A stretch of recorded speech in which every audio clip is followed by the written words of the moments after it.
So we're going through the right introspection. So we need conceptual prajna.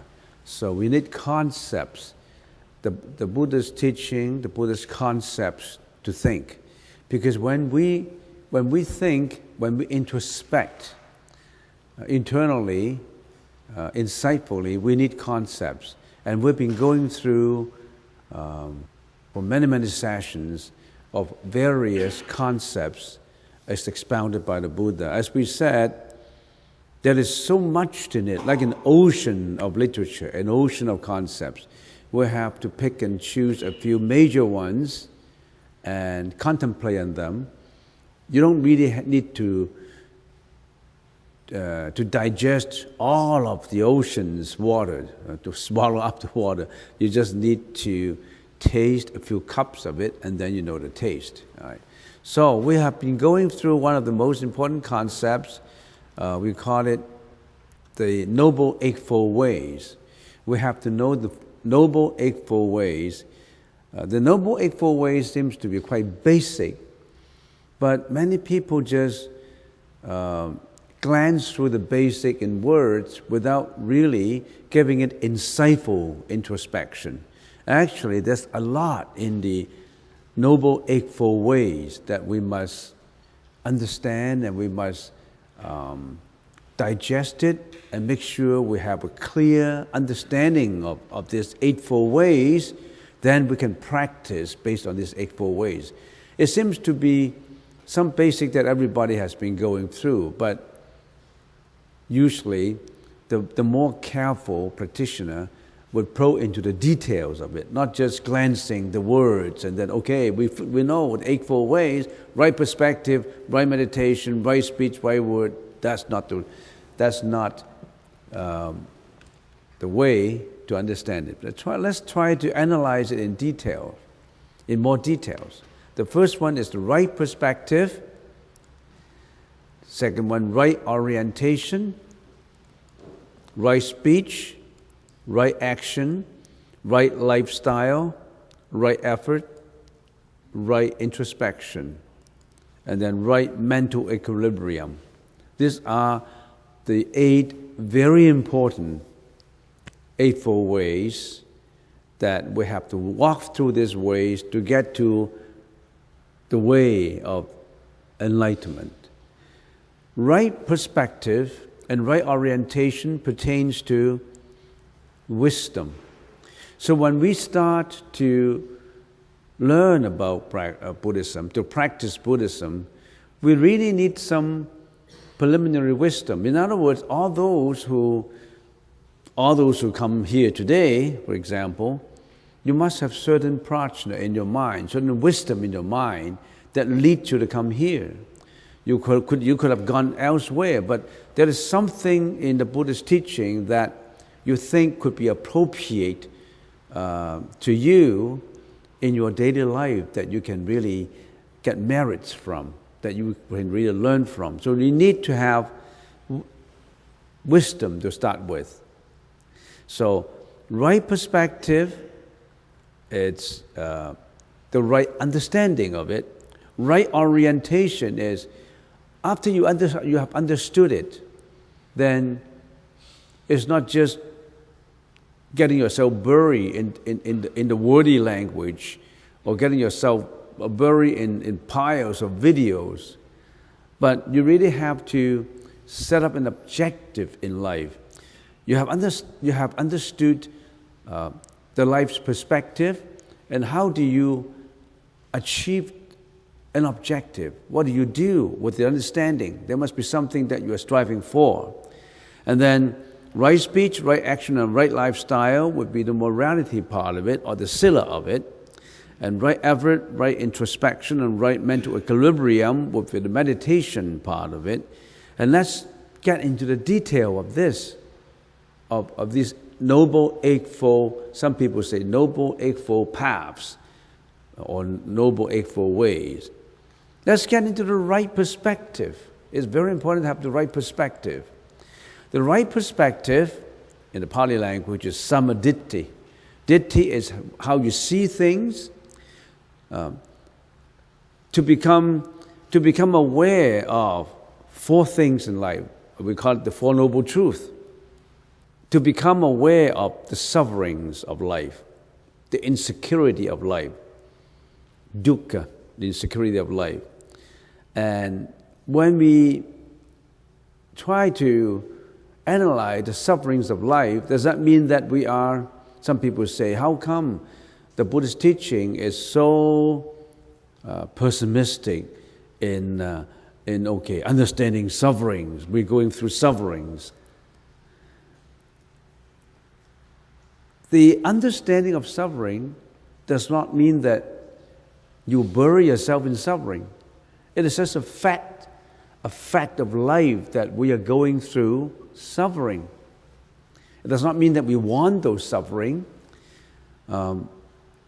Sometimes when you are mature enough, so maybe when you were a teenager, when you're a child, you don't really understand suffering. You just go through the suffering without understanding why you are in suffering. When you are a child, for example, or a teenager, you get sick. And when you get sick, you physically suffer. But you just go through the suffering. You don't know why.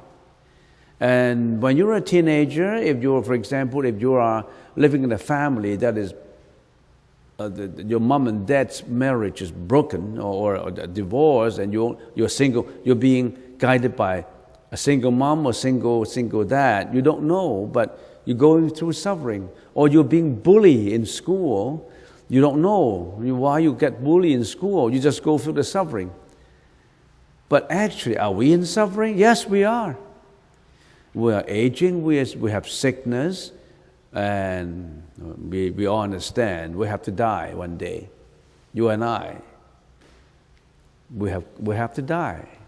You don't think dying is a suffering? Something that we can't prevent, we can escape from. So we have so much insecurity in life. Why don't we, some people don't like the word suffering. They say it's too pessimistic. Then insecurity. Don't we have insecurity of life?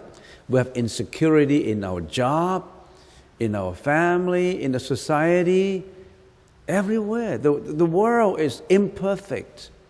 The world is not perfect. These imperfections give us insecurity.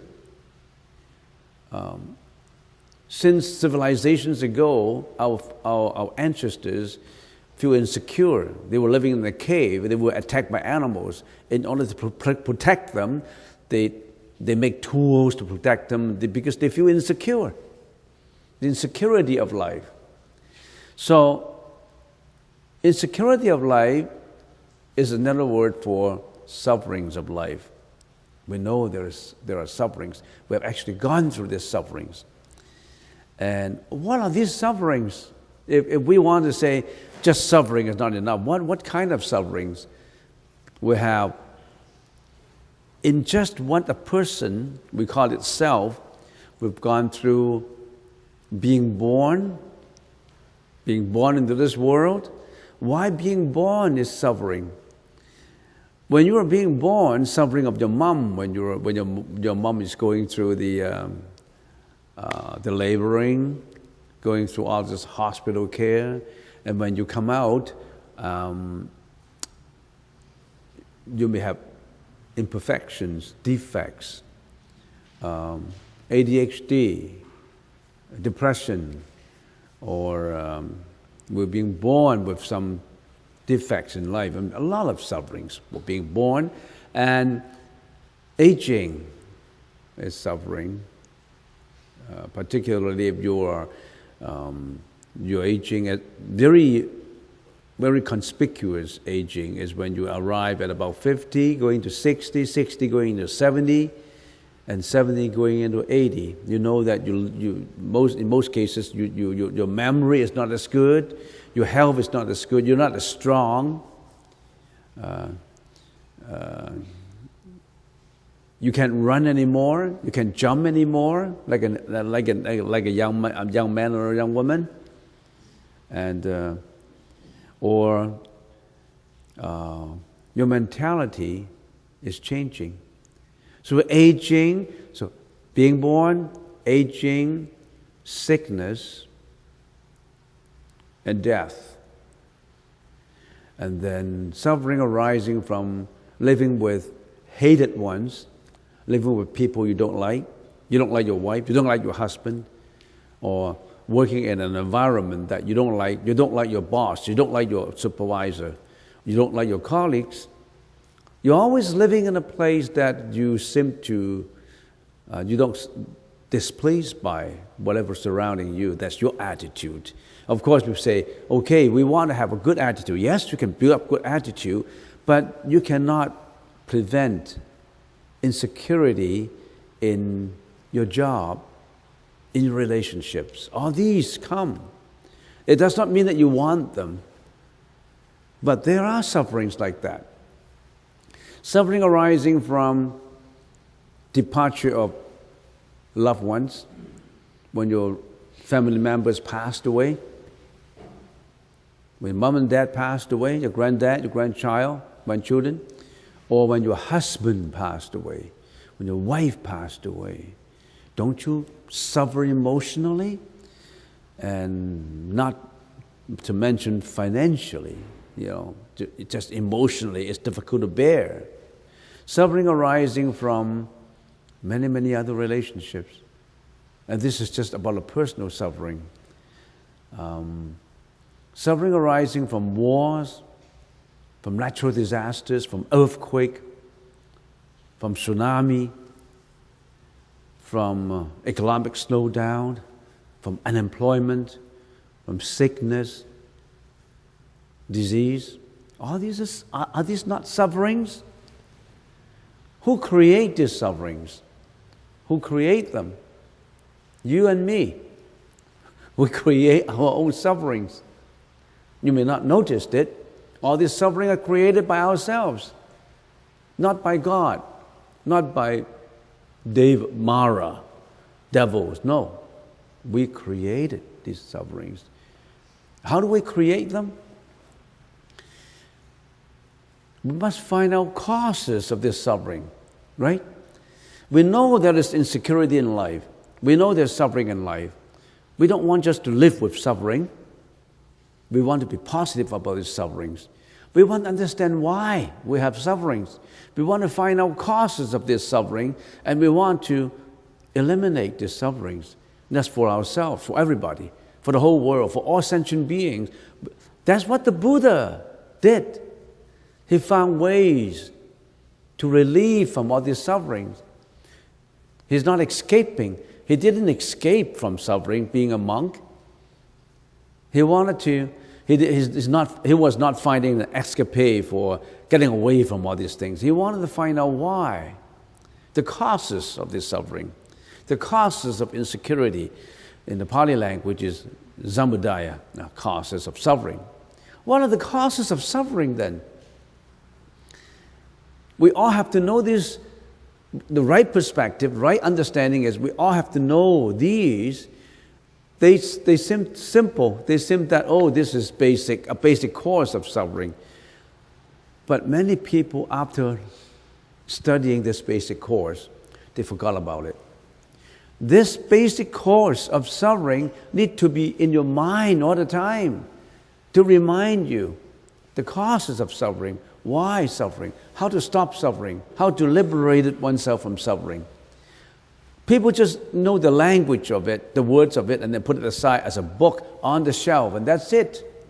That is learning the right perspective about suffering. No, you need to introspectively always have to remember the causes. When you know the causes, then you will not commit those causes again. It's just like in doing a business, I always compare this to a Harvard business case.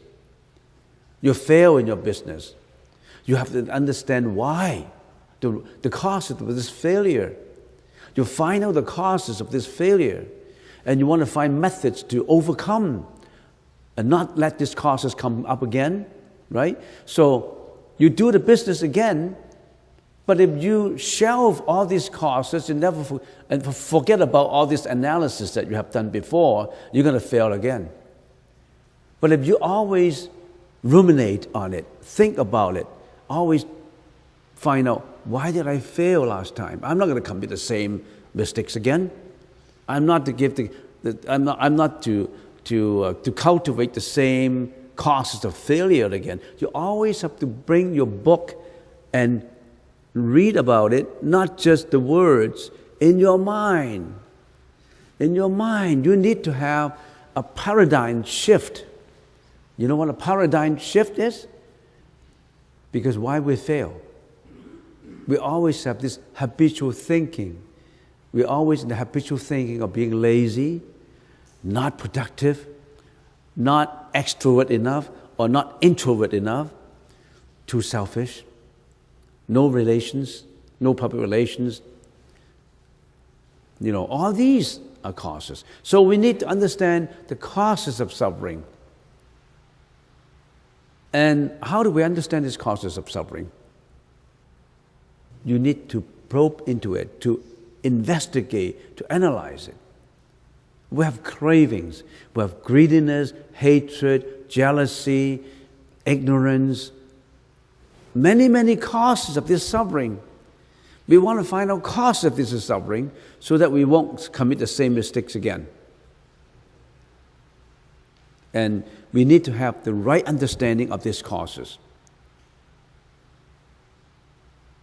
Actually, all these, you need to analyze it, put it down in words, paste it on the wall, cut and paste it on the wall. These are the causes of suffering. I don't want to repeat the same causes again. These are the causes of success. This is the causes of getting into nirvana, getting into enlightenment. These are causes getting into ignorance. So you need to know the causes of suffering. And we say, what are these causes? These are the Four Noble Truths. We need to analyze each one of these. Not just analyzing them, get a report of these things, understand them, put it on your desk all the time to remind yourself. You don't repeat the same failure again. How to liberate from sufferings? Understanding the causes is not enough. You need to know the way to be liberated from sufferings. So you have the magga is to find a way that you can get away from suffering. And when you know those methods, many, many methods, you pick and choose the right method for you. And you follow that method until you are completely liberated from suffering. This is what we call the Four Noble Truths. So the right perspective is to be aware of the Four Noble Truths. The first Noble Eightfold Way is the right perspective, is to know the Four Noble Truths.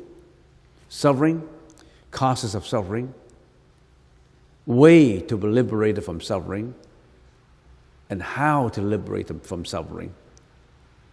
This is a method leading you to happiness of life. Say if your marriage is broken, you have a divorce.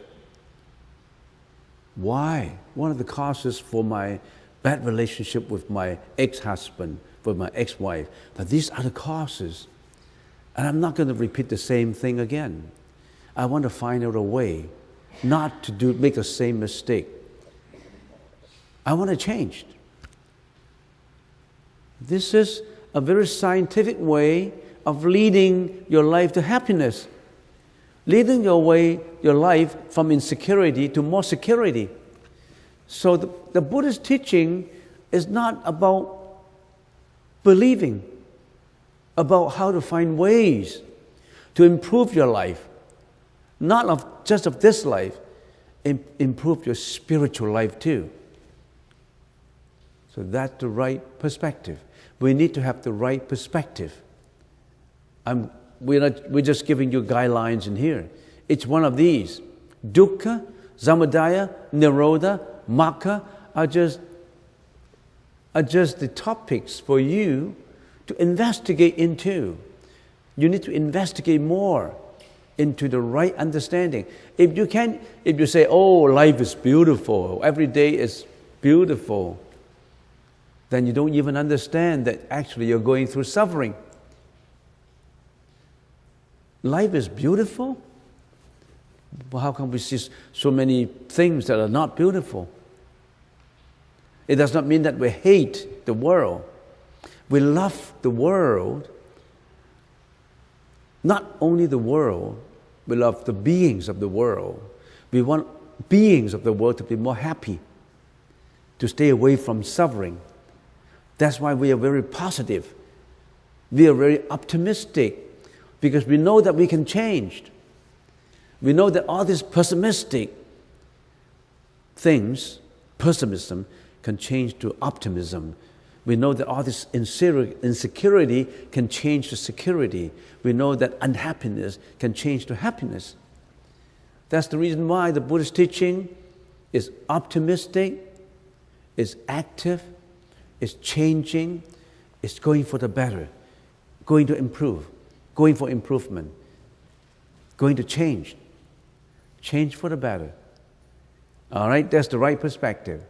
And then the next one, when we know, when we properly understand life, we usually say, when we know life has suffering, is the first step to understand life. The next step is find out the causes, why we suffer. Design methods to get away from this suffering, not just for yourself, for all sentient beings. And then you get to nirvana, nirodha. Right orientation. Once you know all these, once you have the right understanding, you can't just sit there doing nothing. You must carry out this paradigm shift to replace your habitual thinking by a new and noble way orientated towards enlightenment. To become aware that happiness comes from serenity of mind, not from experiencing sensual pleasures, but from letting go of the notion of self. And this paradigm shift is aimed to gain control over our emotions through the practice of morality, sila.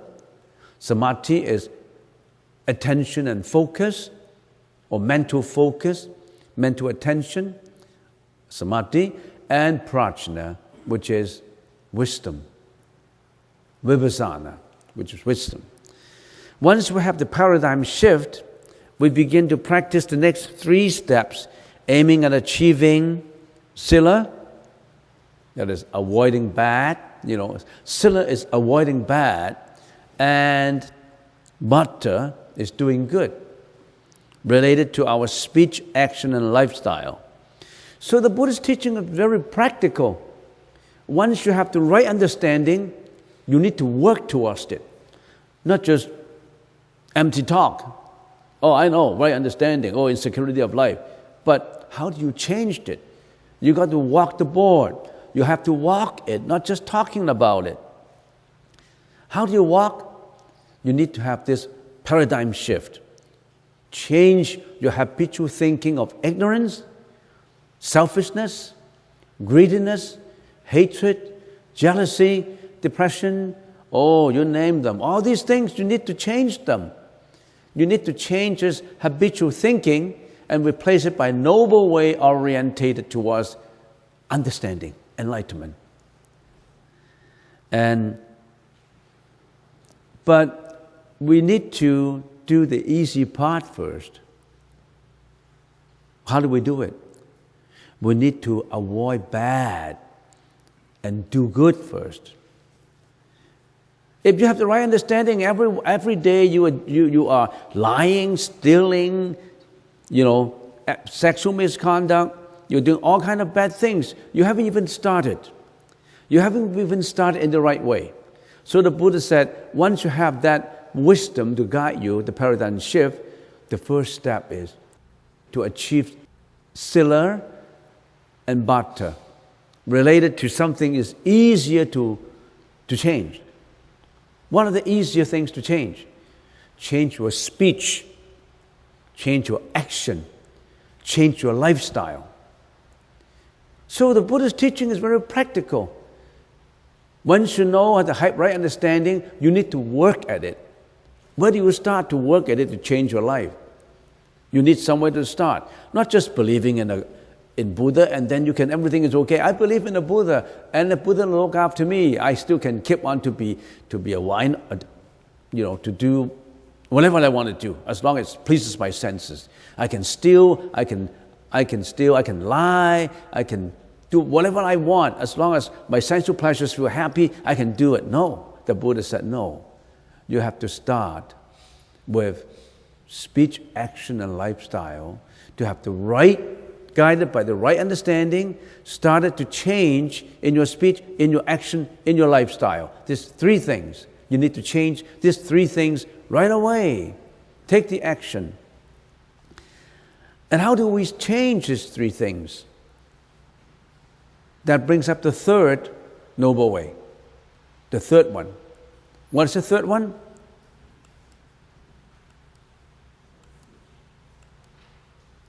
Right speech.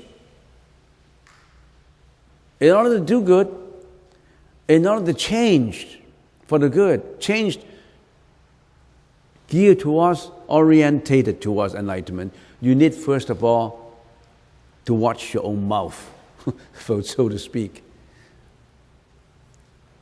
What do we do with our mouth? How do we react with externalities? Through what? Through our senses. And one of the most provocative, sensitive senses that we are using to do bad behavior, bad things is speech. Watch your speech. This is speech that does not create conflict. The speech that should not create hatred, enmity, disunity, disharmony among individuals or groups of people. Why do we have this insecurity? Why do we have crime? Why do we have this bad relationship? It's because of our speech. Watch your speech. Instead of speeches that create disharmony, we want to create speech that creates happiness wherever we go, such as abstinence from lying, abstinence from abusive or foul language, abstinence from flattering, flowery language, abstinence from slandering, babbling, gossiping. Every one of these is just a topic. What's the definition of lying? What does lying lead to? All this is written down in the Buddha's Sila canon. What is regarded as lying? You think lying is just lying? It's written down in many, many words in precepts as the definition of lying. Why do you do lying? Causes underlying lying. What lying would lead to? How do you watch out when you are speaking?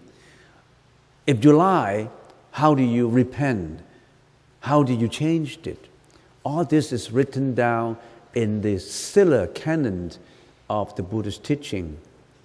We call it Sila, S-I-L-A, or the Vinaya. Lying, Sila contains millions of words like the law book.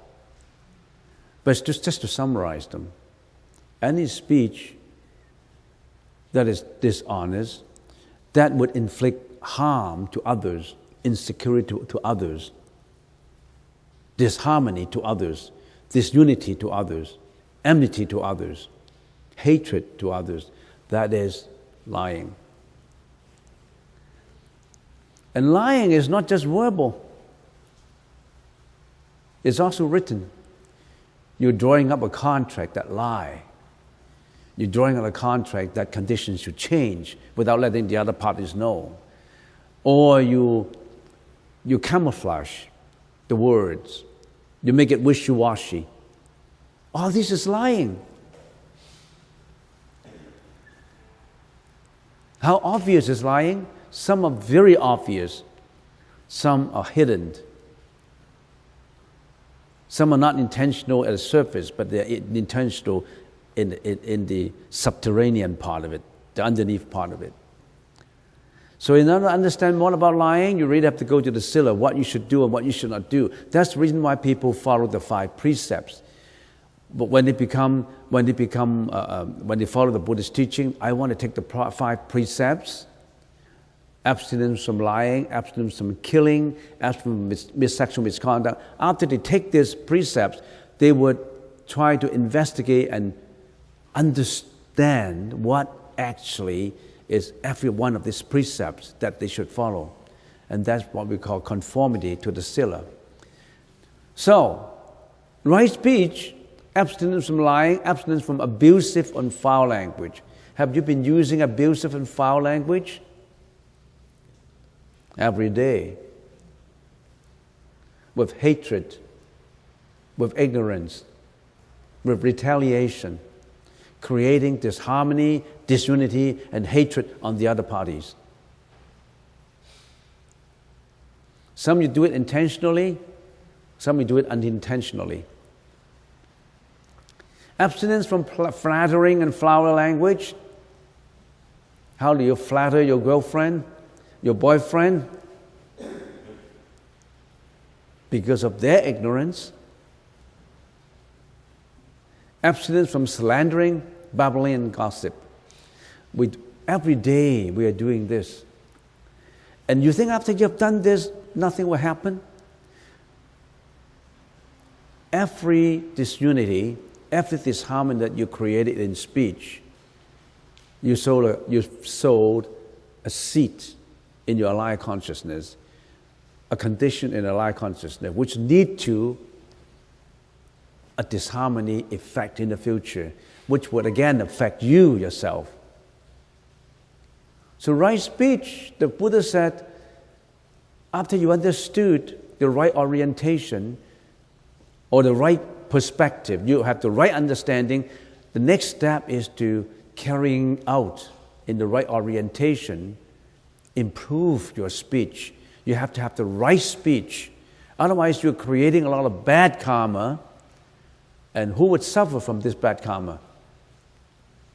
Not only your enemies, you yourself, you suffer from it. Or all those people who are surrounding you, your family members, your colleagues, will suffer from the speech that is not right. And then the Buddha said, right speech is not enough. You need to have the right action. Sama kamata.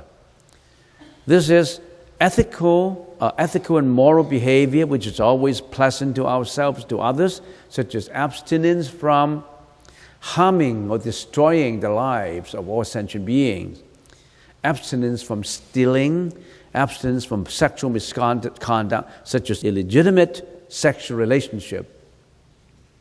Right action. Have you been doing the right action or have you been doing the wrong action? If you have been doing the wrong action, you are suffering or you are about to suffer in the future.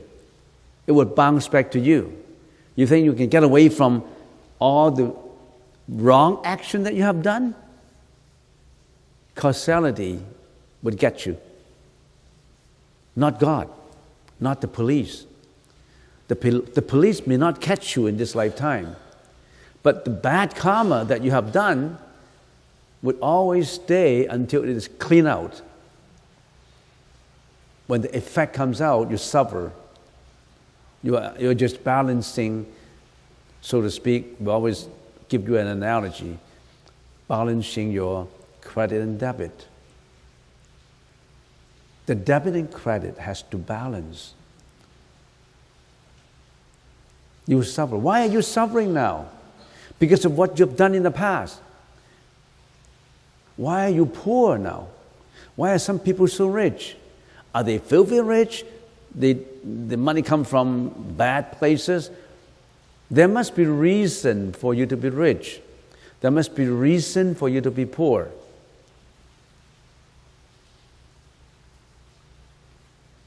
And all that is written in the Buddha's teaching to tell you the causality of being rich, causality of being poor, the causality of having a loyal relationship, unloyal relationship.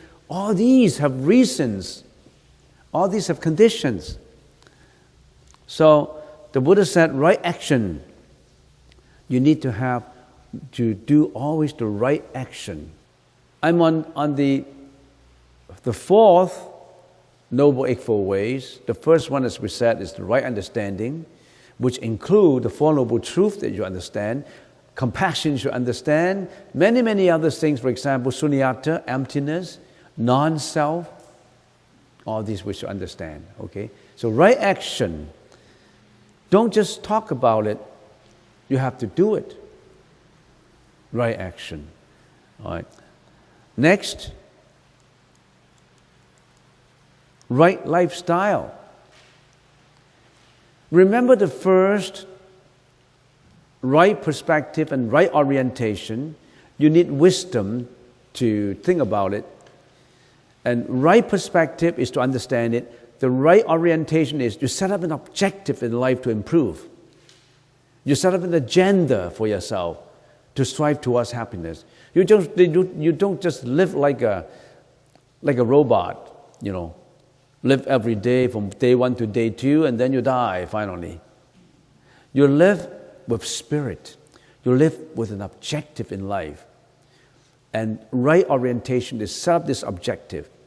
And this objective in life, you have to have a paradigm shift to change your habitual inappropriate thinking to the right thinking.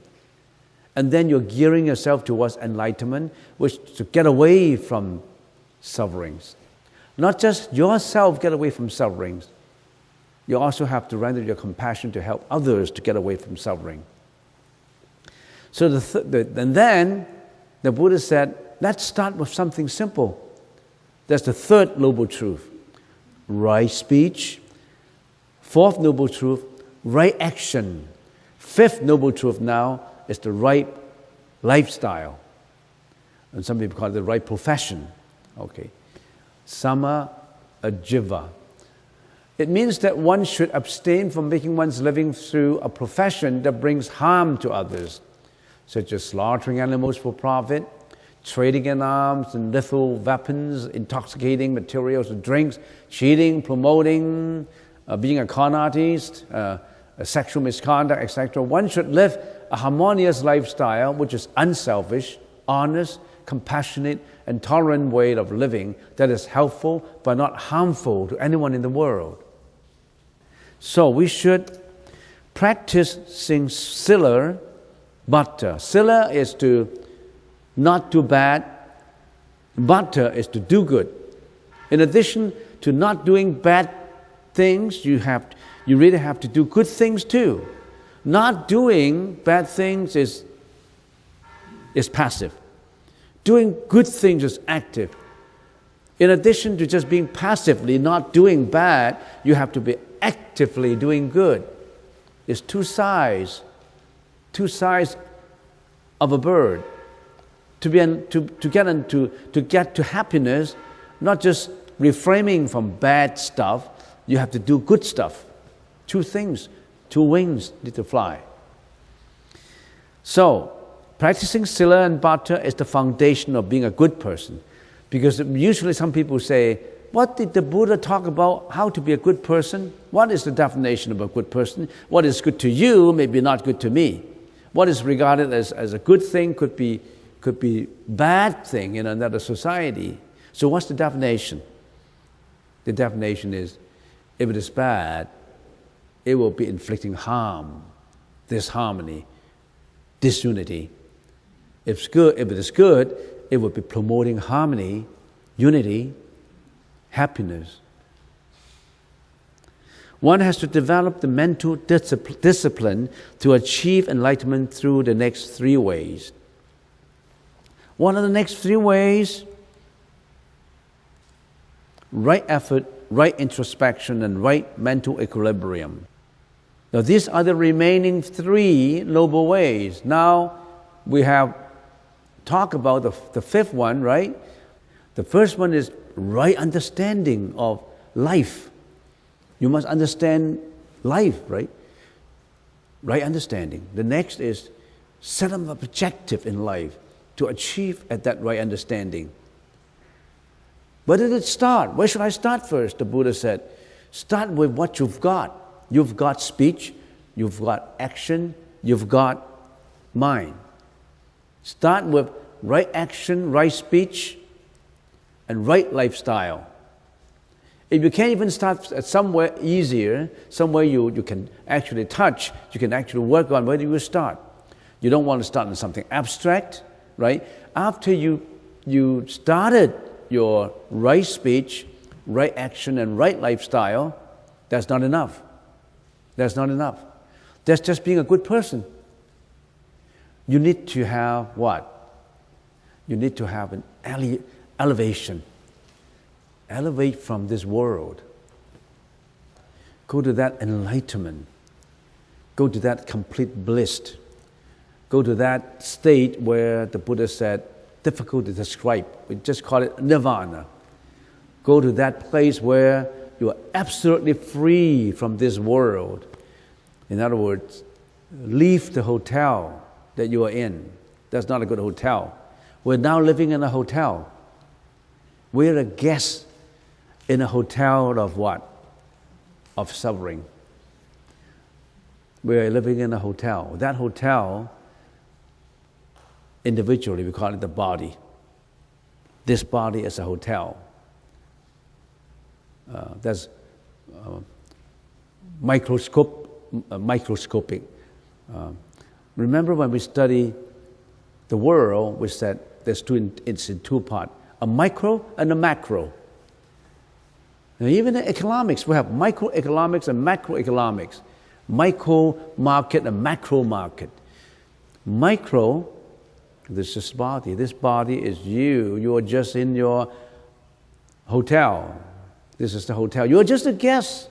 You are just a guest of your own body. You don't own this body. 100 years is up, you're going to die. We're going to die. You're going to leave this hotel. But why are you so attached to this hotel? Not only do you attach to the physical body of this hotel, you also attach to the mentality, the senses, the pleasures created by these senses of this hotel. Not only do you have to leave this hotel, you also have to leave this macro hotel, which is this world.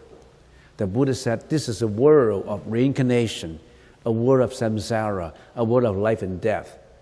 In addition to leaving this body, you have to leave this world. We sound like an alien. We sound like we would be living in an alien. We'd be living in E.T. or be living in...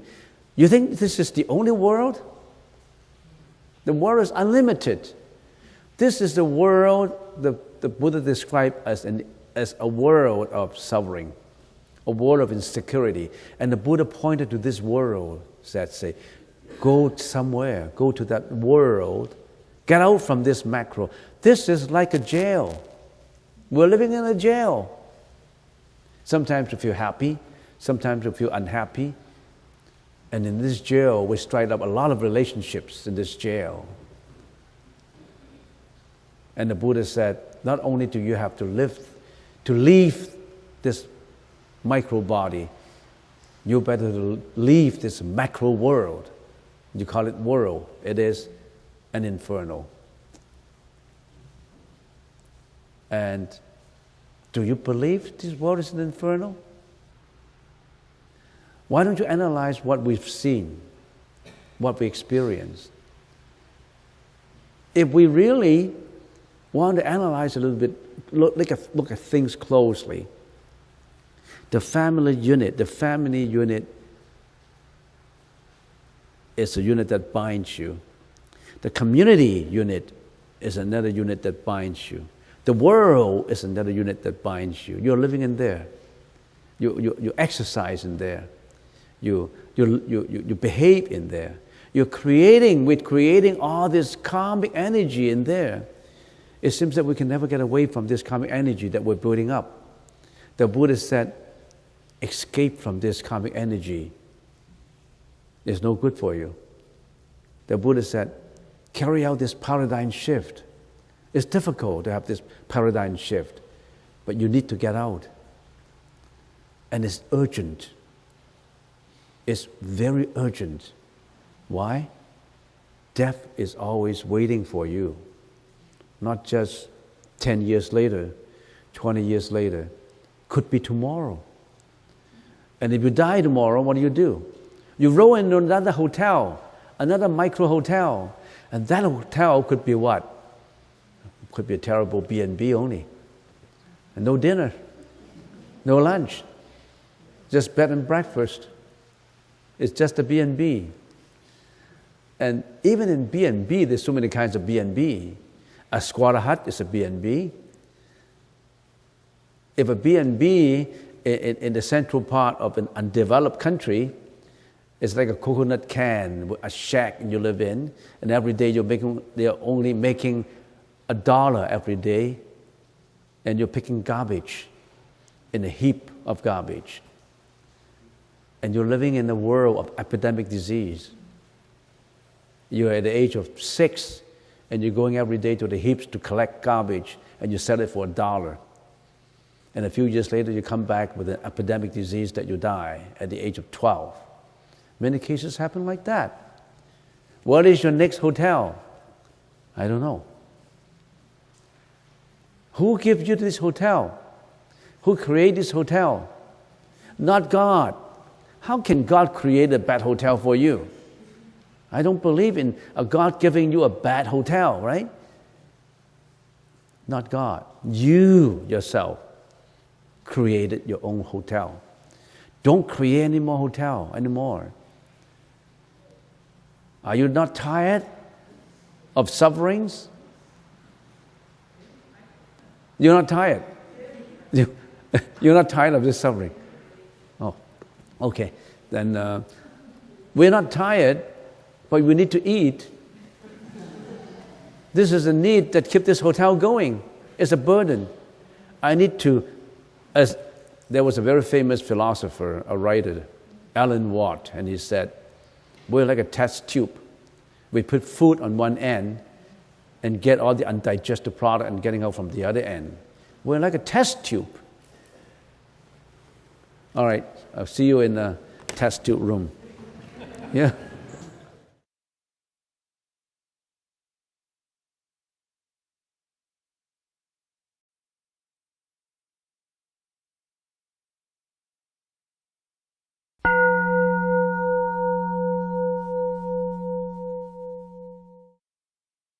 Meditation is in two parts, basically. The first part is stabilization, 止. The second part is introspection, which is Guan. We say Guan, 止, Guan. The stabilization includes three aspects of it. The counting. Second is following. Third is calming down or stabilization. And then the introspection part contains three aspects too. Introspection, turning, and purification. So we've been talking about introspection. During the whole process, introspection is always in there. Whether you are doing samatha, which is stabilization, or introspection. Introspection is always there. Introspection is to contemplate within with concepts. So we need to know a lot of concepts in order to introspect. And we've been saying that there are so many concepts in the Buddhist teaching, immeasurable. You know, the 49 years of the Buddhist teaching is all summarized in the three canons. It is so immeasurable, but we have to pick the crucial ones, the most important ones, and then we use them as objects of introspection. And we already have talked about a few of these. And last time we were at the Noble Eightfold Ways. Right perspective, right orientation, right speech, right action, right lifestyle, right efforts, and right introspection. Finally, the eighth one is right mental equilibrium. And I'm putting the Sanskrit and the Chinese translation by the side. The right perspective and right orientation pertains to wisdom, the wisdom part. So, in order to start, we need the right understanding, the right perspective of it. We talked about that already. And the right orientation is, given the right perspective, we set up our objective in achieving orientation. We must orientate ourselves into the right direction, and that pertains to wisdom. Once we have that, then we start to change. We start to have a paradigm shift. And this paradigm shift leads us to the right speech, right action, and right lifestyle. And that pertains to morality part. Right effort, right introspection, and right mental equilibrium pertains to the meditation part of it, jhana, sila, and pana. That's what we've been talking about. Last time we stopped at right lifestyle. And also, as we have already talked about right lifestyle for a while. And let's continue with it. Right lifestyle means that one should abstain from making one's living through a profession that brings harm to others, such as slaughtering animals for profit, slaughterhouses, trading in arms and lethal weapons, intoxicating materials or drinks, and cheating, promoting sexual misconduct, etc. One should live a harmonious lifestyle which is unselfish, honest, compassionate, and tolerant way of living that is helpful but not harmful to anyone in the world. So sometimes people ask, what is right and what is wrong? The standard of right and wrong is different in different societies. Yes, that's true. But what is right, if we generalize it, is whatever is not harmful to anyone in the world, whatever is helpful, that would be right. Anything that is harmful to others, killing, lying, sexual misconduct, cheating, many acts or deeds that are harmful to others would not be considered as good, would be considered as bad, in order to generalize it. We can only generalize for now, because every specific act, every speech is a little different. But suffice it to say that if it is not harmful, it is helpful, it would be good. That's how we generalize the standard of good and bad. Some people like to argue about good and bad. In some society, sexual misconduct is acceptable. It's even favorable. It depends on whether the sexual misconduct whether it brings harm to others or not. So practicing sila, which is avoiding bad, and bhatta, doing good, is the foundation of being a good person. A good person should avoid bad and doing good. More than just avoiding bad and doing good, more than that, you still need to develop your mental discipline to achieve enlightenment. And to achieve this, you have to go on to the next 3 Eightfold Ways. The following 3 Eightfold Ways, which is right effort, right introspection, and right mental equilibrium. There is a gatha or a poem in the Chinese language is 诸恶莫作，众善奉行，自尽其意，是诸佛教。诸恶莫作 avoiding bad. Don't do anything bad. What is Buddhism? To summarize it very generally is avoiding bad deeds, bad speech, bad thought, avoiding that. But that's just passive. You still have to actively doing good. Avoiding doing bad is just passive. But in addition to just being passive, you have to be actively encouraging and actually doing good acts, good speech. 诸恶莫作，众善奉行. So that's the foundation of being a good person. If anybody asks, what's the definition of a good person? The definition of a good person is that good person should be avoiding bad deeds that are harmful to others and encouraging and doing good deeds that are helpful to others. But that's not enough, according to the Buddha. That's just being a good person.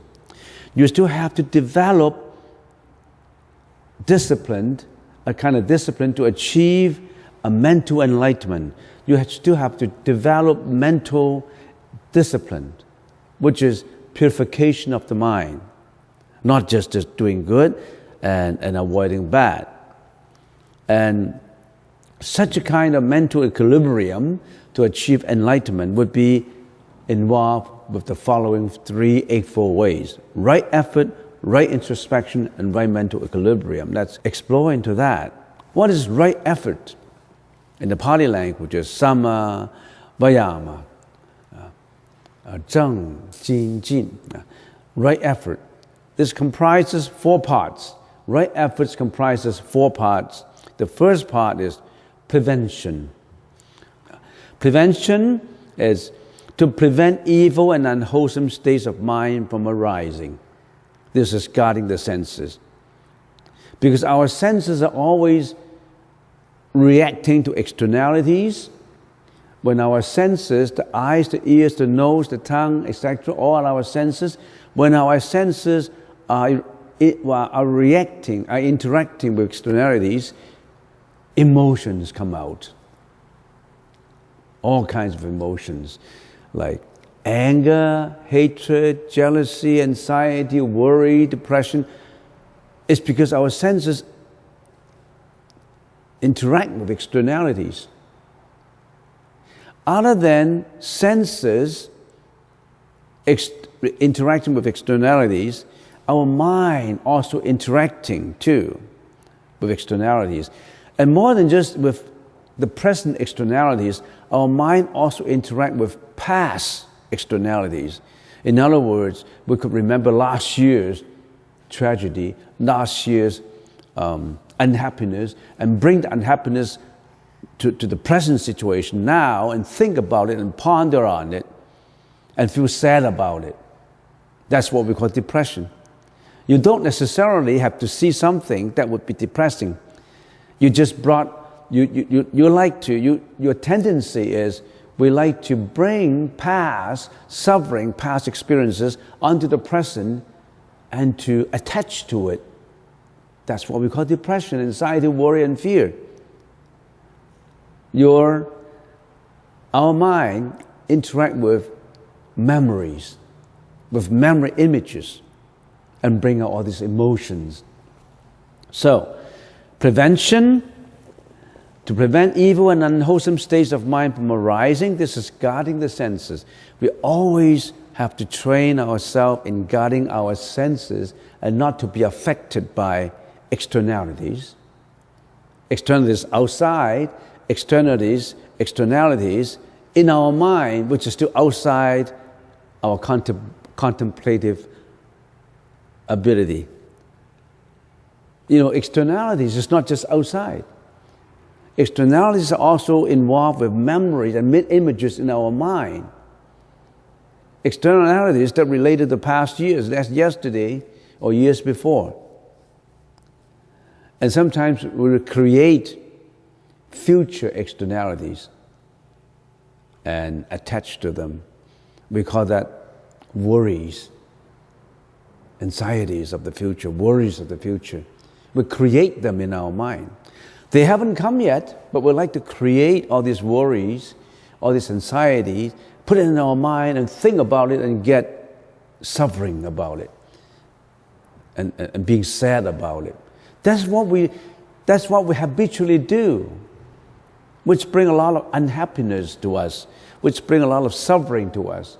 The Buddha told us that we have to develop mental disciplines to achieve enlightenment, to get rid of these things.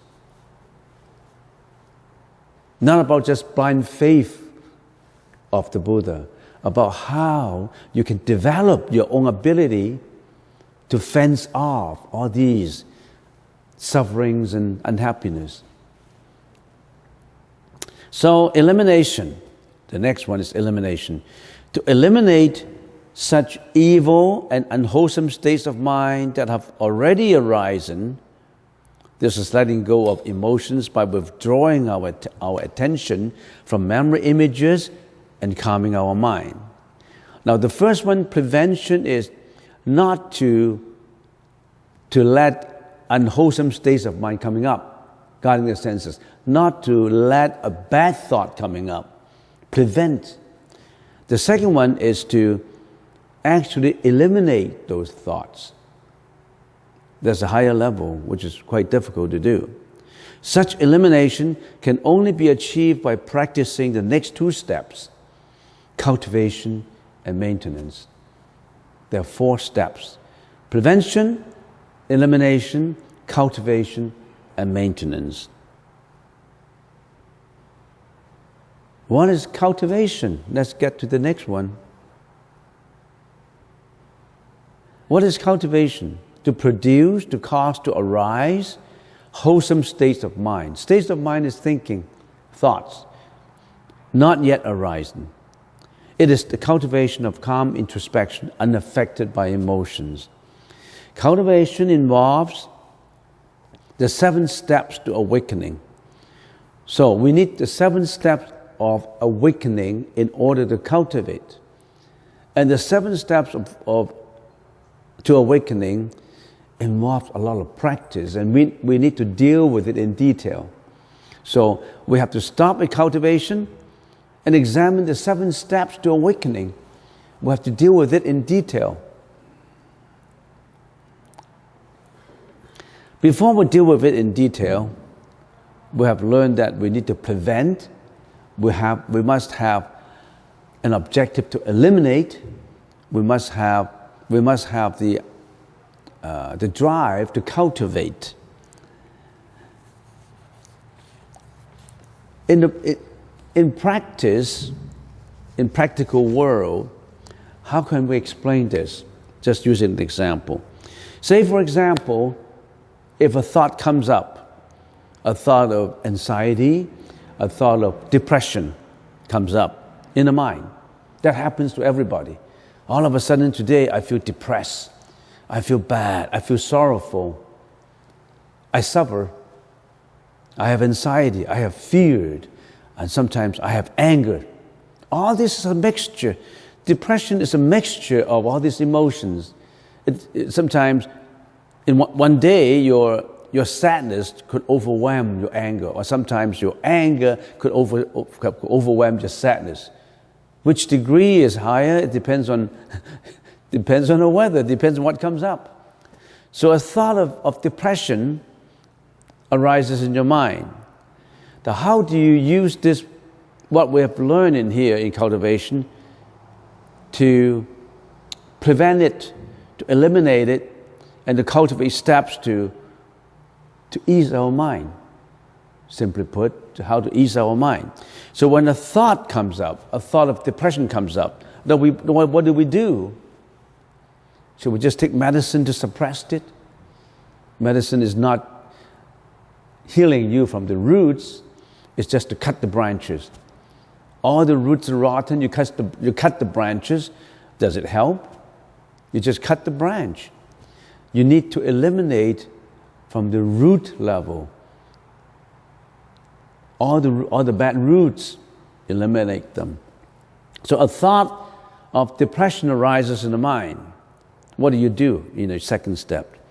Immediately, you are aware of the arising of such thought. Oh, my depression arises now. I feel sad. I feel overwhelmed by sadness. I feel worried. I have feared. So you must realize that. You must be aware of the arising of such thought. Then you know it arises in you. Then what do? Distance yourself away from it. Don't follow the thought. Whisper to yourself, this is a thought of depression that is overwhelming me now. I must not be worried by it. I'll let it go away. You must have that thought, that you are a third person looking at the depression, looking at that person that is you who is suffering from depression. But that's difficult. If you're in depression, how can you drop the depression? If I can drop my feeling of depression, then I'm not depressed. So I'm in it. How can I get rid of it? There's no way I can get rid of it. What do? You just realize that you are in depression and you try to keep silent. You try to still your mind by saying, okay, that depression has become my habit, my friend. I just allowed it to stay, but I know he's by my side. I have to let it, I can't get it away, but I have to be friend with it. I don't want to reject it. I don't want to hate it. I don't love it, but it comes. I just live with it. I just still my mind, keep silence. I don't want to reject it. I don't want to hate it. I don't want to accept it though. I just let it be there. Can you do that? Very difficult. Don't think that you can tell a depressed person and say, drop that idea, it's not good for you, drop that idea. He cannot drop it. He cannot. If you have an hot object, a metal bar that is hot, you put your finger to it, you feel hot. You feel hot if somebody say, can you drop that heat feeling? I can't because it's hot. How can I drop that burning feeling? Right at that moment, I cannot drop it. Yeah, you feel it. You feel sorrowful. You feel depressed. Just feel it. Don't hate it. Just feel it. And you learn slowly that this is just a thought. Now this thought makes me uncomfortable.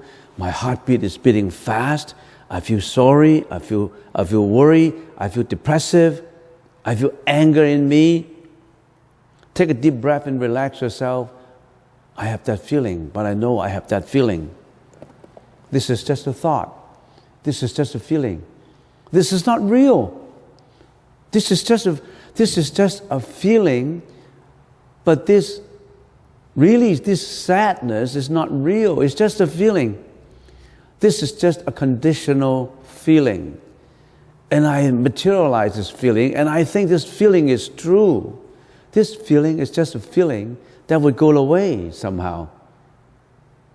Maybe 1 hour later, maybe 1 day later, 2 days later, 3 days later, but it will subside and will come back again. A feeling of depression is not linger on for your whole life. Same as the weather. Every day is a little different. Some days you suffer more, some days you suffer less. But just be friend with it and feel it. Just keep silent and feel it. Don't reject it. Just know that there's a thought in there. And that's it.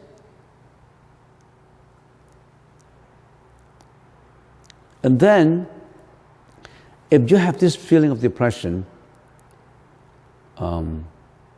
some people take to do something else to divert the attention away. Generally, there are two ways to divert your attention away. One is to involve in, say, drinking, alcoholic, or going out partying, looking at a video, do something that I don't know, sports. Some people even, I don't have interest in sports when I'm depressed. But you really want to involve in something else. And some people do it in another way, spiritually. They want to chant, they want to meditate, they want to do all kinds of deeds that is spiritual. As you go further, you will understand that when you are depressed, if you are doing something that for example, it's watching a video, a movies, then it may direct your attention away. But that action involves a lower frequency. And this action of chanting, prostrating, spewing about spiritually requires a higher frequency. And most people who are enlightened suggested that we should use a higher frequency to change the behavior. But some people simply cannot use the higher frequency. Because a higher frequency required a higher habitual frequency that's already stored in your mind. So that's the reason why for some people who are depressed, is usually if they take the wrong actions in relationships, drinking, gambling, and all that, they feel more comfortable. If they use a higher frequency level, they're not just used to that. So that's the reason why some people who are depressed, they think about committing suicide, going bad, enjoying themselves, because that is a lower frequency. But some people said, I want to change it, I want to go chanting, I want to have meditation, I have a higher frequency. And one has to go through the training to get used to the depression. But the first step is to live with it silently. So whenever you have family members or your friends who are depressed, you don't need to tell him that let go, let go, let go. He cannot let go. You just live with it. It will go away. Live with it. And it will slowly befriend with it. It's just a feeling. It's not going to take your life away. You're not going to die of it. You're not going to go to the asylum. It's just a feeling. But if you let that feeling subside, then if you train yourself living with it, let that feeling subside, it will come back again. It needs a lot of training to accept it. Once you experience this subjective feeling is not effective anymore. In other words, this feeling is absolutely subjective. But you have to live through the subjective experiences to realize it. You have to experience it through. Once you can experience it through, then you get used to it.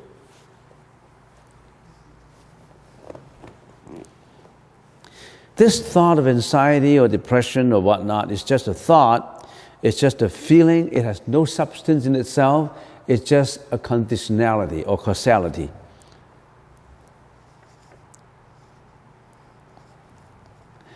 And you must say, I'm not the thought. I'm not that thought. Neither am I the feeling. It just happened. I'm not that thought. I'm not that feeling. It just happened. Don't identify yourself with that thought. You just contemplate and watch that thought. So, simply put, a thought arises. Be aware of the arising of such thought. Watch the thought with the four contemplations, and then let the thought naturally disappear. How do you watch the thought with contemplations? Well, that would be the topic in our seven ways to awakening. 7 steps to awakening. In the Pali language is Satta Bhujanga. The first one of the 7 is introspection of attention. 念觉知, 观念觉知. In the first method or the first attention is you have to take our attention from what we see, from what we hear, taste, smell, and touch, and focus our attention introspectively and continuously to 4 locations. The body, sensation, chitta, and the thoughts that arise in the mind. We did a lot of training. How do we focus our attention introspectively to the 4 locations? For example, the body. Say that we have a body and we observe the body, we observe our breath, we observe if a certain part of the body is painful, we observe that part of the body, if this is being painful. If we say our thought, our brain is attached to something that sorrowful, we know, my thought is now attached to something sorrowful. You act as if you're a third person looking at that thought. You observe how the body feels. Now I feel unhappy. This is an unhappy feeling. I am not that thought, but that's just a feeling.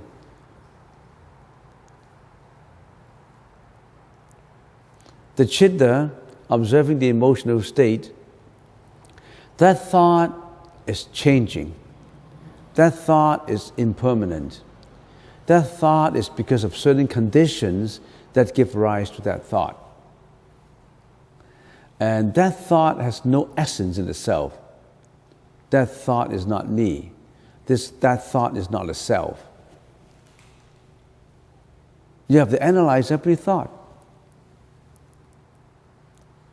That applies not only to the emotional feeling, for example, that is already inherent in you, for depression, fear, worry. This introspection also applies to the present attachment of your senses to externalities. For example, your eyes, your senses, your eyes. Your eyes look at the opposite sex, for example. Then it arouses impurity in your mind. You are contemplating, for example, on sexual misconduct. A thought of impurity comes up. It affects your body. It affects your body hormone. All of a sudden you have this stimulation in you that you feel uncomfortable. You don't think that feeling is comfortable. That is an uncomfortable feeling. And you want to find outlet for that uncomfortable feeling. But that feeling is a feeling of discomfort. Then what do you do when a thought of sexual impurity comes up? That thought comes up, what do you do? Some people indulge in that thought continuously by furthering certain actions. What furtherance of the action, you know.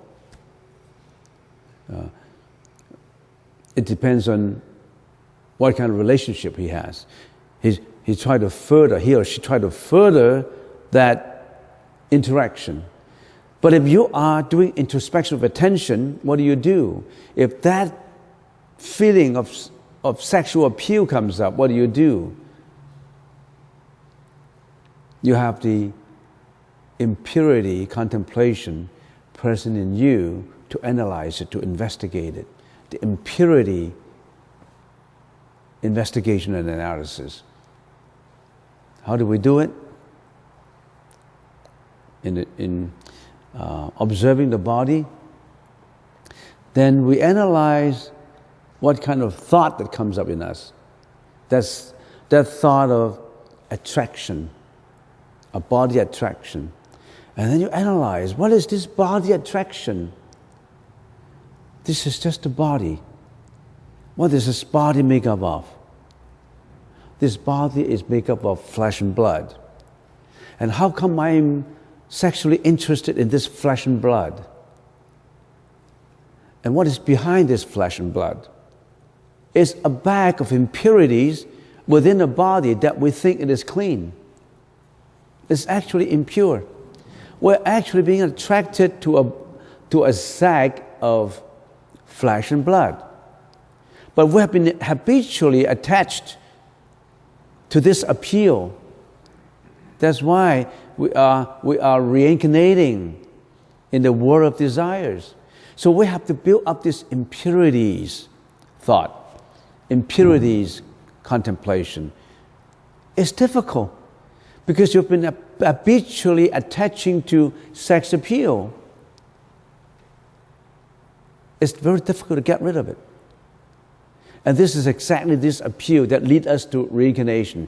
Actually, this kind of appeal could lead to many, many outcomes that may not be amicable, that may be even harmful. Relationships could lead to fatal incidences, jealousy, hatred, greediness.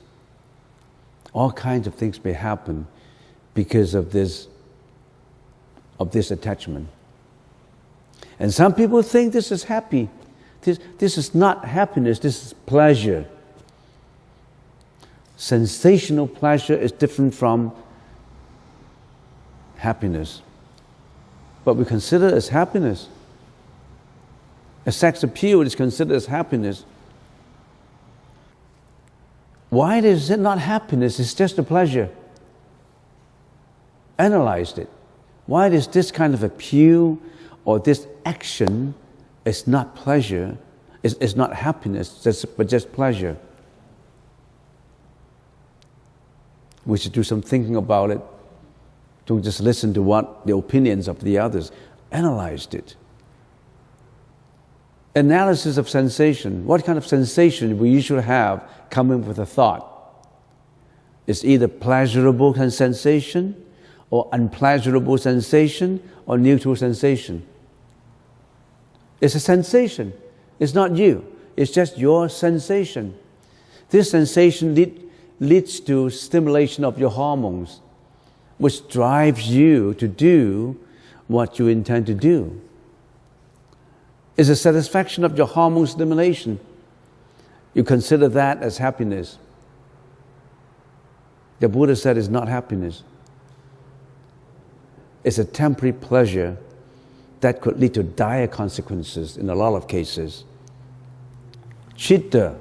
The chitta is the emotional state of the mind.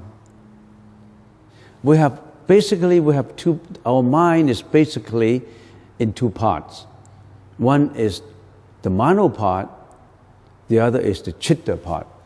The mano part is more or less the rational thinking. And the chitta part is the emotional thinking.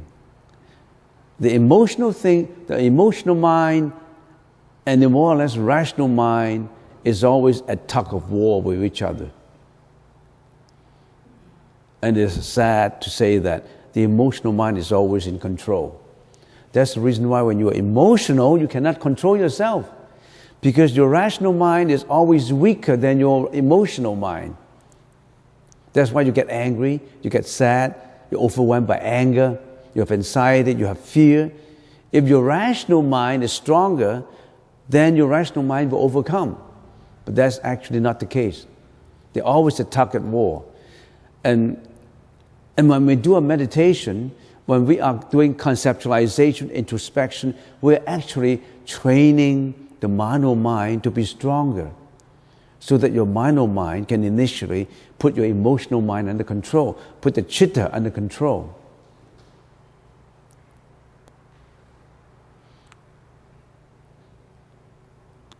The chitta is not making a decision. It's only the mano that's making a decision. The chitta does not decide. The chitta just expresses emotions. Your emotional mind is not making decisions. But although it's not making a decision, it's always in control. Enlightenment is to change the chitta mind, to enlighten it, to be one with the rational mind, to be at one purity. The second steps to awakening is investigation in and interpretation of subjective experiences. When we are doing meditation, it's not just sitting there and relaxing. Your mind at the same time is doing investigation and analysis and interpreting the subjective experiences at the same time. When we do introspection, we begin to understand that emotions come with the way we interpret our subjective experiences. When we do meditation, actually we are interpreting our subjective experiences because we're not at purity yet. We haven't got rid of all our pollutants. If we interpret in the right way, our mind will be calm, and vice versa. If we interpret in the wrong way, our mind will not be calm. For example, if you are meditating in here, and you try to be peaceful and sit quietly, and then all of a sudden three people down the road, the third person down the road is always coughing. She had a cold, is always coughing. You feel annoyed. This guy shouldn't be there. This person should have been there. He's disturbing everybody. All of a sudden, you have that animosity in you.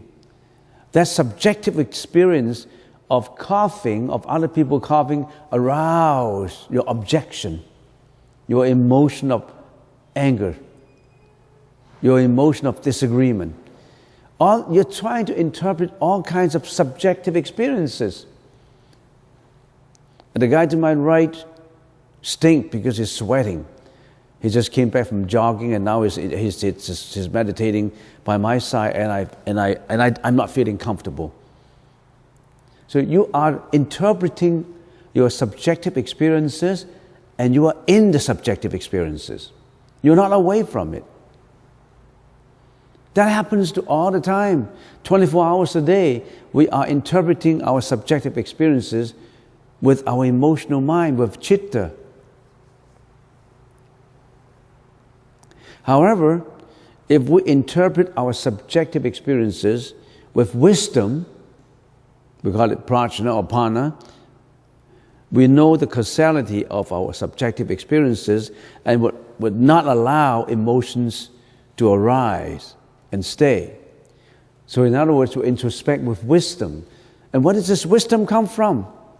The Buddha's teaching contain the wisdom that allow us to use, to investigate, and to analyze. The Buddha's teaching give us tools to analyze and investigate so that we can change our subjective experiences with wisdom into non-attachment. With that realization, now the mind is confident. Then slowly, you know, all this concept, if it is in your mind, then you'll be more objective in working out your mind, in doing your meditation. Meditation is just not sitting there doing nothing and trying to relax, because you are not relaxing. You are interpreting every subjective experiences. You are not relaxing. You think you're relaxing. You're not. If you know all these, your mind is equipped with the tools to be calm and to relax. Then you calm your mind and relax your body.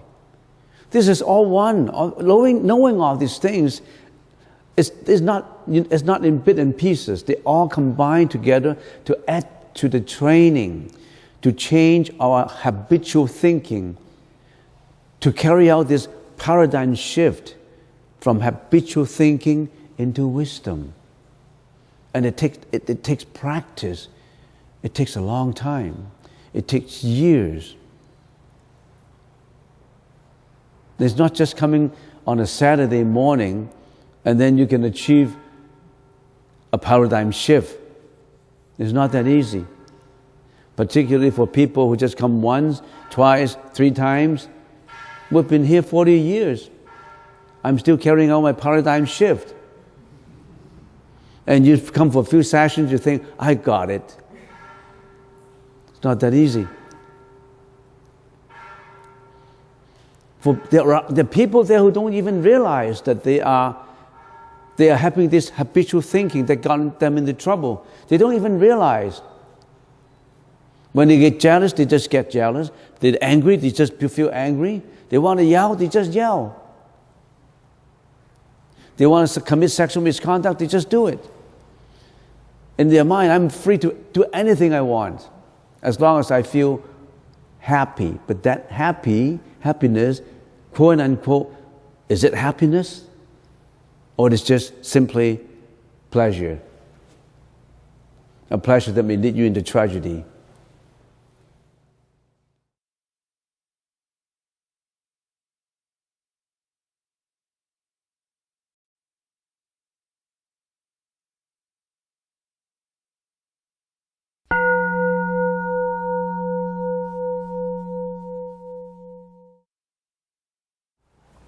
Meditation, basically, for those who may prefer a review at the beginning, is in 2 parts. The first part is mental stabilization, how to calm the mind and relax the body. That's the first part, the first perspective, mental stabilization. And this next part is mental introspection, that is, mental insight. You look internally, contemplate. So it's in 2 parts. And now we've been talking on mental stabilization for many, many weeks already. And now we are actually touching on introspection. And introspection, we need to have more detail in introspection. Because when you introspect, when you contemplate, when you think, you need concepts to think about. Everybody think with words and concept. You cannot have no concept and no words, then you cannot think. So what are these concepts? We say these concepts must be concepts with wisdom, concepts with morality, concepts with meditation. This must be the right concepts. And of course, we have gone through the definition of what is good and what is bad, what is right and what is wrong, and all that. We already have covered that. So in order to have the right concepts, as expounded by the Buddha, we need to know what concepts to know, because the Buddha had been talking for 49 years in his lifetime after enlightenment. And what he talked about has been written down in millions of words. It's immeasurable. Millions of words. The 3 canons of Buddhism, millions of literature, millions of words. So it's just like an ocean. The ocean contains all the water. But what we need to know is, I'm just giving an analogy, we need to know the taste of the ocean. And in order to know the taste of the ocean, we cannot drink up the whole ocean. It's impossible. So it's so immense, how can we drink up the ocean? What we need to do is use a clean cup, scoop up a cup full of water and drink it. Then you know the taste of the ocean. As long as the water is not polluted. So you need to scoop 1 cup here, scoop 1 cup there, and scoop another cup there. And then you know, oh, that's the taste of the ocean. I don't need to drink up the whole ocean. It's impossible. That's what we've been doing. We have been tasting a cup here, a cup there, and we want to make sure that this is not polluted. And one of the cups that we need to know in order to, when we are doing introspection in meditation, we know whether we think it right or wrong. So we need to know. One cup, one of the many cups, the few cups that we've been drinking is the Noble Eightfold Path. The Noble Eightfold Ways contain 8 ways, the Buddha said, that we would arrive at nirvana, at enlightenment. All the Noble Eightfold Ways. And in the Noble Eightfold Ways, if we can classify, it's classified into wisdom, morality, and meditation. Then we say, is there a sequence to it? Do we practice morality first? Or do we practice introspection of wisdom first? Or do we practice meditation first? Is there a sequence to it? It's all simultaneous. A very good word. I learned it today. It's all simultaneous. There's no such thing as sequence because it's all one. You cannot segregate. How can you segregate wisdom from morality? Morality is what you want to do that is right.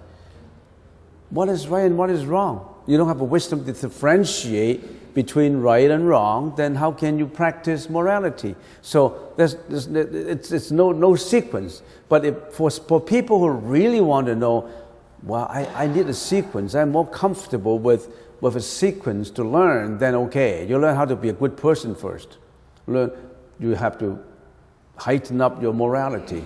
There's certain things you can do and certain things you cannot do, right? If you really want a sequence, but actually, that sequence is you have to force through it because what is wrong, what is right, you need wisdom. You need wisdom to know what is wrong and what is right. So they're all simultaneous. And then if we try to open this up and know a little bit more about it, the way that this is lined up has a certain wisdom to it too. The way that this 8 Noble Eightfold Ways are lined up, one after another, also has its own wisdom to it. The first one is right perspective and right orientation, which pertains to wisdom.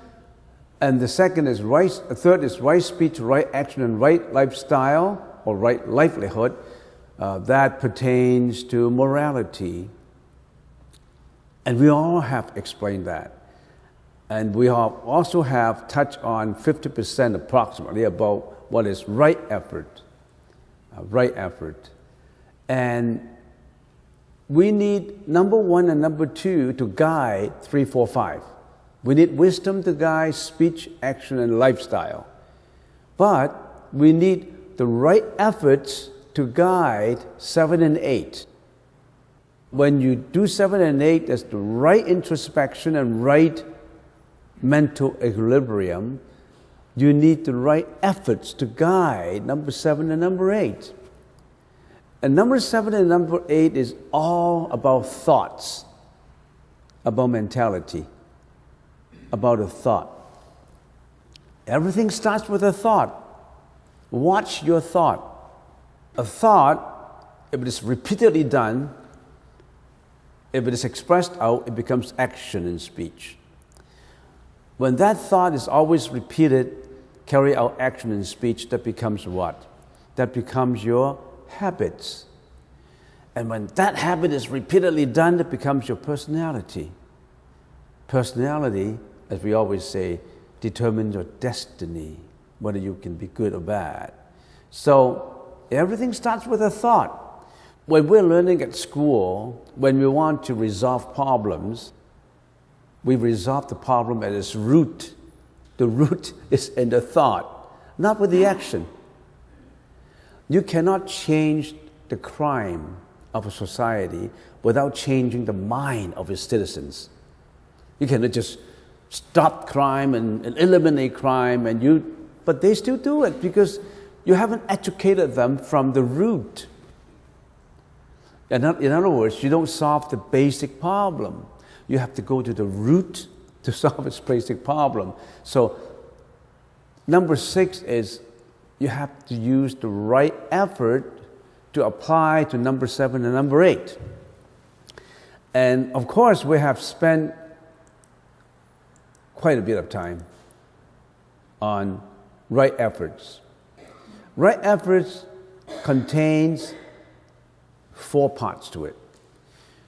Prevention, elimination. The next would be cultivation and maintenance. So, prevention, elimination, cultivation, and maintenance. We already have explained that. Prevention and elimination is the passive side of it. Cultivation and maintenance is the active side of it. The example that we can give is, how do we prevent crime? How do we eliminate crime? But prevention and elimination is just to remove the unwholesome stuff, unwholesome things. But cultivation and maintenance is to encourage wholesome things. So it's just like in a school. Other than saying, you can't do this, you can't do that, this is the discipline, you need to know what you can do. You can spit on the floor, you can break any windows, but you have to practice, say, loving kindness. You don't break anything. So, in other words, other than preventing and elimination, you need to cultivate. You need to maintain the cultivation. So, everything that the Buddha was talking about has a logic. Not just passively prevent and eliminate, you have to actively cultivate and maintain. So, how do we prevent and eliminate unwholesome thoughts? And how do we cultivate and maintain wholesome thought? Becomes the crucial part in meditation. No need to talk about how do you cross your leg, how do you put where the hands are put, which place you go to, which video you look at. These are the basic things that we have to know. So, given that we know where the right efforts to be put, we say, last time we stopped at cultivation. We say, how do you cultivate states of mind, wholesome state of mind? We already have been talking about something about prevention of unwholesome states of mind, elimination of unwholesome states of mind, that is bad thoughts, right? We talk about preventing and eliminating bad thoughts, but how do we cause to arise wholesome thoughts? How do we maintain such a state of mind until we reach mental perfection? The Buddha suggested 7 ways to do this. And we call it the 7 ways to awakening. 7 ways to awakening. First one, introspection of attention. Second, investigation and interpretation of subjective experiences by introspection with the wisdom of the Dharma. The Dharma is what the Buddha's Dharma, the Buddha's teaching is the Dharma. 3, strengthening of the mano with the right efforts. 4, contentment of our mano or mano. 5th, body and mind relaxation. 6, mental equilibrium. 7, entrance to the jhana. All these should be studied in detail. You see, the Buddha's teaching has to be studied repetitively so that you know the details, because when you are doing introspection, you need to be very familiar with the tools. These are the tools to do your introspection. It's just like a carpenter. If you have taken a carpentry course without going through the practice, okay, you have to do it this way, the nails should be put this way, the beams, the columns, all these to be put that way.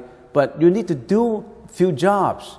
You need to repeat doing and doing and doing all these various carpentry techniques until you're all familiar with the techniques. Then you can use these techniques to do the meditation. A carpenter, if he wants to be a proficient, professional carpenter, needs to be repetitively doing his carpentry job until he comes to almost close to perfection. He needs to do it all the time. So all these concepts, not just about knowing it and that's it. We know all these concepts and you need to shelve it on the bookshelves and never look at them again. No. We've been studying Buddhism for many, many years. And I always bring out the basic to think, to ponder on it, to think about it, to get familiar with it. You can just, okay, one-time deal. I look at Google and all this is the 7 steps to awakening. I memorize all these words and then I'm okay. No. This is a lifetime learning. Lifetime learning, not just one time. You think you know about it, so you don't need to go to all different teachers because you haven't really mastered one teacher's saying, and you're going to the next teacher, and you're going to the next teacher. So, Buddhism is like that. But in order to know the 7 steps to awakening of what?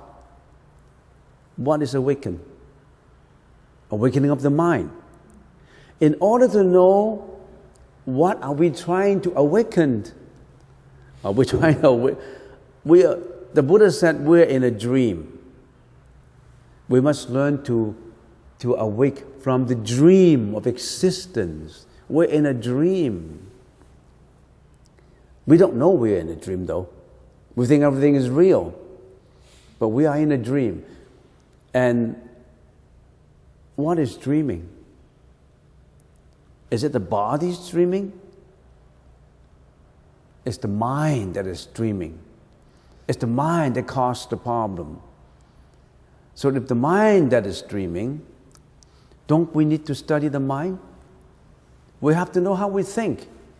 We have to know how the mind goes astray. We have to know how the mind gets into depression, fear, worry, anxiety, hatred, jealousy, arrogance, selfishness, I don't know.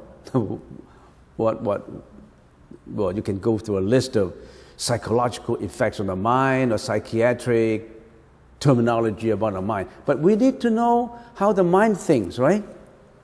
If we don't know how we think, how can we resolve the problems that comes up from the mind, right? So how does the mind think? You see, the Buddha's teaching is so profound that one leads to another.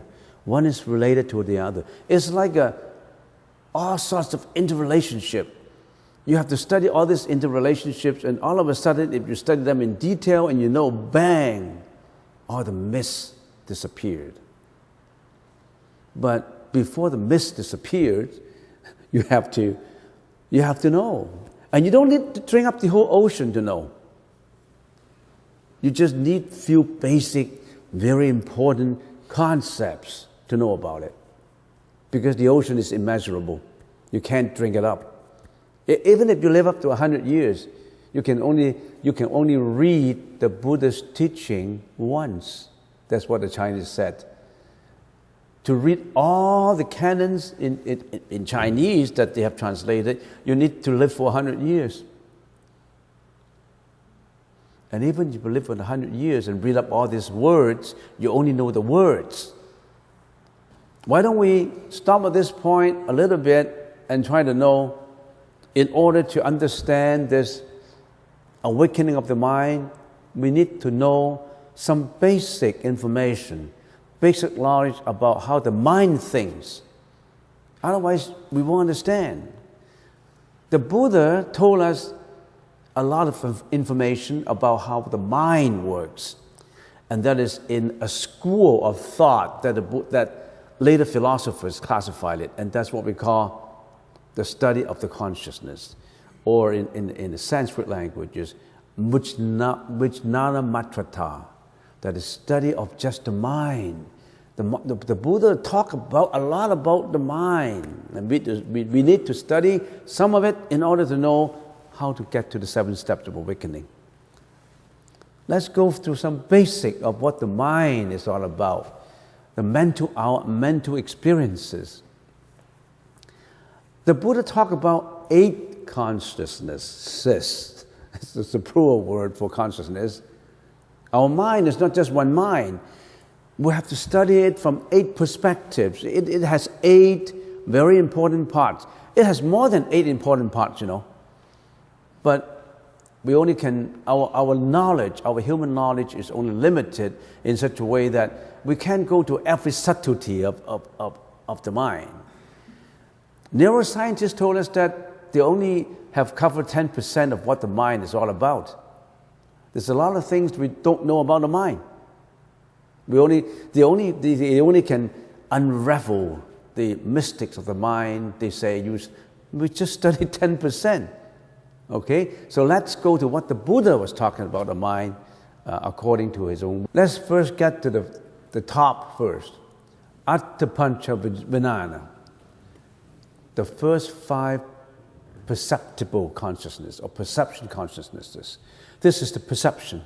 What was perceived through the 5 sense organs. Do we have the 5 sense organs? The eyes, the ears, the nose, the taste, the tongue, the body. Right? We have all these sensory organs. If you don't have these sensory organs, you don't have a mind. Right? And some people may have limited sensory organs. They may not be able to see, classified as blindness. They may not be able to hear, deafness. So if you are lucky enough to have the 5 sensory organs, you appreciate it. You appreciate your sensory organs. But some people don't appreciate their sensory organs. Take a look at that essay that Helen Keller wrote. Helen Keller was blind and deaf and mute. He couldn't. Many of her senses were lost at baby age. And he said that if I'm given 3 days to see, what would I see? She couldn't see. So if you have all the senses, don't you appreciate your own senses? How do you use your senses? How do you use your senses? How do you use your eyes? You use your eyes to get onto Google, and maybe you want to get into games. Maybe you're going to get in things that you shouldn't be seeing. Of course, sometimes you use your eyes to see books that would enrich your knowledge. So why do you use your eyes? Do you really appreciate using your eyes to see those that would give you enlightenment? Or do you want to use your eyes to see things that would lead you down to hell? Lead you down to quarrel, discontentment, lead you down to, I don't know. Let's appreciate our eyesight and use our eyesight to do something useful, meaningful, beneficial. So, I'm just putting in some words about eyes. But dig up that essay that was really good. I read it all the time. Give Me 3 Days of Light by Helen Keller. You can get it from Google. Appreciate your senses. What do you use the tongue? Do you use the tongue to what? To tell lies? Or you tell the truth? What do you use the tongue? What do you use the tongue? To speak good things about things?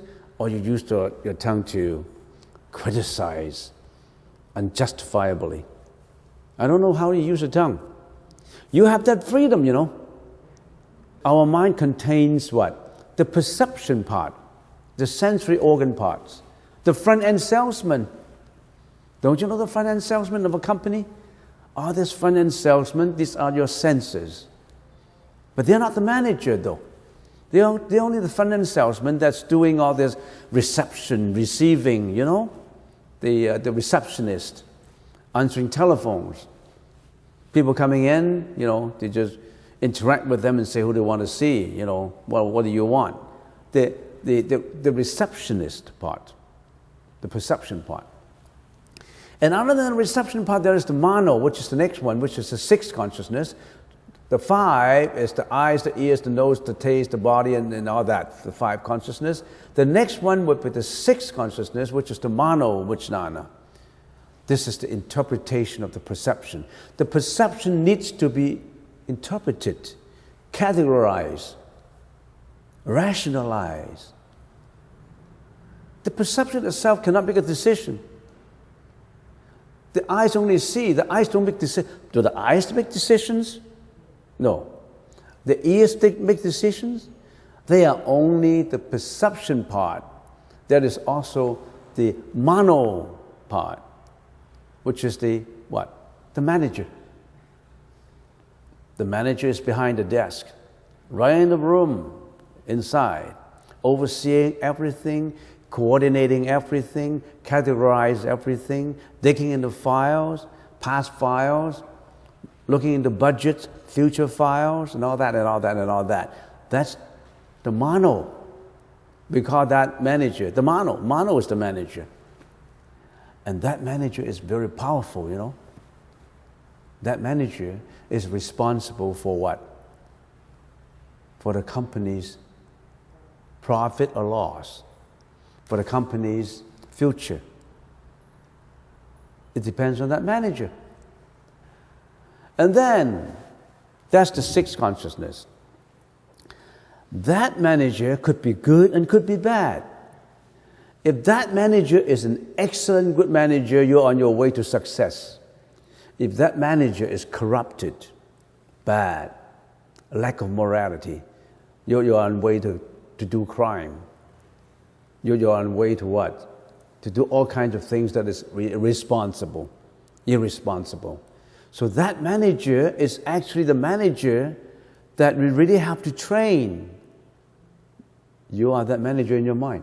You have that mano in your mind. How do you train your manager? What is your manager doing? All right, the next one, the manas. The manas. In the Pali language, I like that Pali word. You know, Pali and Sanskrit, they're quite close. In the Pali language, it's chitta. Chitta means emotional, egoistic. So that manas is your self-centered existence. The manager himself is not exactly self-centered when you consider the whole company. It's only the board of directors that is self-centered. The board of directors, they don't care about anything except for the profit, for the shares. They don't care. As long as you give me good stock price, give me all the profit, I don't care how you do it. They only care about themselves, their ego. They don't care about anything in the world. They're not socially responsible. They only care for self-interest, self. That's your ego. That is in you. That's in me. You have that manas, vijnana in you that dominate you. That makes you angry, that makes you emotional, that makes you jealous, that makes you greedy, that makes you ignorant. Mano is just carrying out the duties. But mano is always dominated by manas. Just as, using the analogy, the manager is always dominated by the what? The board of directors. Because the manager is a hired staff. They can fire them, recruit another manager. So that's the manas vijnana. Okay, the next one is alaya vijnana, which is the 8th consciousness. That is the storehouse for all. What is the storehouse for all? That's the company's essence. And what is this? It's the whole structure of the company. That itself is invisible. That is the spirit of the company, the functionality of the company. Everything gets stored. Paying the staff, paying the manager, hiring the manager, firing the manager, reporting to the board of directors, that's a whole deal.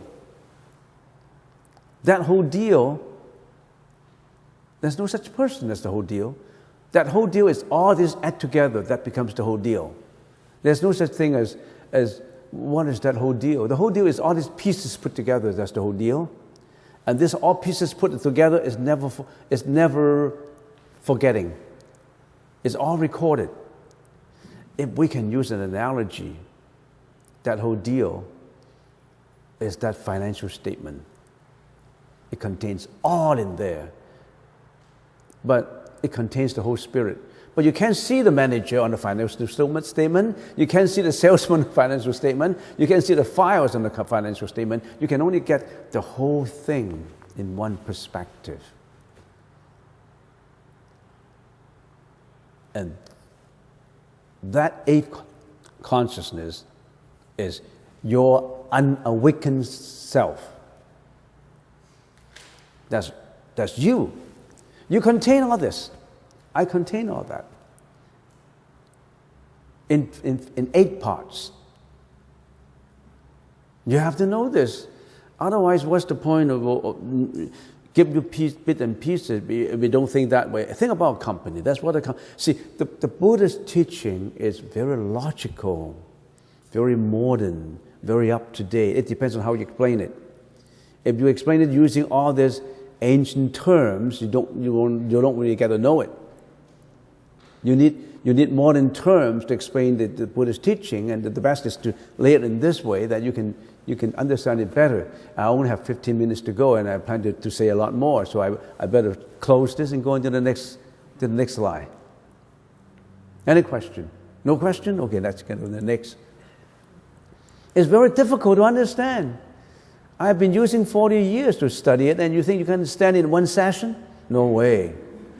No way, Jose. No way.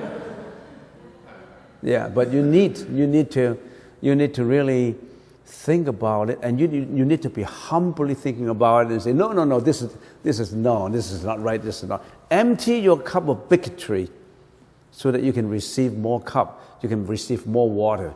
If you fill your cup of ideas all full up to the brim, you can't get any more water in. Empty your cup of your own ideas and getting more water in there, new water. Let's go on to the next slide. That makes it in a more detailed way. We have external environment, right? We have external environment. You are my external environment. And then this external environment can be classified into 5 categories: objects, sound, smell, taste, and touch. Right? What are the objects? What are objects made up of? Objects made up of molecules, protons, electrons, neutrons. All these are objects, right? Objects. Every one of these, my eyes can see object. And then there's another category of phenomena which is called sound. Sound is not object. Even though sound is made of frequency, it is not an object. How can sound be? You can see sound, right? And then smell, and then taste, and then touch. Touch is not just touching. Touch is the relationship among things that they are interacting with each other. And sometimes we call it tactility, the relationship of things working together. Those 5 elements make up of everything in the world. No exceptions. And why do we bring this external environment out? What are our senses? Our eyes see object, our ears listen to sound, our nose smell, our tongue taste, our body touch. Right? You see how clever the Buddha is? He laid all these things out to you so that you understand your own self. You understand your mind, you understand the whole universe. But how many people care to study it? Not many. They miss a very valuable treasure of human philosophy and human civilization. And this is what the Buddha talking about 2,600 years ago, long before the growth of psychology, philosophy. Next, this is the perception part, through the 5 sensory organs that we've been talking about. And then this will interact with what? Let's get into the next one, cognition part, which is the mano. Remember the perception is the five salesmen and sales lady?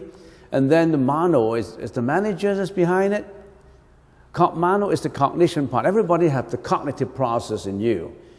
When you are cognizing something, when you are listening to something, smelling something, seeing something, you're actually cognizing externalities, I always call it. And one very important thing that we have to know, the eyes, the ears, the nose, the tongue, and the body only what? Only cognize the present situation. Can my eyes see yesterday? My eyes cannot see the past, can you? Raise your hand if you say, I can see everything happened yesterday. No. You only remember. You don't see yesterday. Can you listen to yesterday's sound? Can you smell yesterday's hamburger, Beyond Burger, A&W? You can't, right? You can't see yesterday. You can't listen to yesterday. You can't smell yesterday. You can't taste yesterday, can you? All that images of the past belong to the function of mano, cognition, the manager. The salesmen are not allowed to see the past files. Not just they're not allowed, they cannot see it. They only worry about the present customer that's in front of them. The mano can dig up archive files. Your mind also goes back to old files. So all images of the past, the remembrance, the recognition, is all done by the mano. So that's the reason why you can remember. That's the reason why you also worry about future. Because what? Because you did your budget. And in your budget, you have a lot of anxiety and worry and fear that you can't meet your budget. You can't meet your budget, you get fired. So all images of the past, the present, of course, the manager knows because the manager interacts with the sales lady and the salesman. So the manager is extremely powerful because he can remember, he can categorize, he can budget, he can do all kinds of things. Very powerful. That's the cognition part. You have that cognition part. And if the cognition works in the right way, that's what the psychologists call what? Cognitive consonance.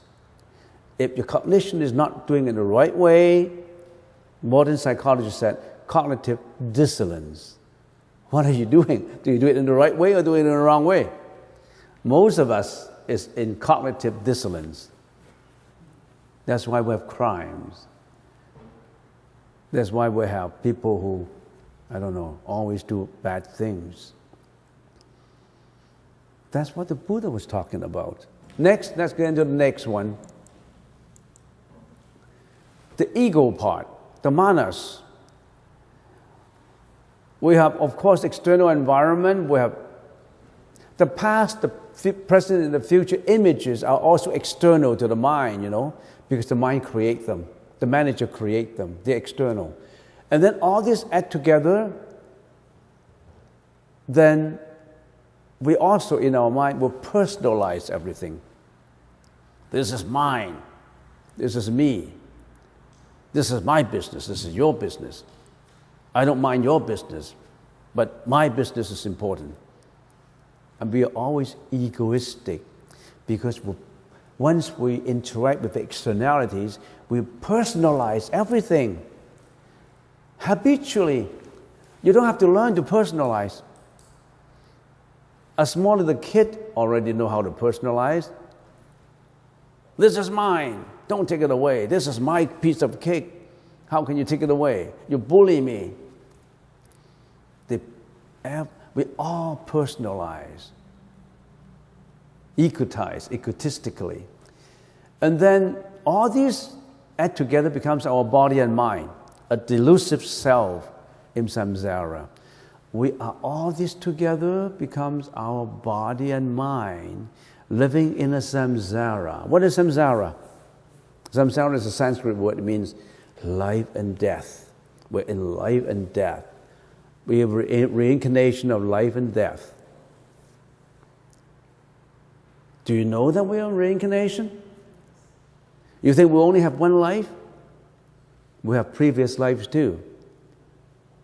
As we always give the analogy, you are living in a hotel. Namely, that's your body. That body does not belong to you. That body has an unrenewable lease, a net lease. That means you have to be responsible for everything. Your own painting, your own electricity, nobody can do it for you. You think people are responsible for your body? That's a net lease. You do everything. You have to look after it. And when the lease expires, adios. You cannot say, can I renew it for another 100 years? You have no right. Some people have the lease only for 1 month in the mother's embryo. Some people have 10 years, teenager, 19 years, 18 years, 17 years, 16 years. When your lease is up, you got to go. Who determines this lease? God? Oh, no. Don't say that. It's not God. Who make up the lease? God? How can God give us an unfair lease? It's a net selfish lease. Are you happy with your own lease? You're not happy with your own lease. Are you happy with your lease? Who says, I'm happy with my lease? I'm happy to go after 19 years, 18 years, 100 years. I'm happy with this lease because in every minute of my life I'm happy. Everybody has suffering, have emotions, have worries, have fears. We're living in suffering. But the Buddha said, yes, we are living in suffering, but we can go beyond this. We can transcend all this. We don't need this. Follow my way, and we go there together. I have already gone there. So are you interested in knowing this way? It's not God that gives you the lease. You created your own lease. Why did I create my own lease? Because of what I have done, what I have thought, what I have talked, what I have acted. I'm responsible for everything. Some, especially teenagers, they may say, it's not fair. How do I know my past life? If my past life is bad, how come I brought something bad in this life? That's unfair. That's unfair. Because I didn't know what I did in my previous life. That's unfair. Let us get an analogy. You kill a rabbit yesterday, for example. And then today you say, I'm not responsible. I killed the rabbit yesterday. Yesterday is gone. I'm not responsible for killing. Yesterday's stuff. Remember, your previous life, action, speech are all done by whom? By you. You killed that rabbit. It does not matter. The killing karmic energy is carried to this life. It's you yourself who did it. You can't say it's unfair. Nobody else did it. You yourself. Are you responsible? If you committed something that the school says, no, you're not allowed. You're not allowed to bully your classmates. And then John came up and said, no, I didn't bully. I only bullied him yesterday. And yesterday is gone. So it's none of my stuff. Yesterday's stuff is gone. How can you say, can you bring back yesterday, Mr. Jones? You can't bring back yesterday, so how can you bring back my crime yesterday? It's unfair. Can you say that? You can, right? So body and mind living in samsara, you and me, and store of the present and past karmic energy. And this eight consciousness is responsible for storing everything. That is your disk drive. You don't think that anything you've done It won't go away. That's the disk drive of your life. And that life has been interminable. It's a long, long life. But nothing gets forgotten. Nothing will be forgotten. Everything you key in the computer, you think it will be forgotten? Anything you key in the keyboard is all registered in the disk drive, good or bad. That includes the program, everything. We reincarnate. We go from one body to the next body with this alaya consciousness. This alaya consciousness is invisible. When the body is dead, the alaya consciousness would leave the body. It's invisible. It's energy. How can energy be visible? But what does the energy contain? All the bad things you have done, all the good things you have done, all the neutral things you have done, is all stored in that invisible bag, which is immeasurable. And that bag will take another hotel. What kind of hotel? Your next body will be your next hotel. What kind of a hotel? We don't know. As we always say, could be a 6-star, a 5-star, depends on what you did. It could be just a B&B. Bed and breakfast. That's all. No more. You can only eat bed and you can only live in there and you can only have one meal per day, your breakfast. You can't afford the next meal. So what kind of a hotel you want to build up for your next life? If that question arises, what's the answer? What kind of hotel you want to build for your next life? 6-star? 5-star? The answer is, and I'm looking at my clock. The answer is, after I give this answer, I think I've finished for the day because it's almost time. The answer is, don't go into any more hotel. No more hotel. Get into Anuttara Samya Sambuddhi. Go beyond life and death. If you roll into another hotel, there's no end to it. Don't roll into another hotel, even a 6-star. The analogy of a 6-star hotel is heaven. Don't go to heaven. Heaven is a 6-star, 7-star presidential suite. But when the lease expires, living in a presidential suite, you got to come back again. We don't know where. Don't even think about going to heaven. Of course, it's better to go to heaven than to go to a presidential suite than a B&B. But who would be going to a presidential suite? All those who have done wholesome things like loving kindness, charity, generosity, helpful. They have done all the good things when they were alive.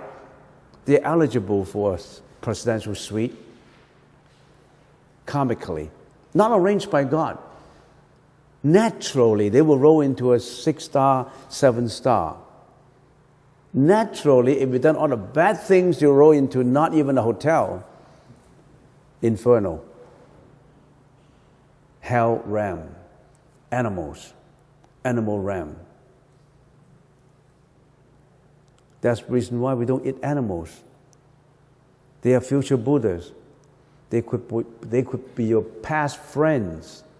So we say we don't kill animals for food because the beef would come from a hawk that could be one of your relatives in previous lives.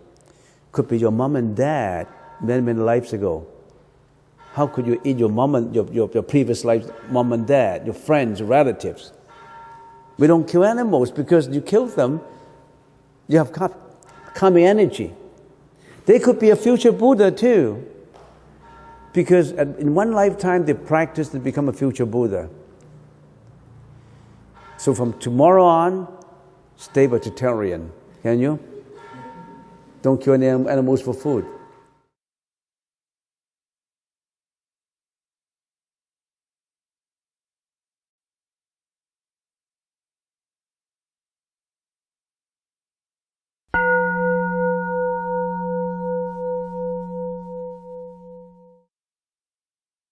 We've been talking about the Eightfold Noble Ways. Remember, meditation is in two parts or two perspectives. One is mental stabilization, or some people call it focus, some people call it concentration. But if you translate the samatha into just concentration, it's not the right translation. You see, when the original Sanskrit or Pali are translated into English and Chinese, some of the meaning could be distorted a bit. And because of the distortion of meaning, sometimes you get lost in the true meaning of it. But meditation is in two parts. One is mental stabilization. In the Pali language is samatha. In the Sanskrit language is samatha. And the other part is mental introspection. And some people translate it as contemplation. But the Sanskrit word is vipassana, same as the Pali word, vipassana. So it's mental stabilization and mental introspection. Mental stabilization is using the breath as the object of attention. You have counting the breath, following the breath, and finally you may achieve stabilization of the mind. That is just on stabilize your mind or calm down your mind. We say the first step, the very simple basic step that you have to learn in meditation is, first of all, learn how to calm your mind and relax the body.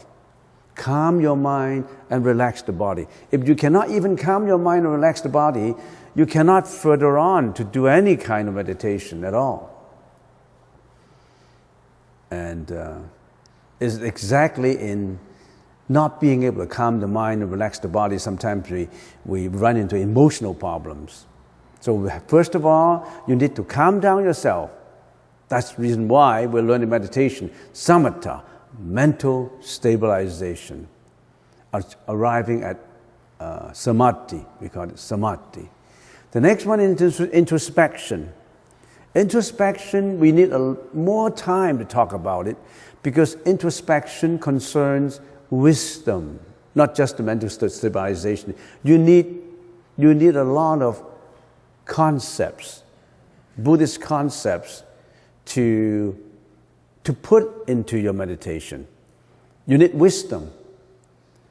And what kind of wisdom we'll put in? What the Buddha told us.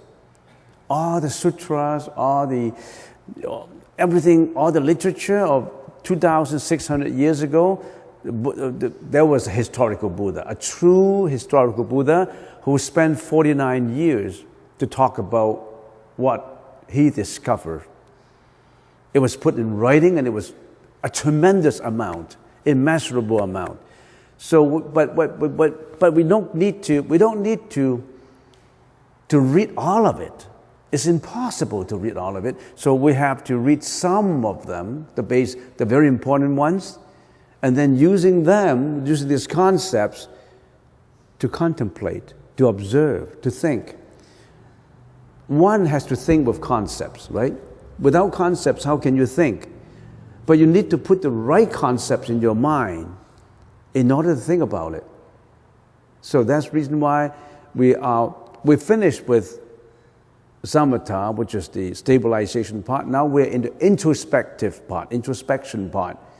And introspection, we have already introduced a few concepts, and the Noble Eightfold Ways is one of the few concepts that we introduce, which is very important. We just do a brief review. Right perspective, right orientation, right speech, right action, right lifestyle, right efforts, right introspection, and right mental equilibrium. And I have the Pali language in bracket and the Chinese language in bracket. I changed the Chinese translation. I think the Chinese translation, personally, sometimes is misleading. That's the reason why you can't get the right meaning. We already have covered up to number 6, which is the right effort. Right effort is like something that would add on to to the experiment to make it more speedy or to make it more effective or to make it more, I don't know, easy to observe. So the right effort must be applied to the right perspective, right orientation, right speech, right action, right lifestyle. All the other 7 ways need the right effort. The right effort. When the right effort, it means it comprises of 4 parts. The right effort pertains to the mind. Right effort includes prevention, elimination, cultivation, and maintenance. Prevention is to prevent evil and unwholesome states of mind from arising. Elimination is, if it has arisen, you have to stop it. Stop evil and unwholesome state of minds. Stop if it's already arising. So the first one is to prevent it. Preventative measure. Prevent, if I can give an example, prevention is to prevent things from happening, to prevent emotions from happening, to prevent crimes from happening. So in a society, we can't just say eliminate, eliminate. We have to prevent. When a fire has already come out, you eliminate the fire. And that's the time when the rescue crew is already here. It could be too late. So we better prevent it from happening. That's the first procedure. Prevent it from happening. And if it has happened, then you have to eliminate it. But the best is to prevent it from happening. Preventative measure is always the safest measure. Prevent yourself from having bad health. It's better than being sick and get a doctor, right? So prevention, elimination. And we have talked about that already. So let's get on to the next one, which is cultivation and maintenance, which falls under the main title, right effort. So the right effort has to be prevention, elimination, cultivation, and maintenance. And we stop at cultivation. Cultivation is to produce, cause to arise wholesome states of mind, not unwholesome. Your state of mind always has to be wholesome. There's a difference between wholesome and unwholesome emotions, negative and positive emotions. A wholesome state of mind is positive emotions. You know, emotions have 2 categories, unwholesome emotion and wholesome emotions. What is wholesome emotion? Compassion, loving kindness, generosity, unselfishness, that is wholesome emotion. Unwholesome, selfishness, egoistic, cruelty, anger, violence, hatred, jealousy, greediness, depression, anxiety, fear, those are unwholesome. So we want to cultivate wholesome states of mind. This cultivation is cultivation of the mind, of the mental states of mind. Now it gets onto the meditative part of it. It's the mind that we need to change. The mind, there's a difference between actual actions already performed, actual words already spoken, and what is inside the mind. It's just a thought, right? And it concerns states of mind. What is in the mind is latent energy. A thought is energy. It's latent. It's potential energy. When it's already expressed, it's expressed energy. What is expressed energy? From a thought. Your action, your speech, you express your speech, right? That's expressed energy. You express actions by punching, that's an expressed energy.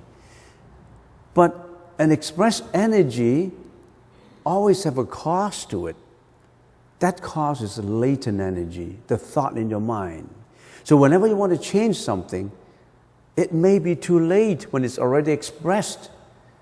You change before it's being expressed, when it's potentially in your mind. when it's latent in your mind. It's the same as any kind of concept of energy, kinetic energy. Kinetic is motion, right? A moving motion. Kinetic is already expressed. The motion is already expressed. But the potential energy is not expressed yet. It's the thought in your mind. What we need to change, we better change the mind first.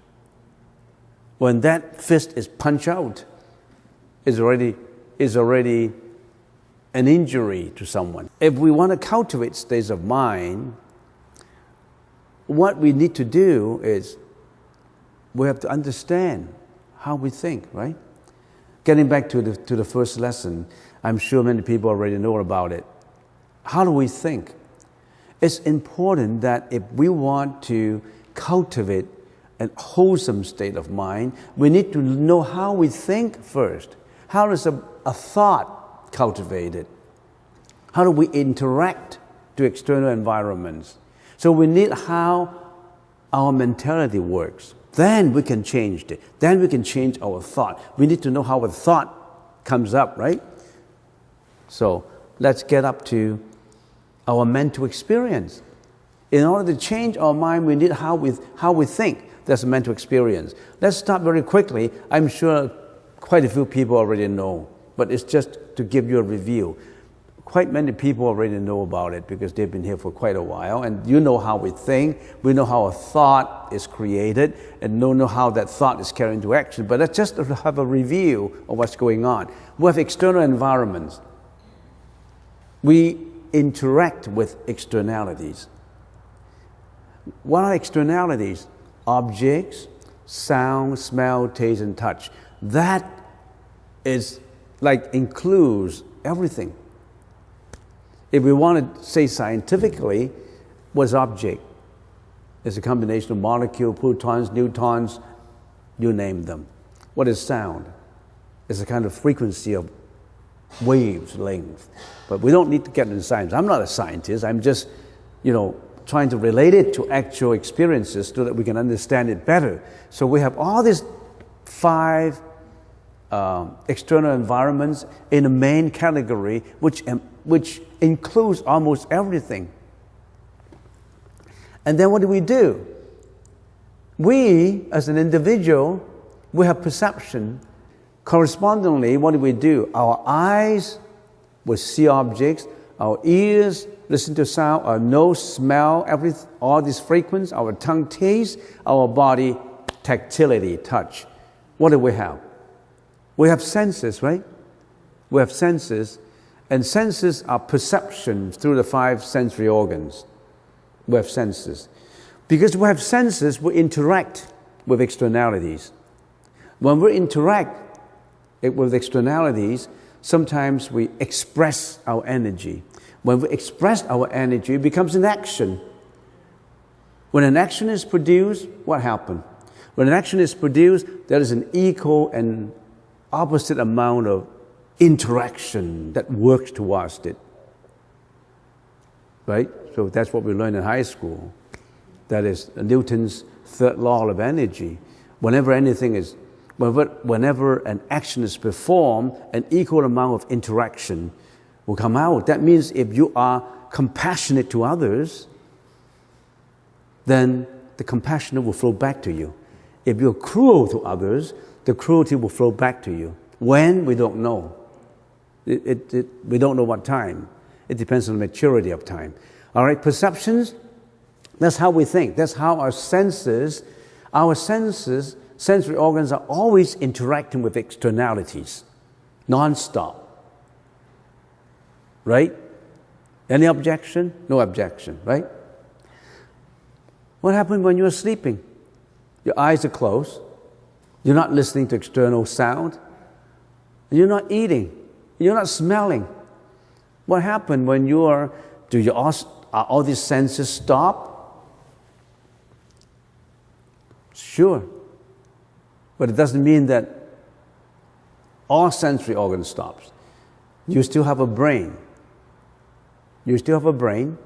That brain is the 6th consciousness that's still active when you're sleeping. That's why when you are sleeping, you still have dreams. What do you do when you have dreams? In your dreams, you go back to the past. You take out some files and dream about it, and you may worry about the future. And all that, that's the sixth consciousness. But anyway, the first 5 sensory organs are the present moment, salesmen and salesladies. And then we have a cognition process, which is interpretation, rationalization of the perception. Because the perception itself cannot make a decision. Only the sixth consciousness will make a decision. All right? And then your seventh consciousness, your ego, would personalize everything. This is mine. How come you intrude in my properties? How come you do this? How come you do that? You personalize everything. And because of the personalization, emotions arouse. Because you personalize it. When you personalize, your self-esteem comes up. Your self-obsession comes up. Your self, that self comes up. That's the seventh consciousness, which is your ego consciousness. We call it the manas. The sixth consciousness, we call it the mano. And then there's also the storage consciousness, which is the alaya consciousness, that store everything that you have done, you have thought, you have acted. So whatever you have spoken, whatever you have acted, your behavior, and even whatever you have thought, what you have acted, what you have spoken, that's your express energy. You express energy. Whatever is in your mind, that is your latent energy. All these get stored. Where? In your alaya consciousness. It won't get away. So be careful with your thought. Some people say, as long as I don't perform it, I'm okay. I always want to steal that diamond ring in the window, in that, but I haven't done it. But that greediness thought is already in your mind.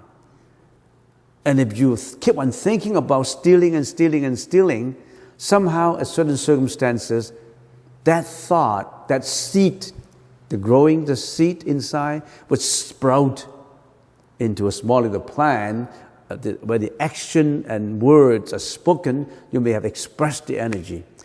So everything of this is stored in your eight consciousness. So we have to be very careful with how we think. That's what the positive thinkers talk about. Whatever the mind can conceive, the mind will eventually do it. So what kind of mind you want to conceive? If you want to conceive a cruelty mind, you hunt. You kill animals just because of pleasure. You don't care about sufferings of other animals. That's not a thought of compassion. That's a thought of cruelty. However, if you have a thought of compassion, you always say, how can I donate my money out to help others? How can I donate my energy, be a volunteer to help others? How do I go across the border as across the border doctor to help underdeveloped countries, patients in underdeveloped countries? So now it all springs from a thought. All right, so these are the mental experiences that we have. And we have to keep these mental experiences in our mind in order to practice meditation. Meditation is not just yoga, you know. Meditation is just not to improve your health. Meditation is to guide you to enlightenment where you are beyond death. You're not going in rebirth and birth anymore. It's beyond. I like that new product coming out. They call it Beyond Burger. You know something Beyond Burger? Burger is what you eat on, meat. But now they changed the meat to plant. And they say beyond, that means when you're eating the Beyond Burger, you should think beyond eating. We have to eat to survive. The Buddha said, yes, but you have to go beyond survival, beyond existence.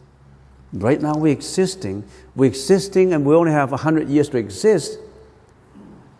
We have to go beyond 100 years. That's in the Buddhist teaching. To go beyond 100 years, beyond time. We say, I always think if we change beyond burger to beyond time, that would be better. Beyond time. So we need to put this framework in our mind. With this framework in our mind, what would you be thinking of in your meditation? What would you be thinking of in your pursuit for enlightenment? In your pursuit for purity of mind? What are you thinking of? Just this. Just on this PowerPoint, you can think for many, many days. You can ponder on it. You can contemplate on it. You can introspect on it. How do we introspect on it? For example, let's take an example. I still have 15 minutes to go, so I can take as many examples as I want. Looking at this, I think really, if you have taken a picture of this, develop into a big picture and paste it to your wall and contemplate on this.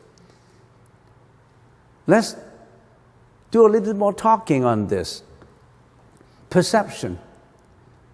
In our daily lives, how do we use our perception? How do we use our eyes? We use our eyes to do many things. Some are wholesome things, some are unwholesome things. We use our eyes to read so that we can learn.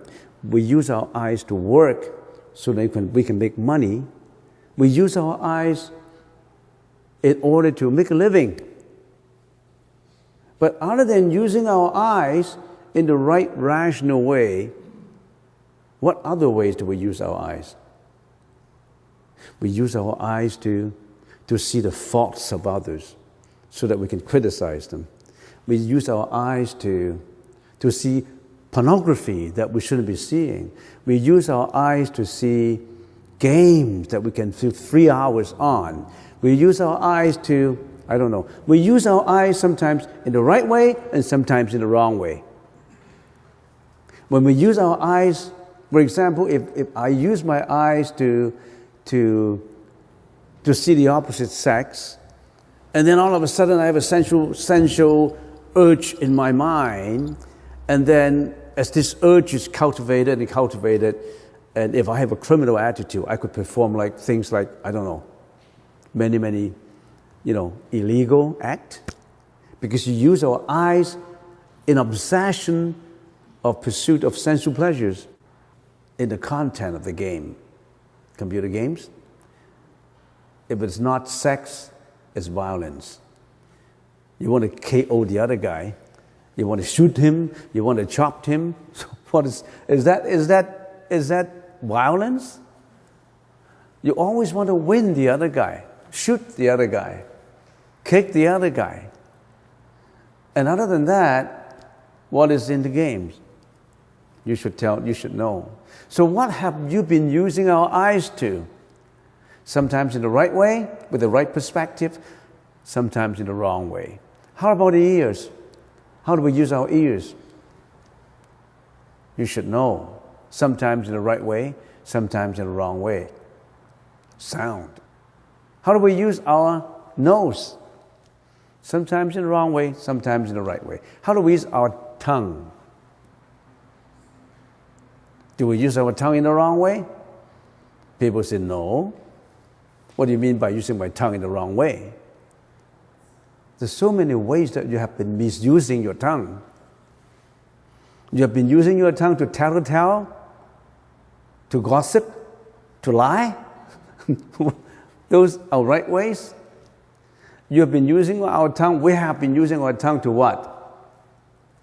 To eat the flesh and blood of animals, to slaughter them, pigs, ducks, chickens, and going through the taste buds at the expense of animals suffering from being slaughtered. You think it's the right way. But do you know how many chickens were killed every day? You know how they were killed in the mass assembly line? upside down, hooked up on a hook, blood dripping down. They can slaughter a chicken in 5 minutes. And how many chickens they will slaughter? Go and visit a chicken farm, a turkey farm. How do the turkeys get killed? I saw how turkeys were killed in a farm many, many years ago. They have someone holding an iron rod to hit the turkey until the turkey is dead. and then they do what they have to do. So there's so many ways. We use our perception sometimes in the right way and sometimes in the wrong way. And what's the percentage of right and percentage of wrong? What's karma? Some people use the perception, most of it is in wholesome karma. Some people use it in unwholesome, using unwholesome karma. So don't blame that your destiny is not as good as the others. You created your own destiny because you created your own karma. What is karma? The energy you produce, expressed or potential. So, tongue, body, all this perception, well, we've been using our sensory organs sometimes in the right way and sometimes in the wrong way. And how about cognition? Cognition is inside, in the mind. The mind is sometimes rational and sometimes irrational. The ego is always there. We always have that ego. Store consciousness, good or bad, or store in that place. The store consciousness, the alive consciousness, is the actual consciousness. It's invisible. Consciousness is like energy. How can it be visible? But you know, when a body dies, the last that leaves the body is the energy of the eight consciousness. Your perception all died. Your eyes, your ears, your nose, your tongue, your body all died. Say if you live up to 100 years, all died. And then your brain is no longer working anymore. There's no cognition anymore. You can't cognize anymore. When you are dead, how can you see? When you're dead for a long time, your body gets decay. Your ego consciousness would immediately on the verge of death shrink into the eighth consciousness. The storage consciousness becomes one, and that alive consciousness would leave your body and reincarnate into the next form. So we are changing form all the time without changing, without eliminating the energy. Based on the conservation of energy, the energy never gets disappeared. Energy only changes form. It will never disappear. That's proven by science. The Buddha talked about it 2,600 years ago. Our body, the energy that we create, actually we shouldn't use the word creation because energy is one constant there. It's never created, it's never destroyed. But the energy we've got to express, we carry that energy for many, many lifetimes. And we carry that energy to the next life too. What kind of energy? Is that the energy given by God? No, it's not given by God. You created that energy, not God. How can you say God wants you to kill? How can you say God wants you to lie? You created the energy yourself, and you have to be responsible for that energy. Hopefully everybody creates good energy. Good cause will come to good effect. So your destiny is in your hands. We always say thoughts will give rise to words. Words give rise to thought. How can you think without words? And then words become a language, spoken. And thought would pushes you to speak and to act. The action and speeches. When action and speeches are always done repeatedly, it becomes your habit. It becomes your habit, right? Your thought would drive your actions out. Your action and speeches are all repeated all the time, becomes your habit. And that habit is repeated all the time. It becomes your personality. That personality determines your destiny. Don't blame mom and dad for your poverty. Don't blame mom and dad for anything. You created your own personality. Your future, your destiny is in your own hands, not in God's hands, in your own hands. So how do you want to change it? The Buddha said you can change it, understand it. It's just like how do you overcome your depression? You first of all have to understand the nature of the depression, the characteristics of depression. Understand depression in a better way. Fully understand depression. But understanding is not enough. Understanding is not enough. You have to bring your understanding into practice. You have to learn how to overcome it, how to practice it, how to practice overcoming your depression. It's the same thing. In order to practice it, you have to carry out into action. How do you do it? So, given that, we can think about that, then we know what kind of actions that we should perform in order to practice the Buddha's teaching. Understand the Buddha's teaching and then carry that teaching into practice. Getting back to meditation. Getting back to practice. How do we practice a meditation? We have to understand the nature of meditation, the introspection part of it, the concepts. And then we have to carry out the stabilization and carry on with the introspection. So in other words, wisdom, morality, and meditation all go hand in hand together. One cannot go without the other. This is in more modern terms. We have the eyes, the ears, the nose, the tongue, and the body. And we have this mind, we call it mano, which interact with all these perceptions that interact with externalities, which is the mind. And behind the mind, we have this ego, this self, that strongly control the mind.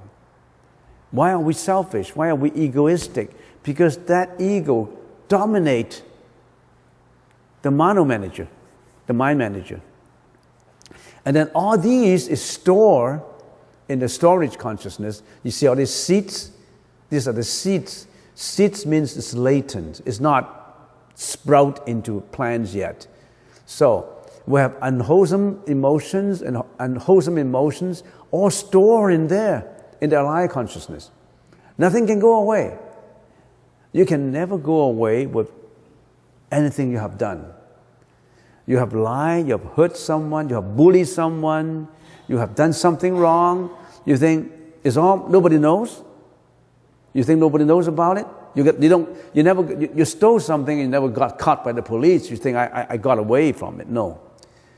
You can get away from the police, but you cannot get away from your own consciousness. Your own consciousness store everything you have done, everything you have thought, everything you have spoken, just as the disk drive of a computer recorded everything, the programming, the data. It's a very good analogy.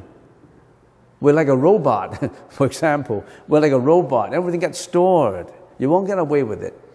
But we want to be a good robot, though. A robot that is helpful, a robot that is giving wholesome emotions, not unwholesome ones. So all these get stored. Wholesome emotions. Emotions are not always negative, you know. Try to breathe, try to cultivate wholesome emotions. But you think wholesome emotion is the best, right? Don't you think that? The Buddha said wholesome emotions is better than unwholesome emotion. But emotion is an emotion. Emotion, ultimately, whether wholesome or unwholesome, we have to go beyond them. We have to go even beyond burger, beyond wholesome emotions. If you think about it, the Buddha said if you enjoy the effects, the fruits of wholesome emotions, that is still a danger. Do you know why? There's still a danger. Why? Because if you have done all the merits in this world, you have carried out all the wholesome emotions, you know what happened to you in this life? You'll be happier, you'll be more healthy, you have all the merits in this world, but you still have to die, right? Who does not have to die? Raise your hand. Right? If you don't have to die, you won't die, raise your hands. If you know that you will die in the future, raise your hands. So how come you don't raise your hands, right? You will die in the future, that's for sure. Are you not sure that you will die in the future? Youngsters, they will never think of death because they're too young to think of death. But you think that death is only for the aged guys, for the senior guys, right? No. Death is for every age. If you go to Ocean View and check out all these years of death and the birth date, you check that there are youngsters on the tombstone. They're youngsters. Not just for the senior people. So what does that tell us? We really have to practice to go beyond burger, beyond living, beyond time. So, getting back to unwholesome emotions will produce bad effects to you. That's for sure. You will suffer. All kinds of suffering come from unwholesome emotions. But how about wholesome emotions? Everybody said, oh, I have joy, I have faith, I have equanimity, I have no greediness, no hatred. I'm perfect. If you have almost no unwholesome emotions, you have all wholesome emotions, you will enjoy happiness in this life or much happier than others. But when you die, what happened to you? You'll be born in heaven. Really. It's the same concept as many other religions. But heaven is not the final place to go because you haven't cleared up your klesis. In other words, you haven't cleared up all the emotions. When you go to heaven, you enjoy all happiness. You still have to come down to reincarnation. When you come down to reincarnation, that happens to you in most cases that you become a multi-billionaire, right? You'll be born in a good family. You know why some babies were born in a rich family and some babies were born in a poor family? Is it because of God give them a chance to be poor? God give them a chance to be rich? No. It's, according to the Buddhist teaching, it's the karma that pull you to where you should be born. It depends on the effects, on the causes that you have cultivated. So assuming that you've done everything good, in your next life you'll be a multi-billionaire. Don't be jealous of multi-billionaires. They might have done something right. Not only in this life, in their previous lives too. We always talk about reincarnations. Imagine if you're a multi-millionaire and you've done something right, you become one of the richest, the 10 most richest in the world. What happened? There will be a lot of friends coming to visit you. Girlfriends? Most of them are girlfriends. What do they want? They have different motives. They want your money. They want your reputation, your fame. And then you're mixed with people, and these people will get into trouble. These people will get you into sexual misconduct. These people will get you into trying to multiply your money by false contracts, by illegal means. by things you shouldn't do, you shouldn't have done. Then you involve in bad karma again.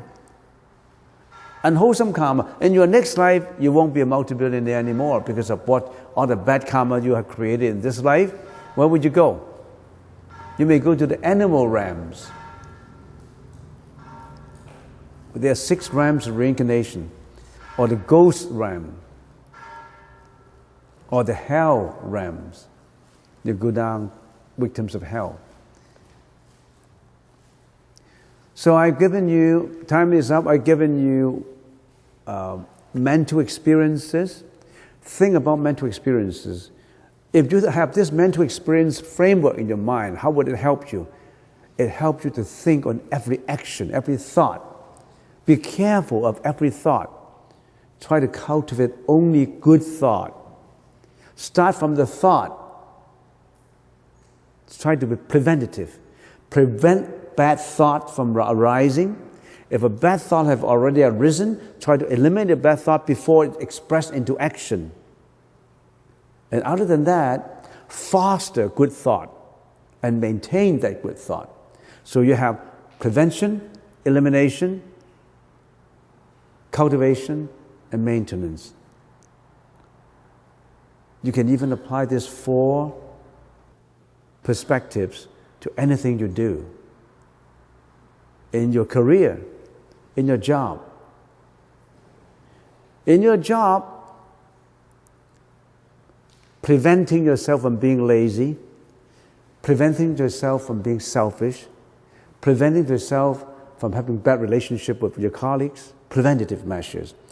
If you already done something wrong, eliminate a bad relationship by doing something good.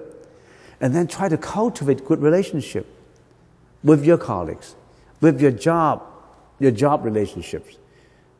Do a good job in cultivating of energy, cultivating of diligence, wisdom. And how about maintenance?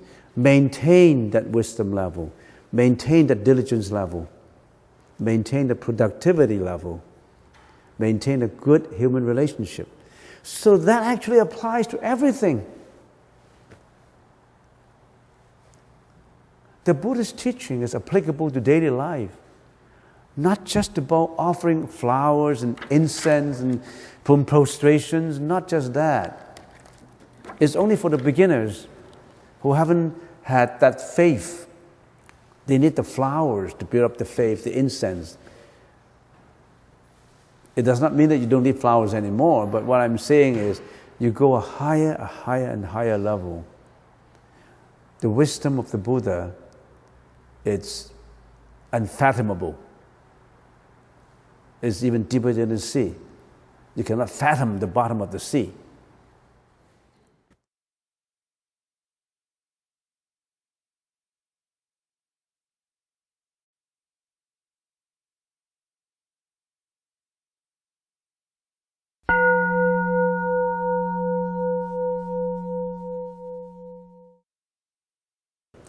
We've been talking about the right introspection. And the right introspection involves learning a lot of the Buddhist concepts and apply these Buddhist concepts onto your daily practice. And as we always mention as an analogy that the Buddhist teaching is like an ocean of literature. It's almost like immeasurable. What the Buddha talked about over the 49 years of his life after enlightenment has been so much, it's so immeasurable, it's like an ocean. And in order to taste the water of the ocean, you don't need to drink up the whole ocean. It's almost like impossible. Just scoop up a few and zip it, and you know what the taste is all about. So people say, oh, I'm confronted with all these concepts that I don't know how to learn it, what to learn, how to pick the right concepts to learn. Just pick the right concepts. It's a few concepts and you can learn it. So we've been picking up one of the most important concepts, which is the Noble Eightfold Path. And we have already learned other concepts too. So right now we are taking a cup and scoop up an ocean of unpolluted water.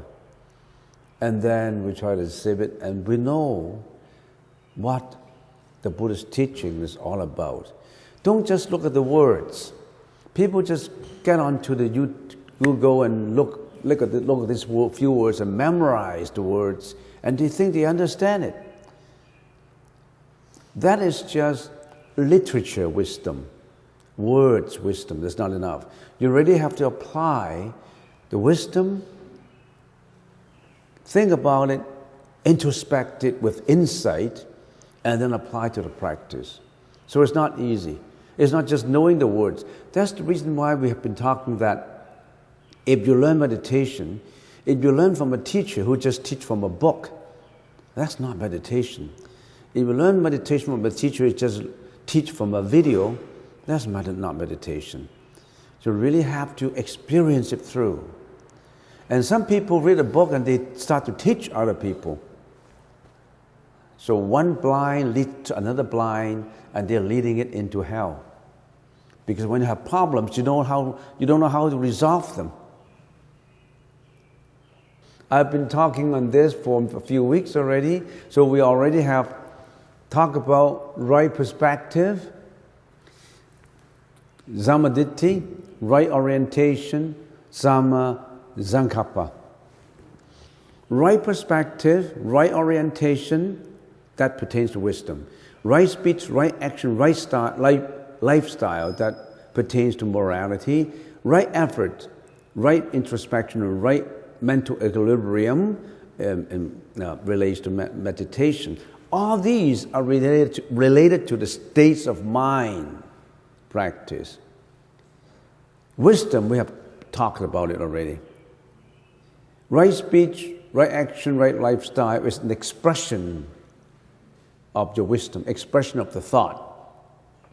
So we've been talking about three things: thoughts, speech, and action. Thoughts, mentality related to wisdom and to meditation. Speech and action related to morality. So last time we stopped at right effort, and right effort actually applies to every one of the other seven. You have to use the right effort in practicing all the others.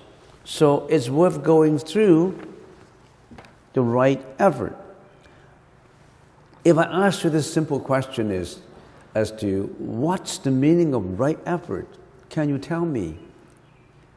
Right effort contains 4 facets to it.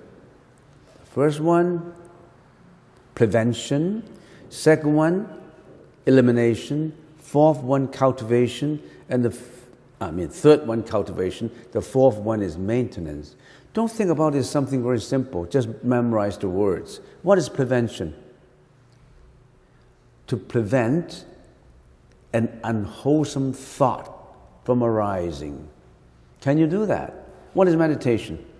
Letting go of bad thoughts. To prevent unwholesome thoughts from arising. How many unwholesome thoughts we have arising from our mind every moment, all the time? Can you prevent it from arising? Very difficult. That's why we do meditation, to train ourselves in preventing unwholesome thoughts from arising. What are these unwholesome thoughts? Negative thoughts. Ignorance, jealousy, greediness, hatred, anger, anxiety, depression, arrogance, self-pity, self-debasing, lots of them. Even in modern terms, bipolar, depression, obsessive compulsiveness, all these things, can we prevent them from happening? That's prevention. Elimination. To eliminate unwholesome thought that have already arisen. You can't prevent it. It already happened to you. It comes to you. You already thought about the depression. You already thought about arrogance, jealousy, hatred, greediness. How do you eliminate it? The third is cultivation. Cultivation is cultivate wholesome thoughts. The previous two dealing with unwholesome thoughts, and the later two of cultivation and maintenance deal with wholesome thoughts. How do you breed wholesome thoughts? How do you cultivate? Let wholesome thoughts arise. What are these wholesome thoughts? Thoughts of loving kindness, thought of compassion, thought of tolerance, thought of responsibility, thought of letting go of the egoistic attitude. All these positive, wholesome thoughts. How do you cultivate them? How do we cultivate wholesome thoughts? And after we have cultivated it, or cultivated them, a lot of wholesome thoughts, how do we maintain them as if they always linger on? These wholesome thoughts always linger on and on and on, so that you don't have any more unwholesome thoughts. It sounds easy, but it's extremely difficult. And right effort, right introspection, number 6, right effort, right introspection, right mental equilibrium, they are related because they are dealing with states of mind. When we talk about states of mind, we have to know how do we think, our mental experiences. We have in the forefront the eyes, the ears, the nose, the tongue, and the body in the forefront as our perceptible sensory organs interact with externalities. And then we attach to them, and at the same time there's interaction coming up from our emotions to react to them, and then we get angry, we get jealous, we get greedy, we get all kinds of what we call problems of the mind coming up. How do we deal with them? And we have to understand what is the manager that manages our senses, our perception. The mano, our manager, right? Those who have been here listening, you know who mano is, our manager that manages our senses. Our manager that has the responsibility of taking up the old files, budgeting for the future, and living in the present moment, the mano. And the mano, being the manager, managing all these, the mano is being dominated by another thing. Your manager. You think your manager is free to do anything he wants? No. Your manager in your mind that interact with externalities through nose, ears, tongue, taste, all these, your mano is being dominated by what? By your manas, right? Manas. What is manas? Manas is the seventh sense. Your seventh sense, your seventh consciousness, which is what? As I give an example in a company, that's the board of directors. Your board of directors is very egoistic. Your board of directors care about nothing but his own profit. He's egoistic, he's self-centered. That's you. You have that manas in you and me. We start to personalize everything. And that's why we get angry. That's why we think we have a self. This is me. This is self. I have a self-respect. I want to protect my own interests. This is me. You personalize everything. And then everything gets stored, okay? Stored into the eighth consciousness, which is called the alive consciousness. Just a flash through of what we've learned in the past of the eight consciousnesses. Now, right effort that we already have mentioned, we have come to discuss not on the prevention, not on the elimination, because we're finished with them already. We have stopped last time at cultivation. How do we cultivate wholesome thoughts? How do we cultivate them? And the Buddha suggested to us the right introspection, which is the number 7. Samazati. What is zati? Zati is, people translate sati as mindfulness. which is okay if you really understand what mindfulness means. If you just look at the superficial meaning, probably you get misled because you think mindfulness is to fill up your mind with something. But mindfulness is not to fill up your mind with something, to be alert that it shouldn't be filled up. To be alert that your mind shouldn't be filled up with any bad things. That's mindfulness. We call it sati. There are sutras like Mahasatipatthana or Satipatthana. All right. So the right introspection concerns sati. Sati is the mind. And then the mind has to be in equilibrium, which means that the mano, which is your manager, being dominated by the manas, shouldn't be a tug of war. They should be more or less come into equilibrium. We want to discuss 6, 7, 8 together. We don't want to segregate them because they are not different. They are of the same values, the same vacuum, the same understanding. So we can separate 6, 7, 8 together and talk about it bit by bit. Okay, so the right effort should be applied to the right introspection and the right mental equilibrium. So what do we mean by that? Let's get into the 7 steps to awakening, which deals with the right effort applied to the right introspection.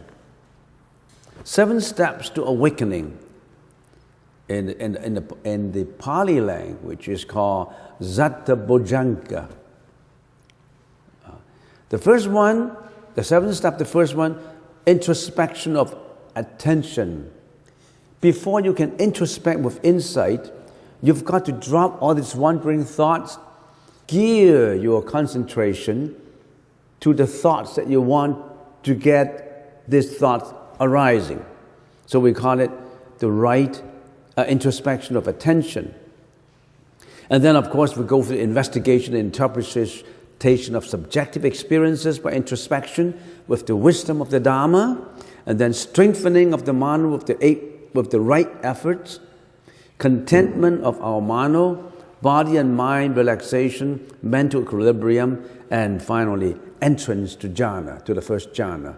These are the 7 steps that we're going to talk about step by step. But let us first talk about the first one. Introspection of attention. What do we mean by introspection of attention? To take our attention from what we see, hear, taste, smell, and touch, and focus our attention introspectively, insightfully, and continuously to 4 locations. We want to introspect to 4 locations. The first location is the body. Second location is sensation, which is your feeling. Third location, chitta. Chitta is what? Chitta is the board of directors, your delusive thoughts, your emotional state of mind. And finally, number 4, the thoughts that arise in your mind. So when you do your introspection, you concentrate in these 4 areas. And sometimes when people study Buddhism, they think that, oh, I memorized all these 4 locations. Body sensation, chitta, and thoughts that arises in the mind. And that's it. I memorized them. I know. Memorizing it is just kindergarten. You still have to apply what you know to the practice, to your daily life, like a 24/7. You know what a 24/7 is? 24 hours a day, 7 days per week. It's a 24/7 application of introspection. Not just when you're meditating. So when you're meditating, say, I am not egoistic. I am altruistic. I always have loving kindness. I always have compassion. Then you walk out of the temple, and then you start to be very egoistic. You start to be angry all the time.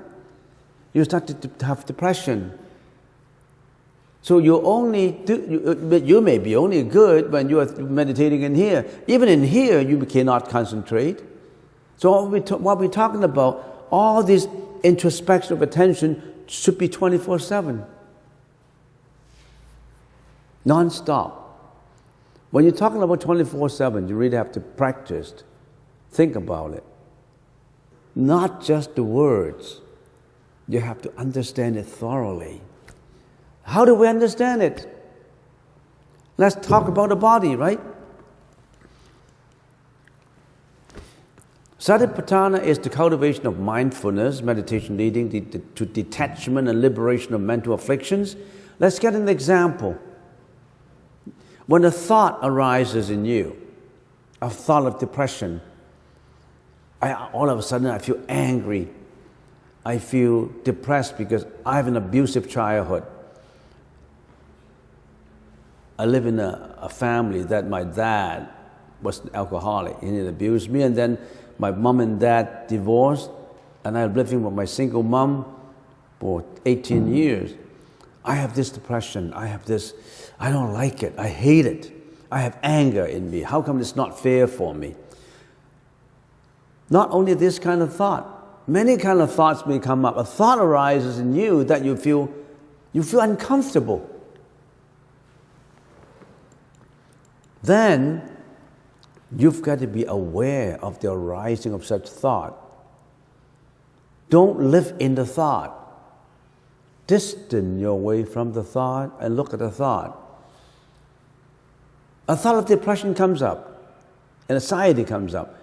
Oh, this is a thought. This is not me. This is just a thought. How can I identify this thought with me? This is a thought, and this thought changes all the time. If I always react to my thought, I will be suffering. Sometimes I have the thought of happiness, and most of the time I have the thought of unhappiness. Does that mean that I feel always unhappy when such a thought of unhappiness come up? Then I must be stupid. A thought, I must be aware of the arising of such thought as if I distance myself from it. I can, in my first thought, I feel angry. Now, the anger dominates me now. In my hormones, in my mood, I'm moody. And no, I shouldn't. I whisper to myself, no, this is just a thought. I want to distance myself from it and look at my thought. How come I get moody? How come I'm angry? I can't just dig deep into the reasons, but I just have to watch it. I don't want to be totally depressed. I don't want to commit suicide because of all this. Life is too valuable. I have a lot of values in me. And how come I want to avoid it from taking my own life because of this? I want to distance myself from all these bad thoughts. Can you do it? Very difficult. Extremely difficult. If you can do it, you are on your way 50% to sainthood. It's very difficult. When a depression comes up, how can I let go? When I feel angry, I'm just angry, how can I let go? When I feel greedy, I'm greedy, how can I let go? But you must train yourself. You must train yourself, have that stillness of mind, still your mind.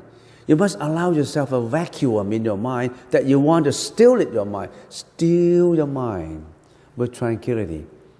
And that takes training. You think you can just talk about it and you can do it? Can a boxer in the boxing ring just talk about boxing? He has to go through a lot of training. I don't like to see boxing because there's blood all over the place. No, I don't like to see it, but I like the energy behind the boxing. Have you seen Rocky? How do they train Rocky? Oh, you go through a lot of bruises and the training itself. It's an efforts applying procedure. How can you win if you don't go through the training? How can you win negative emotions if you don't go through the training of overcoming emotions? Nothing comes easy. You think we can just get it from a teacher? The teacher said over, okay, let go, let go. You think, okay, teacher, let go. But when the time comes, I cannot let go. Be aware of the rising of such thought. Watch the thought. And then what do? Watch the thought with the 4 locations, the 4 introspections. I will have to tell you after this slide and another slide, what are the 4 locations? Remember the locations? The body, the sensation, the location of impermanence, and then what? What's the last one? The location of non-self. And then let go of the thought. If you cannot let go in the beginning, try to keep a silent mind and learn to accept it with understanding and tolerance. This is a simple way to put Satipatthana in the right perspective. That's Satipatthana. Now you say, okay, I was at Vernon the other day, and then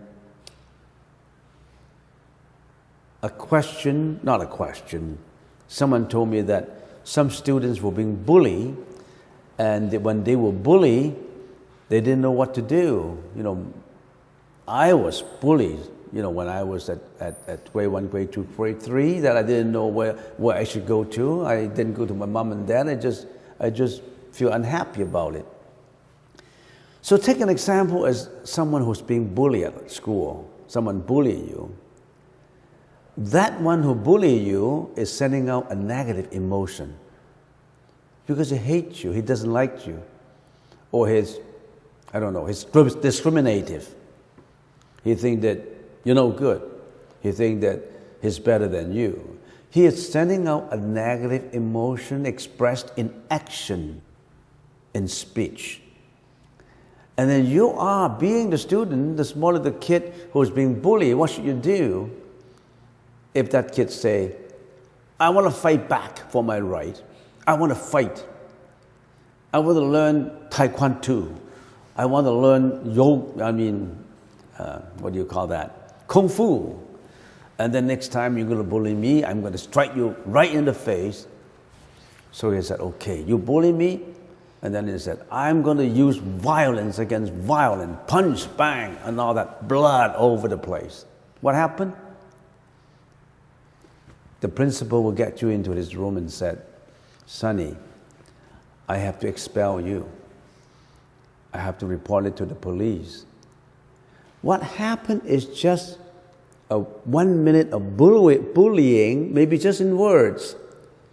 If you counter that 1 minute of bullying with violence of hitting and fighting and yelling and spitting and blood and everything, you are trying to magnify that little negative emotion of bullying with another momentum of negative emotion, which is fighting words. You're using violence against violence. Does it work? You're adding more momentum to the negative emotion. The Buddha said, don't add negative to negative. Absorb the negative momentum with loving kindness, with compassion. Imagine a scenario where Sonny said, okay, John, you bully me, but I'm going to forgive you, and I will just go away. But don't do it next time. He walked away with more or less compassion, tolerance. So Sonny is using the positive emotion of tolerance to meet the negative emotion of bullying. So it is using positive things against negative things, or diluting out. And then somebody asks, oh, Sonny, you're a good boy, you use this against bullying. He said, yes. And I feel happy. I'm going to tell this is the method to my other friends about this. So he's using consideration and compassion again. So the momentum of the original positive emotion is being ripple into higher momentum. Which effect you like? You want to use violence against violence, or you want loving kindness against violence, compassion against violence, tolerance against violence? How did Gandhi become successful in the independence of India? Because everybody is using compassion, loving kindness, and tolerance against the abusive, negative emotions of force by the British police during that time when India was looking for independence. So in other words, we have to know how to interact. This is not enough because we still have to mention one of the four introspections. Let's take a look at how in detail can we watch the thought with the four introspections. Okay, let's say, as an example, a thought of emotion such as depression arises in the mind. Not just depression, unhappiness, say anger, anxiety, guilt, remorse. Any kind of negative emotion arises in the mind. You feel unhappy. And then what happened? Immediately you are aware of the arising of such thought. If you're practicing Satipatthana, you say, okay, now, I'm unhappy. A thought of negative emotion comes up in my mind. You distance yourself away from it. Don't follow the thought immediately. Whisper to yourself, this is a thought of anxiety or depression that is coming up now. I must not follow it. I'll let it go away. Whisper to yourself. Whisper to yourself. You know the power of whispering? What is that power of whispering? What do we mean by whispering? Whispering is to talk in a very low voice to your own mind. It's a sound-producing procedure. You know the power of sound? Do you know the power of sound? You know sound has power, right? What do we call this? What do we call this? Sound therapy, right? It's a therapy. Sound is a sound therapy. How do we know that sound therapy works? Do you know ultrasound? Do you know how the doctors get into your body to break your stone bladder?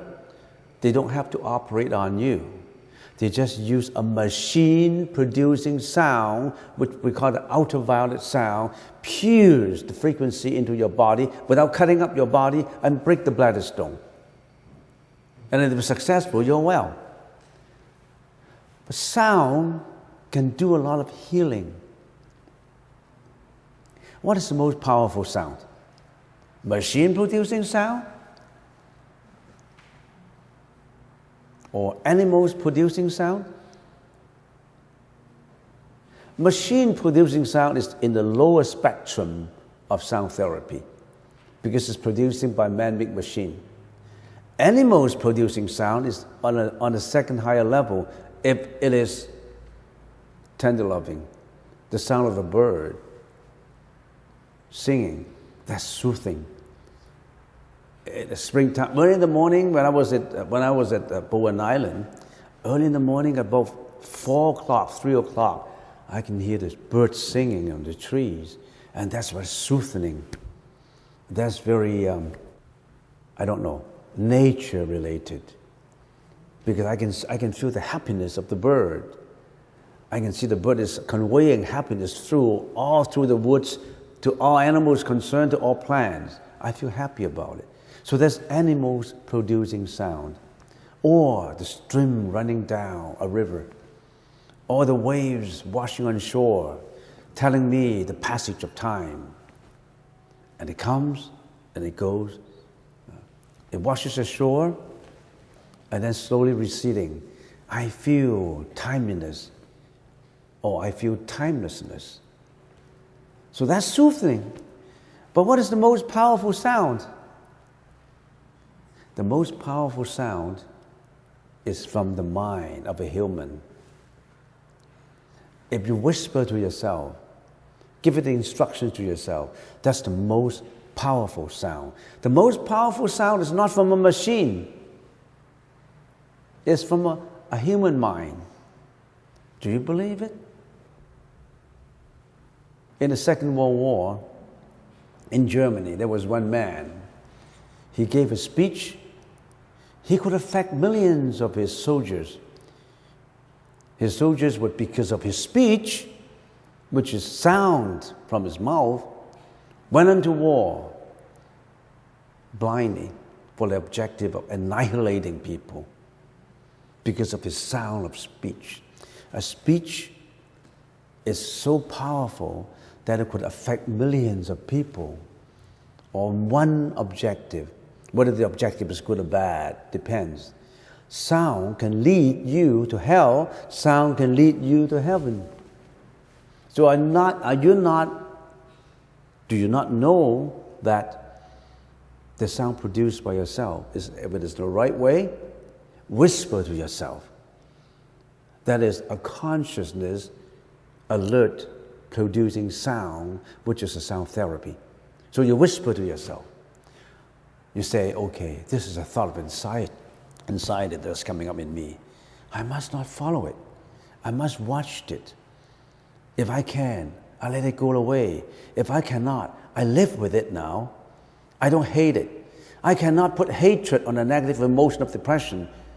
How can I increase? I don't want to increase the momentum of the depression by putting another momentum of hatred on it. So I don't want to get angry. I don't want to get sad. I just watched it. And if I can, I'll let it go away.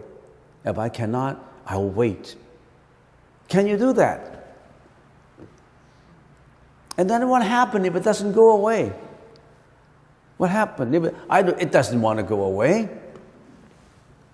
Then you go on to the third, watch the thought with the 4 introspections.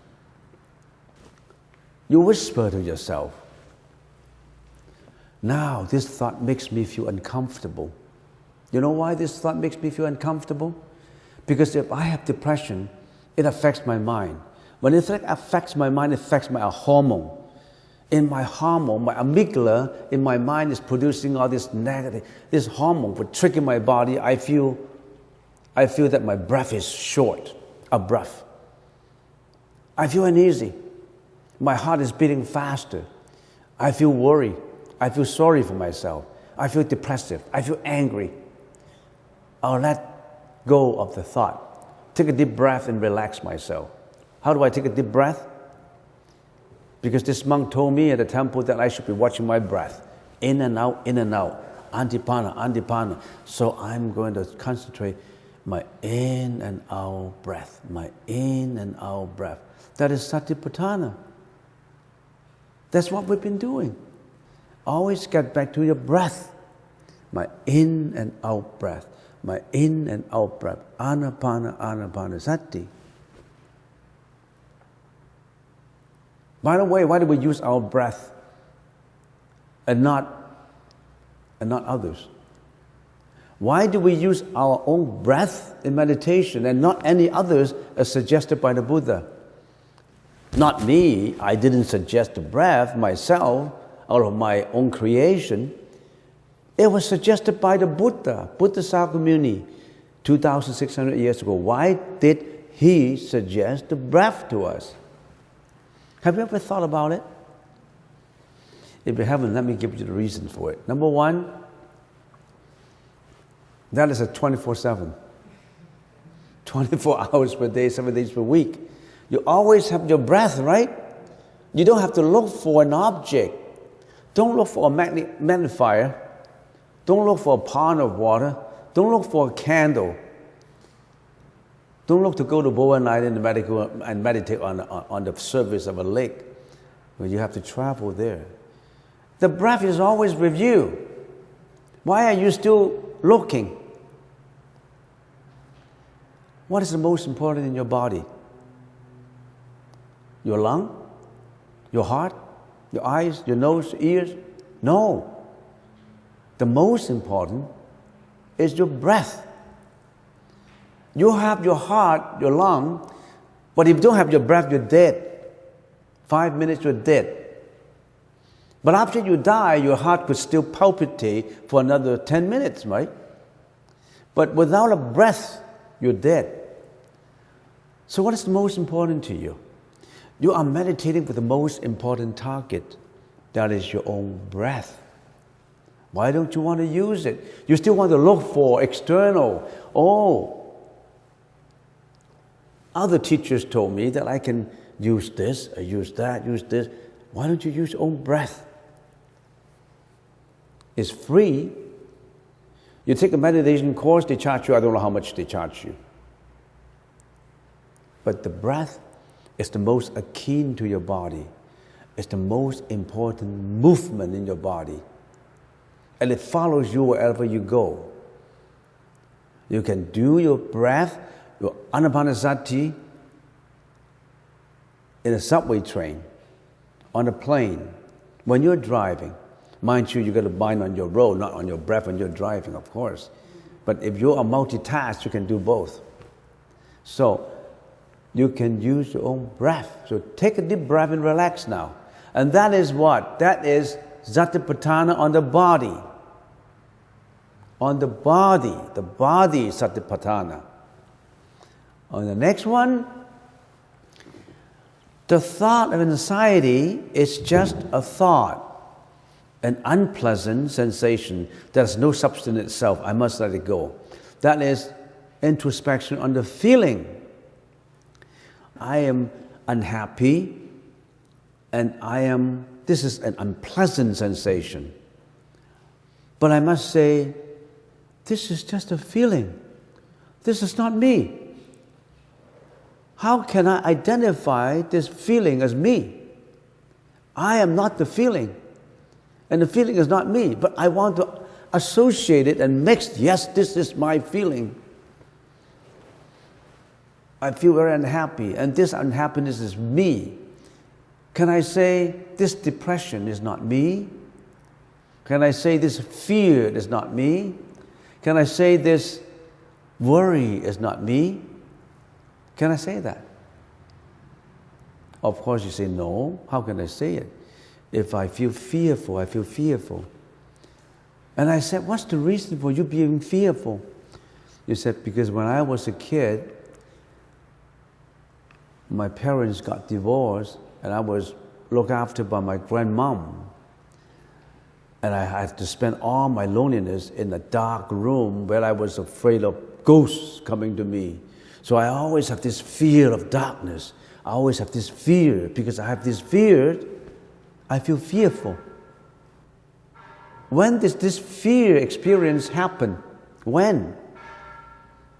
Many, many years ago when I was a kid, 6-year-old kid, I said, yeah, that happened in the past, right? Can I bring the past back onto now? Can I bring the scenario of being fearful, that experience already passed, the past experience, and bring it back to happen now? I cannot.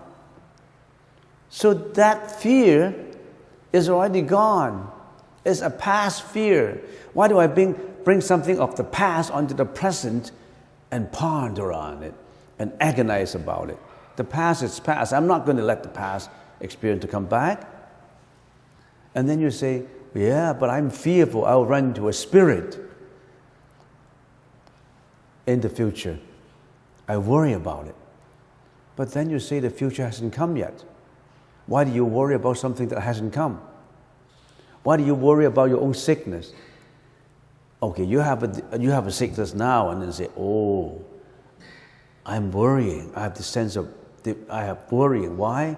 I worry that I'm going to die. I worry that this sickness is going to lead me into unemployment. This sickness is going to lead me into, I can't make any money, then how can I support my family? Oh, this is my worry. Do you think that by worrying about it, that make your sickness better? If I have a serious sickness and I worry and worry, would the worrying itself help me to heal? You just think the worrying itself will help you to heal, raise your hands. By worrying about it, it wouldn't help you, would it? Would it make it better? It would only make it worse, right? But we have the habit of worrying. Can we throw that habit away? Difficult. Why? You haven't gone through your own self-training.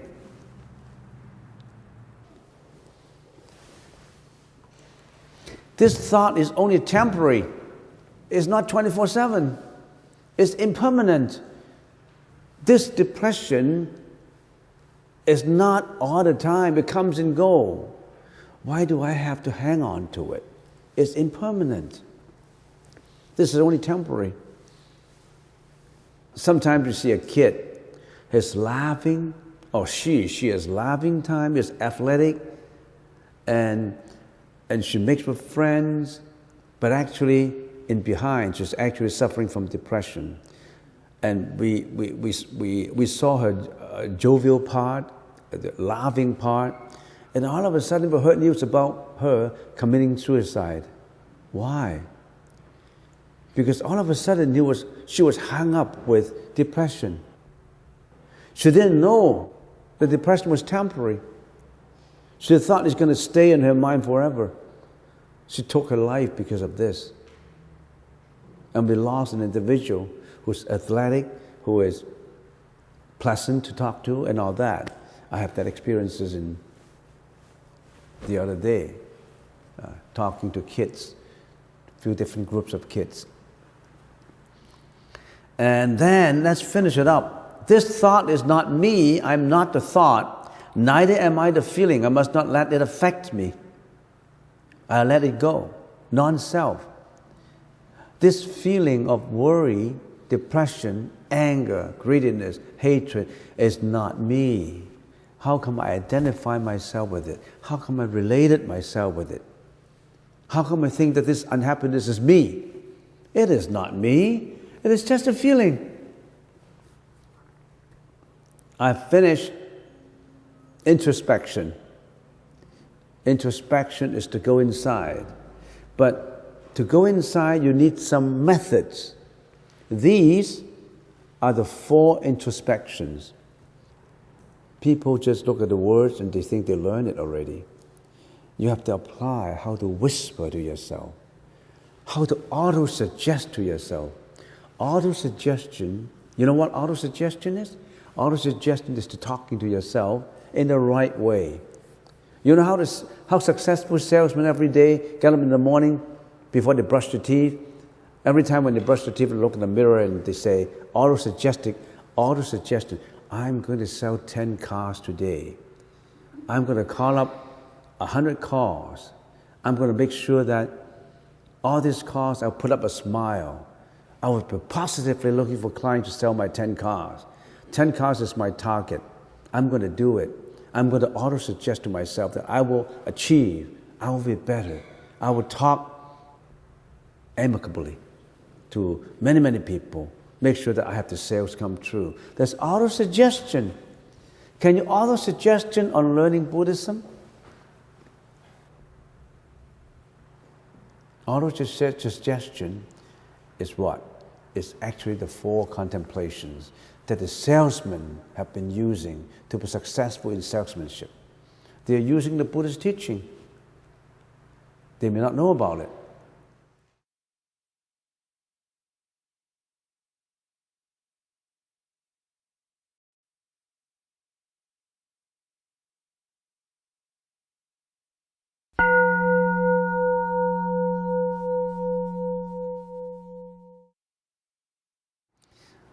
We already have finished the first introspection of attention.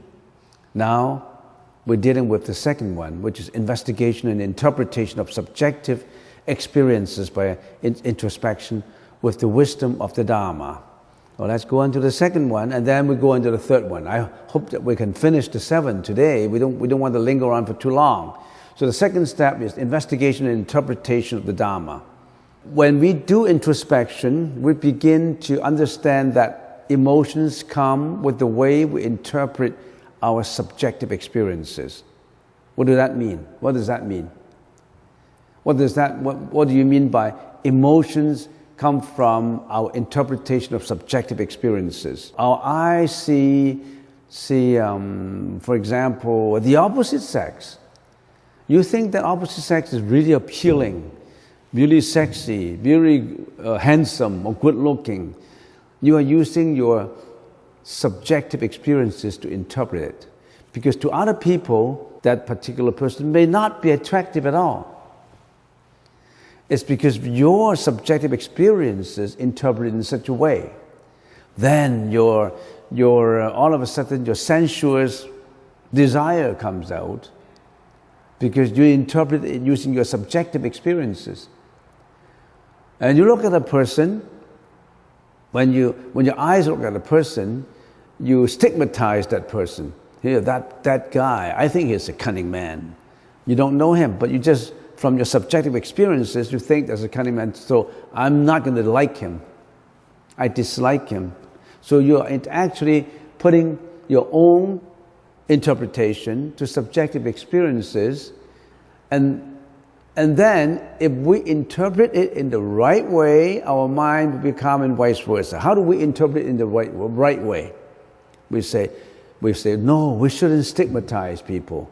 We shouldn't label people. We shouldn't use subjective experiences to judge people. Say when somebody yell at me, the sound goes through my ears. I dislike it, I hate it. I'm using my subjective experiences to interpret the sound. That's the sound of insult. But then if I use the right way to interpret it, I say, yes, that may be the sound of insult, but I'm not going to attach to it.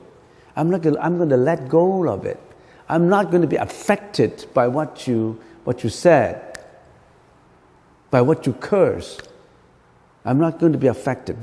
Then you are interpreting it in the right way. You're not attaching to it. So if we interpret in the right way, using the right introspection, the introspection of letting go, the introspection of no subjective experiences, you just treat it as something that you don't want to attach it to, then your mind will be calm. If you don't do it that way, your mind will not be calm.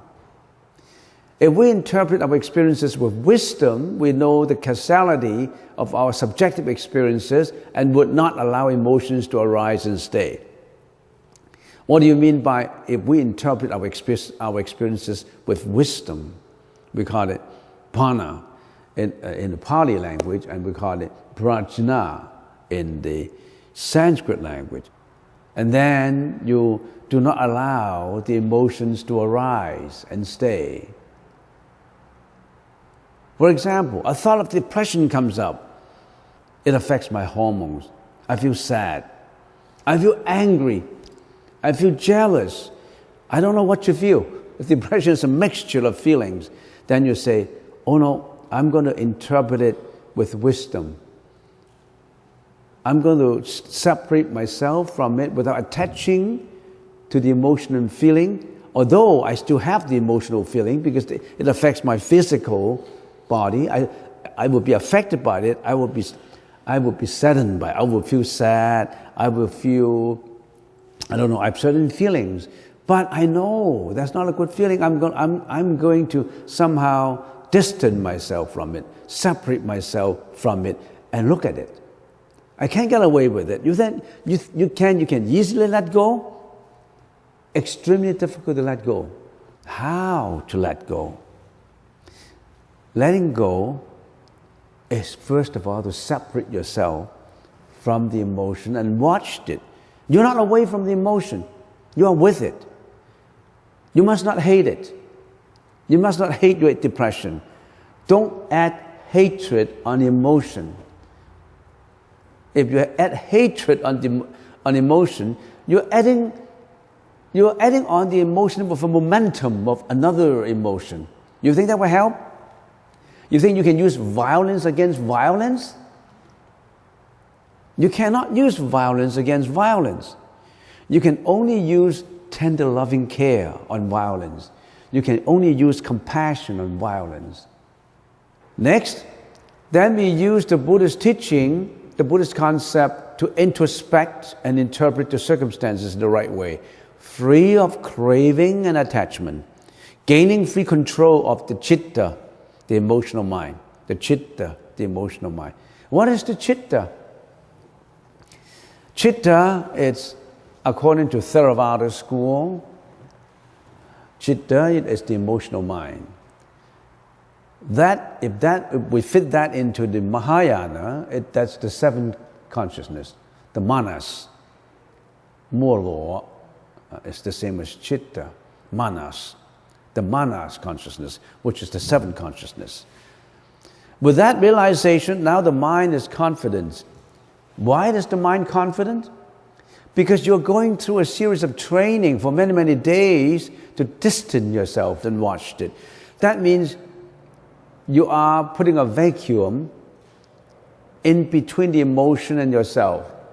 You're watching it. You just befriend with it. Don't hate it. And try to get familiar with it. And at the same time, you put some silence in your mind, stillness in your mind, and go through it. Go through the storm. If the storm comes, you think you can throw away the storm? You cannot throw away any storm, right? You can only adjust your mind to accept the storm. That's why we say snowstorm, rainstorm, all kinds of storm. You cannot get away from it, but you accept the storm with a stillness of mind. You don't fight the storm. Can you fight a storm? Impossible. You can only accept the storm with a stillness of mind and go through it. And then, when you're familiar with it, as I always said, you will be coming out smelling like roses at the end because you get used to it. The storm is not storm anymore. Maybe at some times I love the storm. It is a blessing that I have that storm because the storm gives me the feeling of overcoming, of going through it, going through the experiences. So with that realization, now the mind is more confident because you've gone through the training. Nobody can train it. You train yourself, not God. God cannot train you, but you train yourself. Don't look for an external God. That God is in you. When you are in anger, that God has turned into a demon. When that God has tender loving compassion, that God has turned into what you call God, what they call a Buddha, and what they call a Deva, whatever you call it. The words doesn't really matter. It's the essence that counts. Don't stigmatize religion. Don't stigmatize words. So now the mind is confident. Are you confident? The mind is more confident. With this confidence, our mind is calm and relaxed. Dhamma Vichaya means we know how to investigate and interpret the right concept as expounded by the Buddha. You have learned all these concepts. You already have scooped up some unpolluted water from the ocean, and now you zip and get the taste. You don't have to drink up the whole ocean of the Buddha's teaching. You scoop up, and then you know, oh, this is the concept of emptiness, sunyata. This is the concept of causality. This is the concept of reincarnation. This is the concept of the four contemplations or introspections. So many concepts.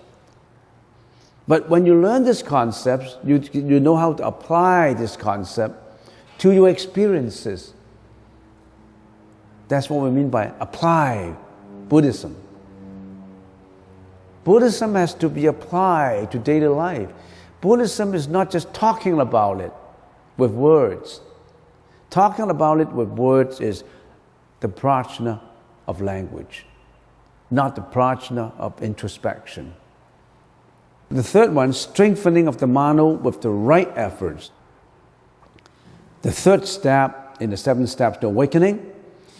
When we are determined to practice introspection in the right way with prana, the mano is gaining momentum, right efforts and confidence to practice. If you're going through this practice, then the mental manager in you, the mano, is always gaining momentum. That's the reason why not every sitting of meditation is successful. It's satisfactory to what you want to achieve. But remember, every sitting, if you do it properly, is gaining the momentum, not sleeping. If in every meditation you're like this, you're not gaining any momentum. You're not gaining the momentum of it. You have to, every sitting of meditation, you say, I want to train myself, adding on to the practice. In other words, you have to do it, you have to practice it, the right introspection with what? With determination. Everything you do, you must do it with determination. If you're not determined to do it, you will not be successful. If you are wishy-washy, or if you are just doing it what we call desultorily, without really having momentum in it, you'll never be successful. Only for those who pick up the momentum to do anything and bring it to success, and bring it to perfection, will be those who become successful. So it's very important that a practitioner of Buddhism must be a person who is determined to do it. And the first determination is to be a monk or to be a nun. That's the first determination. Can you? I cannot, because I have a family. I love my wife, I love my husband, I love my estate, I love my house, I love all the materialistic style of life. Yeah, you have determination, but it's not strong enough. You have to burn your bridges. You have to burn your bridges. You'll never return. You go on to that. You're striving towards that destination. 3. Number 4 now, contentment of our mano. When the mano is strengthened and the chitta is under control, the mano and the chitta stop pulling against each other in a tug of war. Then the mano gains control and becomes calm and peaceful. Happiness arises. If you are determined to do it, if you apply yourself to do it, you practice enough to do it, then the chitta, or the manas consciousness, and the mano, used to be the chitta is in control of the mano. Your emotional mind is always in control of your rational mind. But if you practice so much that maybe it's more or less they are only at the tug of war, and then slowly, if you practice so much, the mano is in control in the tug of war, gaining control. When the mano is gaining control, you're not as emotional anymore. Happiness arises. You have a little bit of happiness arises in you. But before the happiness arises, actually, number 4 and number 5 can be prioritized in a different way. We can say, number 5, body and mind relaxation comes first, and then we have the cognitive contentment. But some people put 4 as 5 and 5 as 4. But I think it's better I would say body and mind relaxation comes first, and then you have the mental contentment. When your mano is under control, is controlling the chitta, then all of a sudden you're not emotional anymore. When you're not emotional, your hormones is more or less in equilibrium. When your amygdala is working in an adverse way, you are excreting emotional hormones. But if you relax, if your emotional mind and your rational mind is more or less level, or with the rational mind more or less controlling the emotional mind, then your whole body becomes relaxed because you're not emotional anymore. When you're not emotional, your body is relaxing and the mind becomes peaceful and tranquil. Then the practitioner experiences a kind of spiritual comfort that he has never experienced before, and that's what we call the real happiness comes. 6, mental equilibrium. In the Pali language, is samadhi. Samadhi comes. Samui ting, samadhi. When such happiness arises, the mano and the chitta are harmonious with each other and come to a peaceful equilibrium. Then it becomes a very peaceful mental equilibrium. And then, when you have mental equilibrium, that means no more the emotional mind, it was more or less, no more emotions come out, less and less emotions come out. Then you're ready to enter into what? You're ready to enter into jhana. You're ready to enter into, in the Mahayana language, you're ready to enter into a dhyana. At this stage of the mental equilibrium, the practitioner is ready to enter the first jhana. Talking about the first jhana, first of all, you have to know what a jhana is. How do you arrive at jhana? That's a very high level. Some people meditate for hundreds of years, they don't have the first jhana. Some people meditate for maybe one life, they have jhana, first jhana. And getting into the first jhana does not mean that you stay in there. It's a state of mind. What's the feeling like? What's the sensation like to be the first jhana? Then you have to understand what samadhi is all about. Remember, there are 3 levels: Kamadhatu, Rupadhatu, and Arupadhatu. We are in Kamadhatu. We're not in Rupadhatu, we're not in Arupadhatu.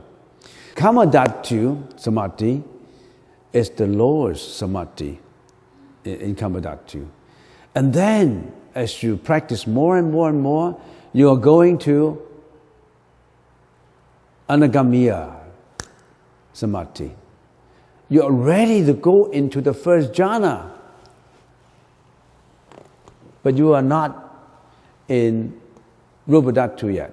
And then if you practice more and more and more, then you go to the first jhana, second jhana, third jhana, and fourth jhana. So if you go more and more and more, you're getting out from Rupadhatu samadhi. You're going to Arupadhatu samadhi. Then you go to the state of endlessness of space.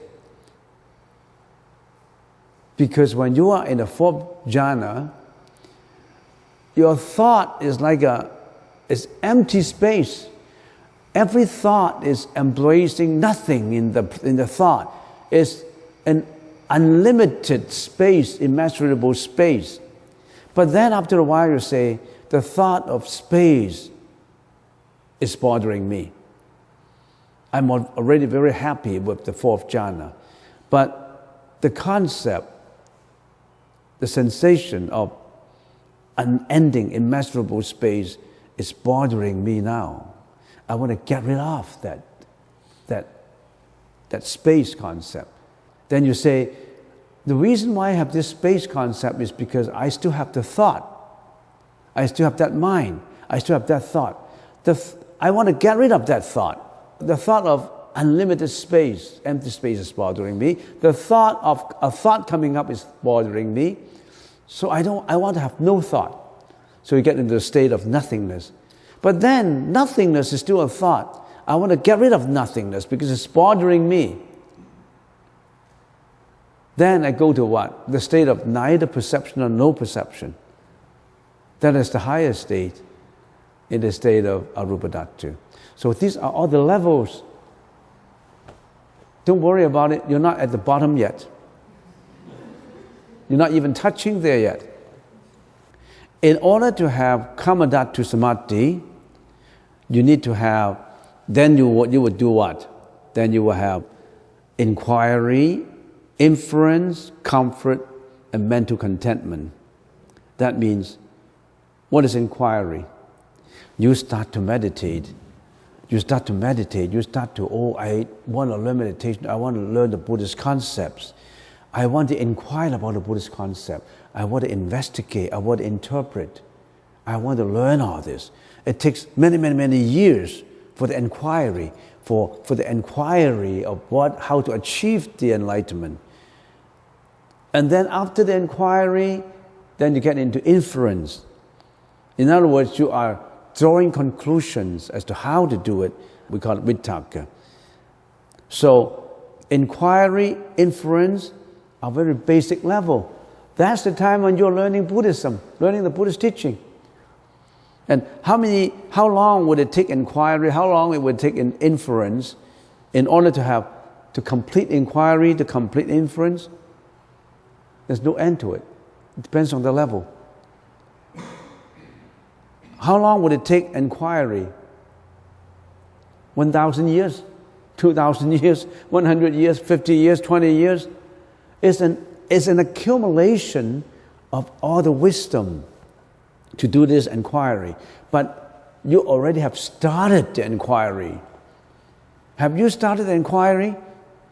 Maybe some of you have. But there are many people out there who don't even care about this. What they care about is fame, reputation, family, eating, playing, I don't know. What are everybody doing? They're not striving towards the spiritual enlightenment. They haven't really started the inquiry. Have you started your inquiry? If you have started, that means you have begun. This is the beginning. Have you started? Or after starting the inquiry, have you made inferences, drawing conclusions? This is what I would do. This is how I would determine. This is how I practice. This is how I determine all that. And then if you have completely mastered or spent a lot of time on inquiry and inferences, you may arrive at comfort, sukha, a body relaxation that attaches to the mind's contentment. In other words, you are at a level of cognitive contentment and body relaxation. And then if you have that means you have achieved Kamadhatu Samadhi. By then, you're already free from all these sensuous pursuit for sensuous pleasures. Have you got inquiry? Have you got inferences? Have you got comfort and mental contentment? Yes, maybe for a minute, for 2 minutes, for 3 minutes. But it has to be as long as possible. Maybe for the 2 minutes, you may have Kamadhatu Samadhi. If you have these 5 elements, 5 meditative elements, the 5 meditative elements, they are all at different levels. If you're beginning to have some feeling of these 5 levels, you are prepared, you are having Anagamya Samadhi. I think this is in the Sanskrit language. And then if you go to the first jhana, so we will continue to explain what is inquiry, what is inference, what is comfort, what is content, what is mental equilibrium, the 5 meditative elements. So these 5 meditation elements are used to measure your level of meditation, your level of samadhi. But we'll talk about it next time. And then we'll talk about the first jhana. I haven't really, this is something that is very difficult to explain it. We need a lot of time to explain it, but it is very important that you should know, because when people try to study the Eightfold Path, they just read the words and they thought they understand them.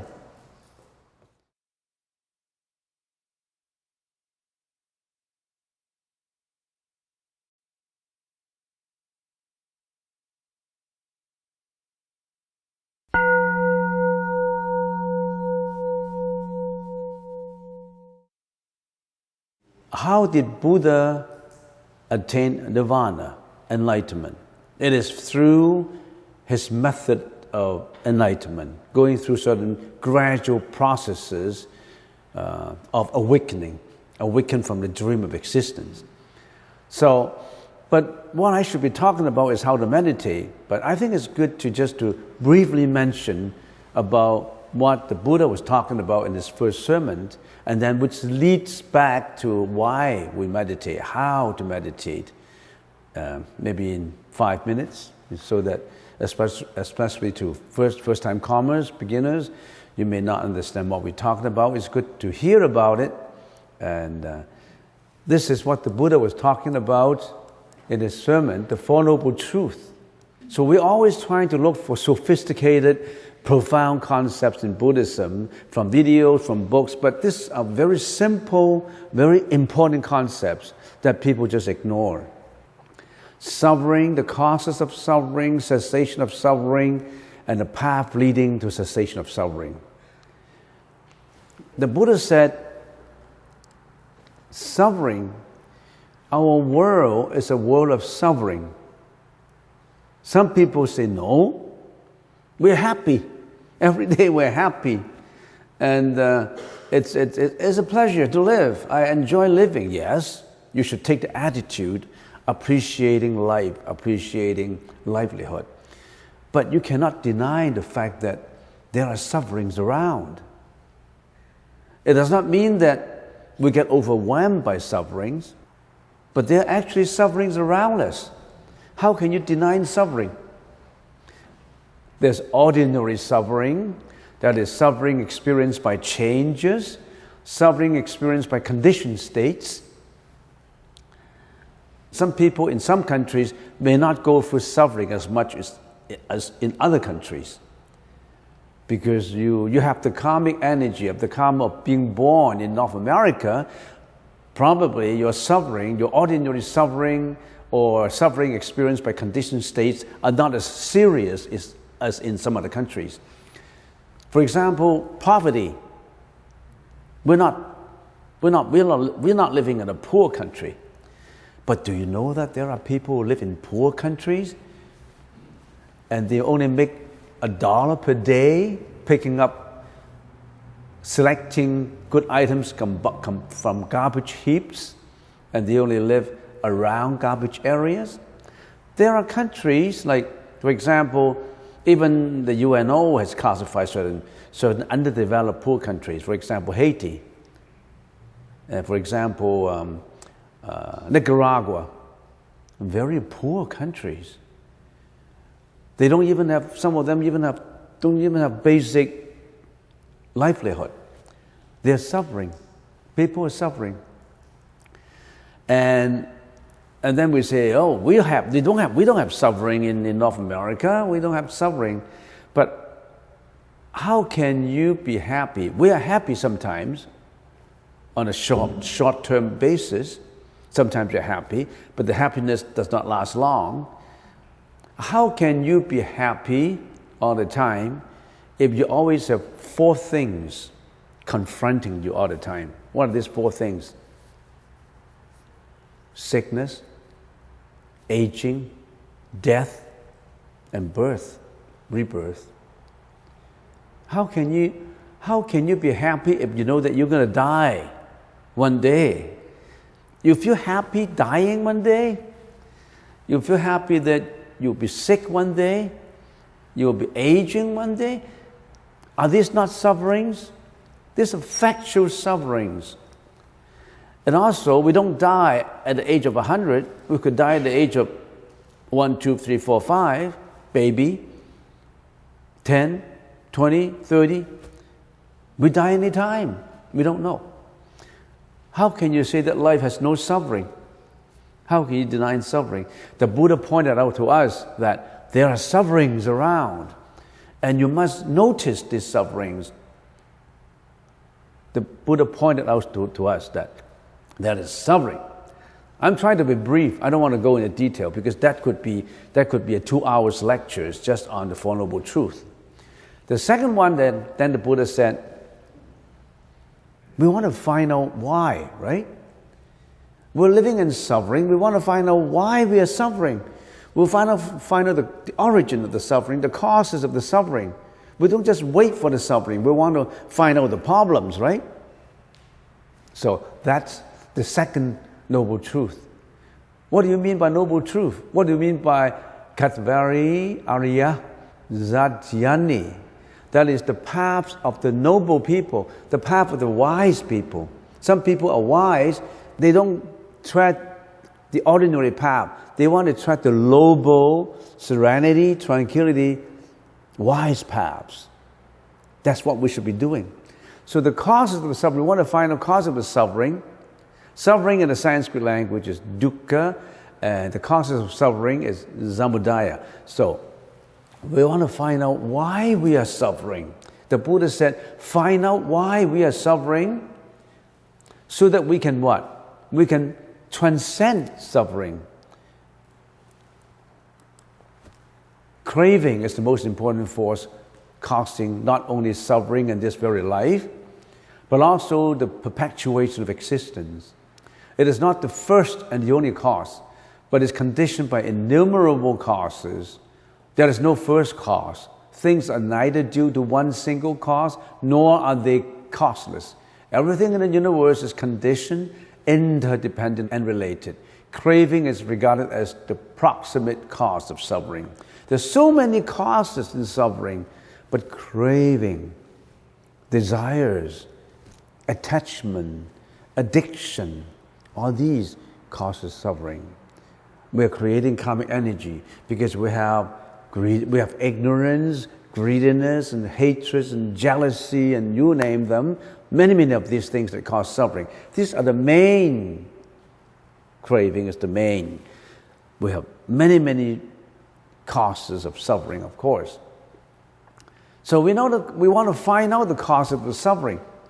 And the Buddha said, it's not right just to go through the suffering.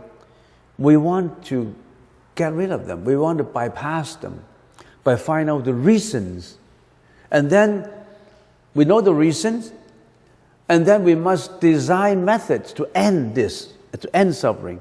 Once we know the causes, then we don't cultivate those causes that will lead you to suffering. The path leading to the cessation of suffering.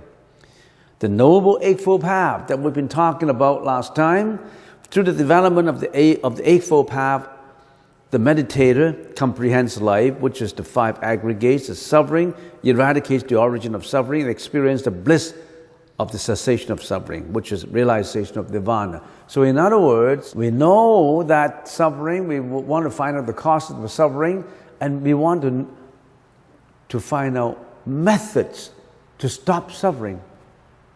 Not only for yourself, for all folks, for all people. The Buddha is not designing a method for himself.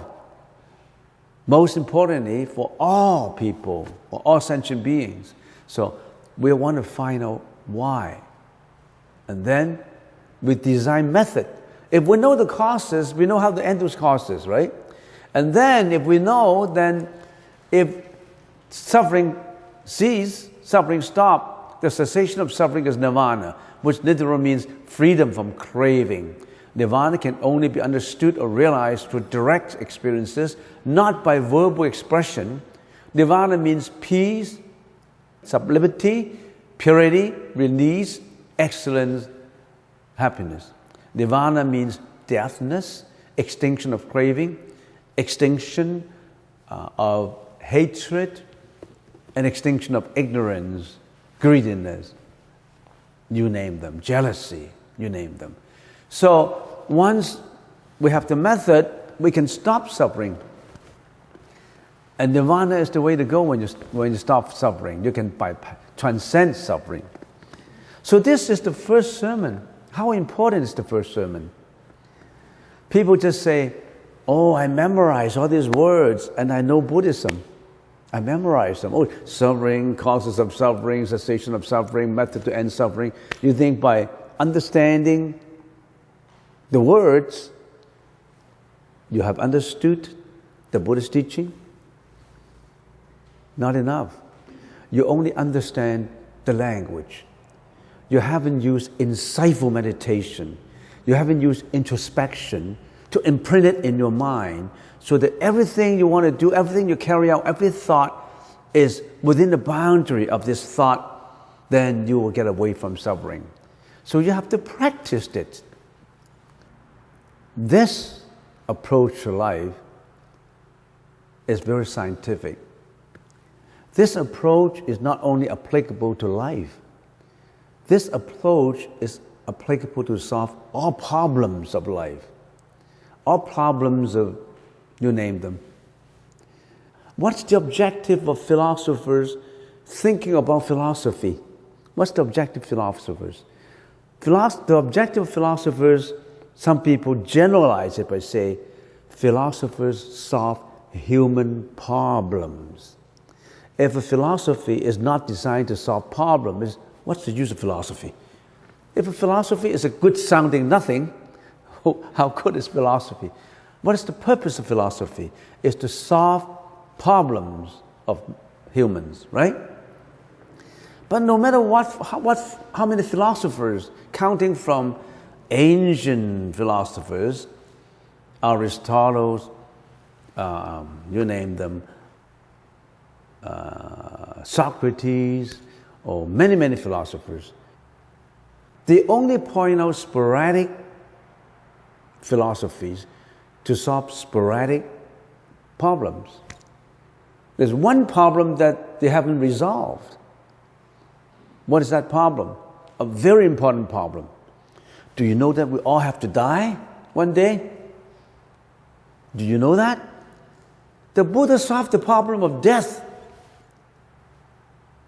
Philosophers cannot solve the problem of death. The Buddha solved the problem of death.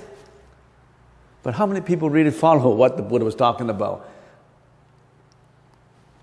This problem-solving technique applies not only to solving the most important problem of life, which is death. It also helps you to solve all kinds of problems. I remember when I studied back at school, at university, and I was in management. And in the management course, you're always given cases to study. Here is a case. Read the case, understand it, and tell me how do you deal with it. And then the professors give you a case in which they confuse all the data in the case. They give you all kinds of irrelevant information. They contain irrelevant information, lots of statistics in here. You must be able to identify the problems. The professor said there are problems in this company. These are all the background information. What do? Give me your homework. This is how we approached the case. We want to find out the problems of the company, the causes. We'll have to identify those problems, design method to solve those problems. The problem is solved, but you really have to identify the problems first, right? And then you design method to solve the problems. Have you identified the problems of your own life? Have you identified the problems of life? People say, my problem is I haven't got enough money. I'm not beautiful enough. Otherwise, I could have attracted the richest boyfriend. I'm not tall enough. I'm not handsome enough. I don't have enough money. I don't have this enough. You're not solving the problems. You're looking for problems because you always attach to appearances. You're attached to craving. So, these, without going too deep into it, because I don't have time, I should be concentrating on what I left off last time. But this morning, last night when I was driving back from Bowen Island, I saw these deers, and all of a sudden said, oh, I must remember the first sermon as preached by the Buddha. I must remember that life is suffering. Of course, sometimes we have temporary happiness. And even that, is that really happiness? Or just a short-time pleasure, a physical pleasure? The pleasure of the eyes, of the ears, the pleasure of the senses? Do you call this short-time physical pleasures as happiness? They are not happiness. They're just physical pleasures owing to agitation of hormones in the body and the satisfaction of the hormones in the body. And that really could induce further problems too.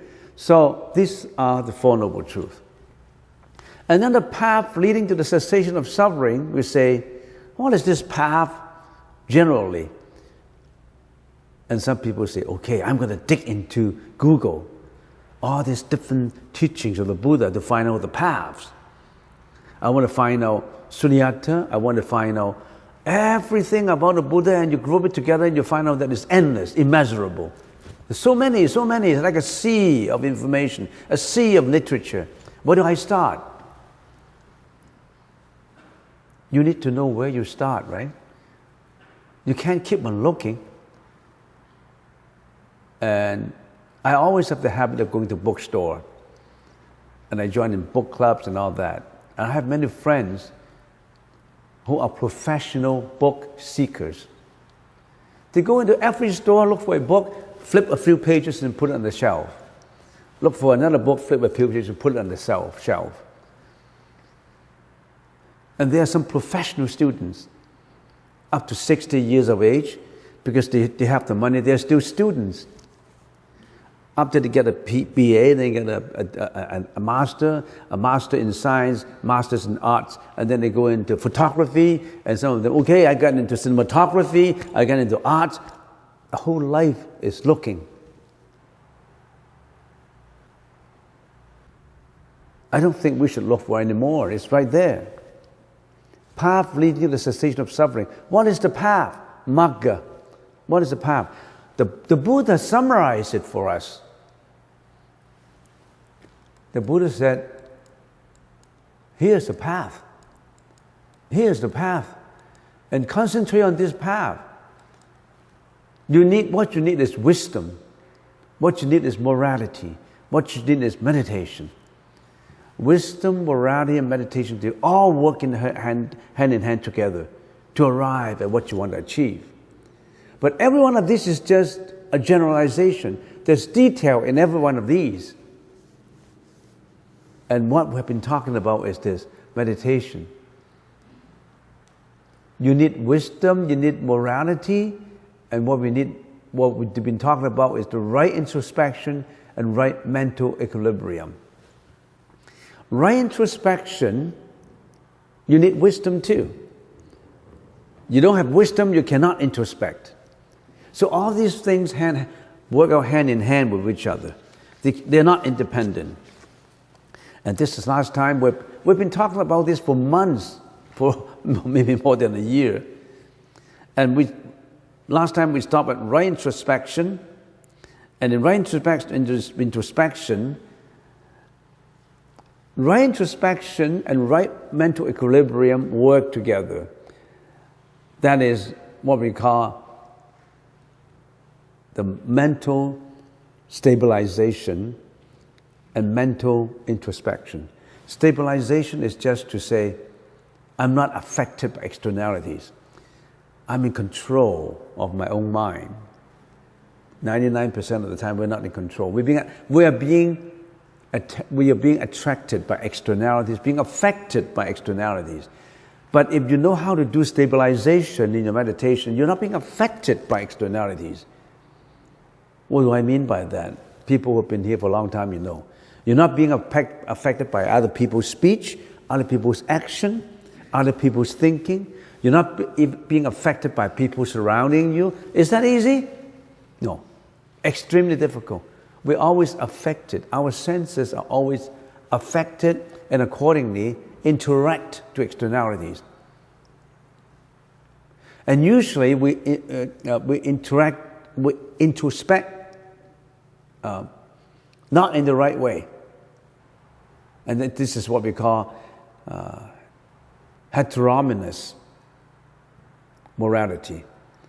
Heteronomous. What does that mean? You attach your own values to morality. Your morality attached desires to it, and which departed from actual realities, actual moralities. You think this is normal to have a third relationship, fourth relationship, fifth relationship. You think it's a normal, by all means, to make as much as you can. You think it's normal to be selfish, because who does not want to look after one's affairs? Who does not want to protect one's self-interest first? Well, we are always thinking about that way. And last time we stopped at the right introspection, and we talk about the 7 steps to awakening: introspection of attention, investigation and interpretation of subjective experiences, strengthening of the mano with the right efforts, contentment of the mano, body and mind relaxation, and we come to mental equilibrium. And mental equilibrium is when one experiences mental bliss and bodily ease, free of emotional excitement and tensions. One is about to enter into the first jhana. We're talking about entering into the first jhana. But jhana is something that's not easy to understand. What is a jhana? Jhana, I like Bhante Panachi's definition of it. He said jhana is ecstasy. Ecstasy is beyond normal consciousness. You go into a certain level that you're beyond normal consciousness. Our normal consciousness is always directed in the wrong way. But getting into the first jhana, you really have to understand what is the meaning of jhana. Why do we have to meditate? Let's go through a very quick review of what we did. We say there are 3 levels of existence: Kamadhatu, Rupadhatu, and Arupadhatu. And all these sentient beings are trying to meditate, to purify the mind, to go a higher level of jhana. And it's very complicated. If we go into meditation, we can achieve it Kamadhatu Samadhi, which means that your meditative level is very high. That's a very high level. And if you go a further higher level, Anagamiya Samadhi. And if you go a higher level, you're already out from the samadhi of this world. How many people have achieved in here? Well, not 1 in a million, not 1 in a million, one in millions in here. But if you can achieve to these, and you further practice meditation, you achieve Rupadhatu Samadhi. Then you get into the first jhana, second jhana, third jhana, and the fourth jhana. So the fourth jhana is Rupadhatu. You're already out from the Kamadhatu existence. So do you know that there's certain feeling, I call it feelings, there's certain meditative elements that you should know what level you are at. How do I know whether am I at first jhana? Am I at Kamadhatu Samadhi? How do I know? How do I know where I am? Some people say, I have been meditating for many, many years, 20 years. Where do I go from here? Do you even know your own feelings about meditation? Sometimes you get glimpses of them. In other words, I'm a beginner, but because of I practiced in my previous life samadhi, and it's still in my alaya consciousness. So I meditate, and all of a sudden, for 5 minutes, I had a wondrous glimpse of the first jhana. But it's only a glimpse. After you have awakened from that glimpse, you went out into the world, you continue to be greedy, you continue to be angry, you continue to be jealous, you continue to be, you continue to be an average person. But if you can have that glimpse, you practice in such a way that that glimpse, that the period of that glimpse extends, not for 5 minutes, maybe 10 minutes, half an hour, 5 hours, 6 hours. You're on your way to sainthood. You're on your way to first jhana.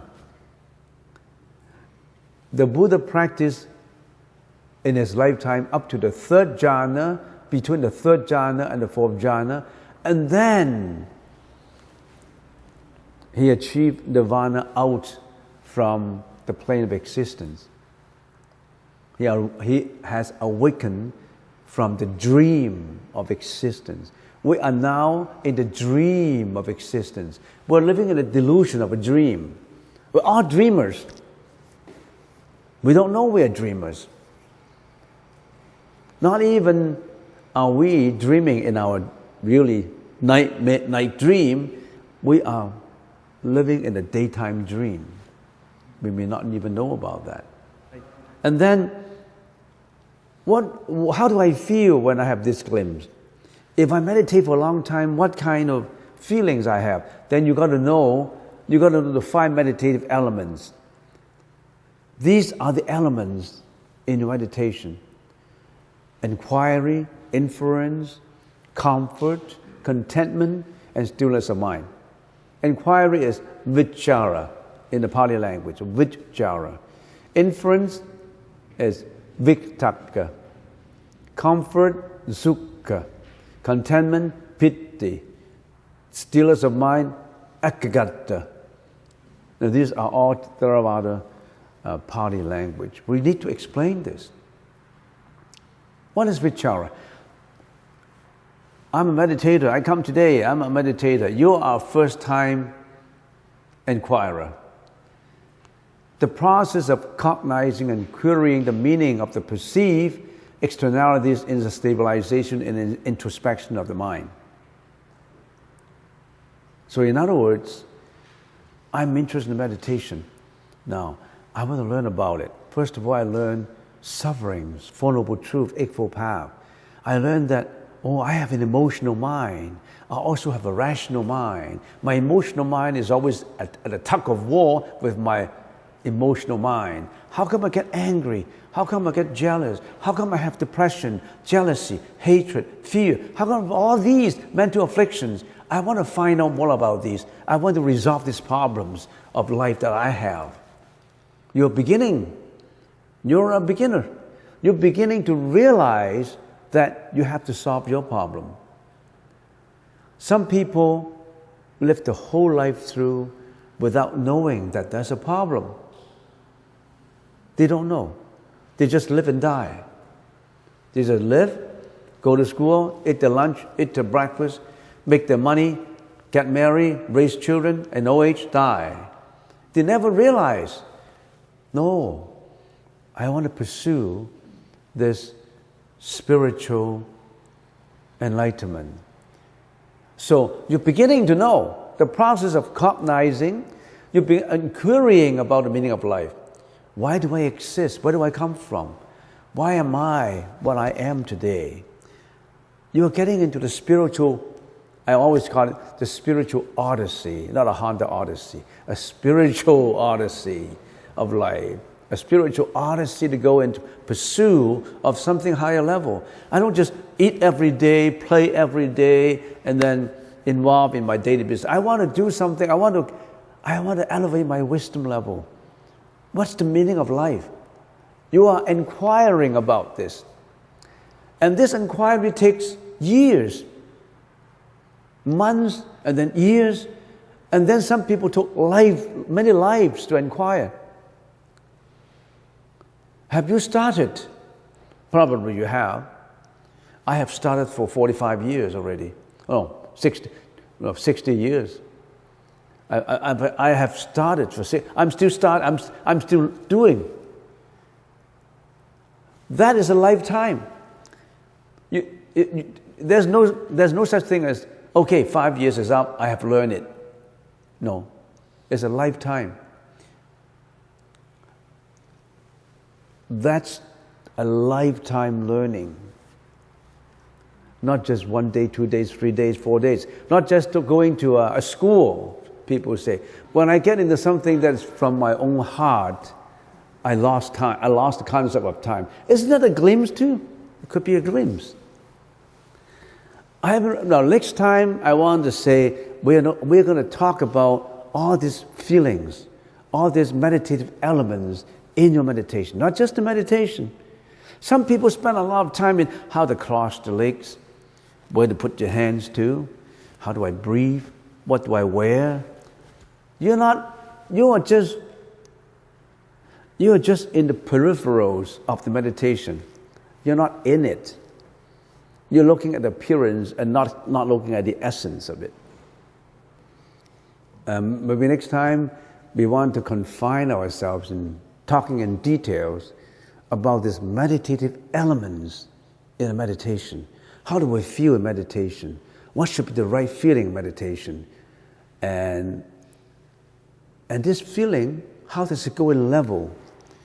And if certain feeling comes up, do I attach to the feelings? Is this a good feeling? Is this the right perspective? Why don't we get into that next time?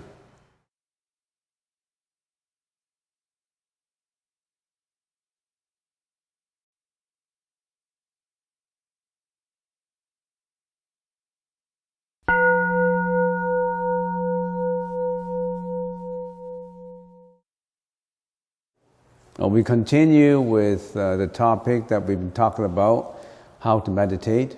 Meditation, just as a brief review, is in two parts. One is samatha part, the other is the vipassana part. Samatha, it's a Sanskrit word. So is also vipassana. Samatha means stabilization, or some people call it mental stabilization, how to stabilize your mind, because our mind has been wandering off with many, many thoughts in different directions. Now we want to stabilize it, to calm it down so that it won't be roaming all over the place. There's that stabilization, which is samatha. The other part is the vipassana part of it, and vipassana means introspection. And somebody translated it as contemplation, but I think introspection would be a better word for it, introspect, because introspect means you introspect, is looking within, looking inside. So it's in two parts, stabilization and introspection. And we already have talked about stabilization. Counting, following, stabilization, the three main topics. And then on the vipassana part of it, on the introspection part of it, we've been talking on introspection itself for quite a while. Because introspection is quite important.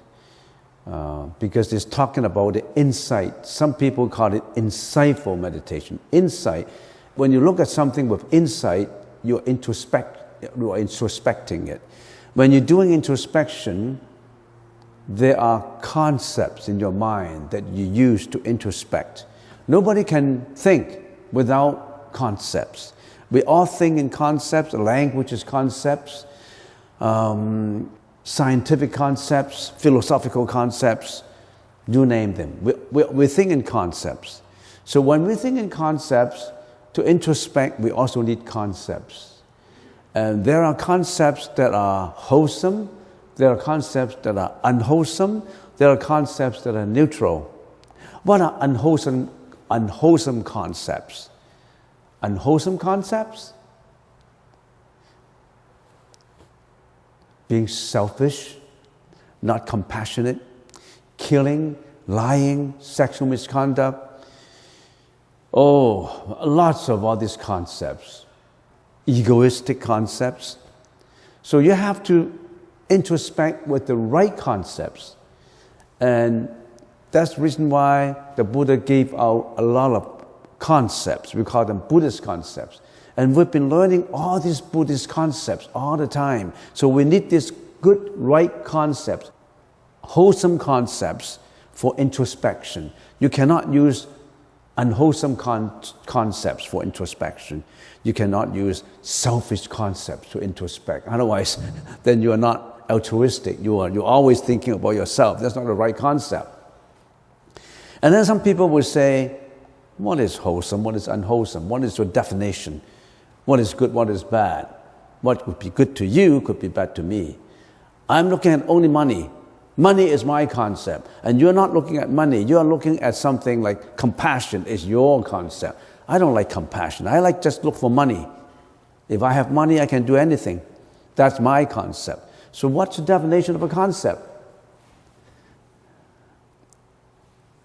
the definition of concepts is how do you define something depends on your perspective of it. How do you look at it? We consider concepts from the perspective of morality. We are looking at those concepts from the wellness of mankind, the values, the true values of mankind, morality. So we look at concepts that way, and many of these concepts, as expounded by the Buddha, concerns morality. So these are the right concepts that we've been using. And we've been talking about all these concepts along, because how can you introspect without concepts? We need the Buddha's teaching concepts to introspect. And then another question comes up. The Buddha has been talking about thousands of concepts. They are contained in the Tripitaka, in the Buddha's teaching. And the Tripitaka contains millions of words. It's like an ocean of concepts. So how can we study all of them? Not to say I haven't got time to study them all. So how do we pick and choose concepts? And then we say, yeah, all these concepts is like an ocean of literature, oceans of concepts. But in order to get the taste of the ocean, you don't need to drink up the whole ocean. How can you drink up the whole ocean? You just scoop up a cup, taste it, and then you know. You scoop another cup and taste it, you know. You scoop up a taste of sunyata, then you know the concept of emptiness. You scoop up a cup of paticca samuppada, then you know dependent origination. You scoop up a cup of compassion, then you know how do you behave to other people with loving kindness. So you don't need to drink up the whole ocean. You just pick up those important concepts. And those are the concepts that we've been talking about. You must use the right concepts to introspect. Given that as the background, we've been talking about all these concepts, and then we say, in meditation, how do we know that we are doing the right meditation? How do we know that what is in the meditation? How do we feel when we're doing meditation? What's the approach to meditation? For beginners or for people who have never been here before, you probably don't know what we're talking about. I mean, what's jhana? What is meditative? What is kamadhatu? You have a lot to catch up with.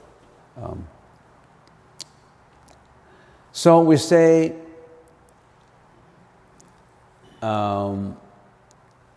in doing meditation, there are levels of meditation. And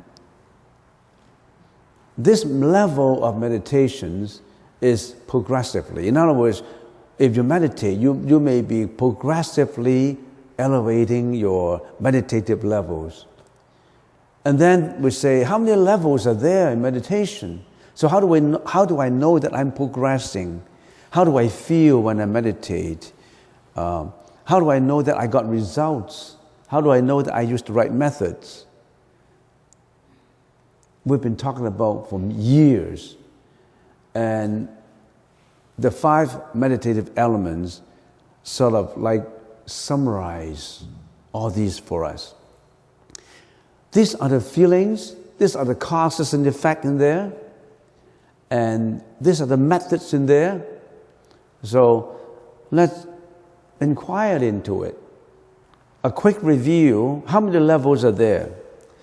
We start with kamadhatu samadhi, and then we meditate, we're doing introspection, we're doing stabilization, and then we go higher and higher, we go up to anagamiya samadhi, which is a higher level.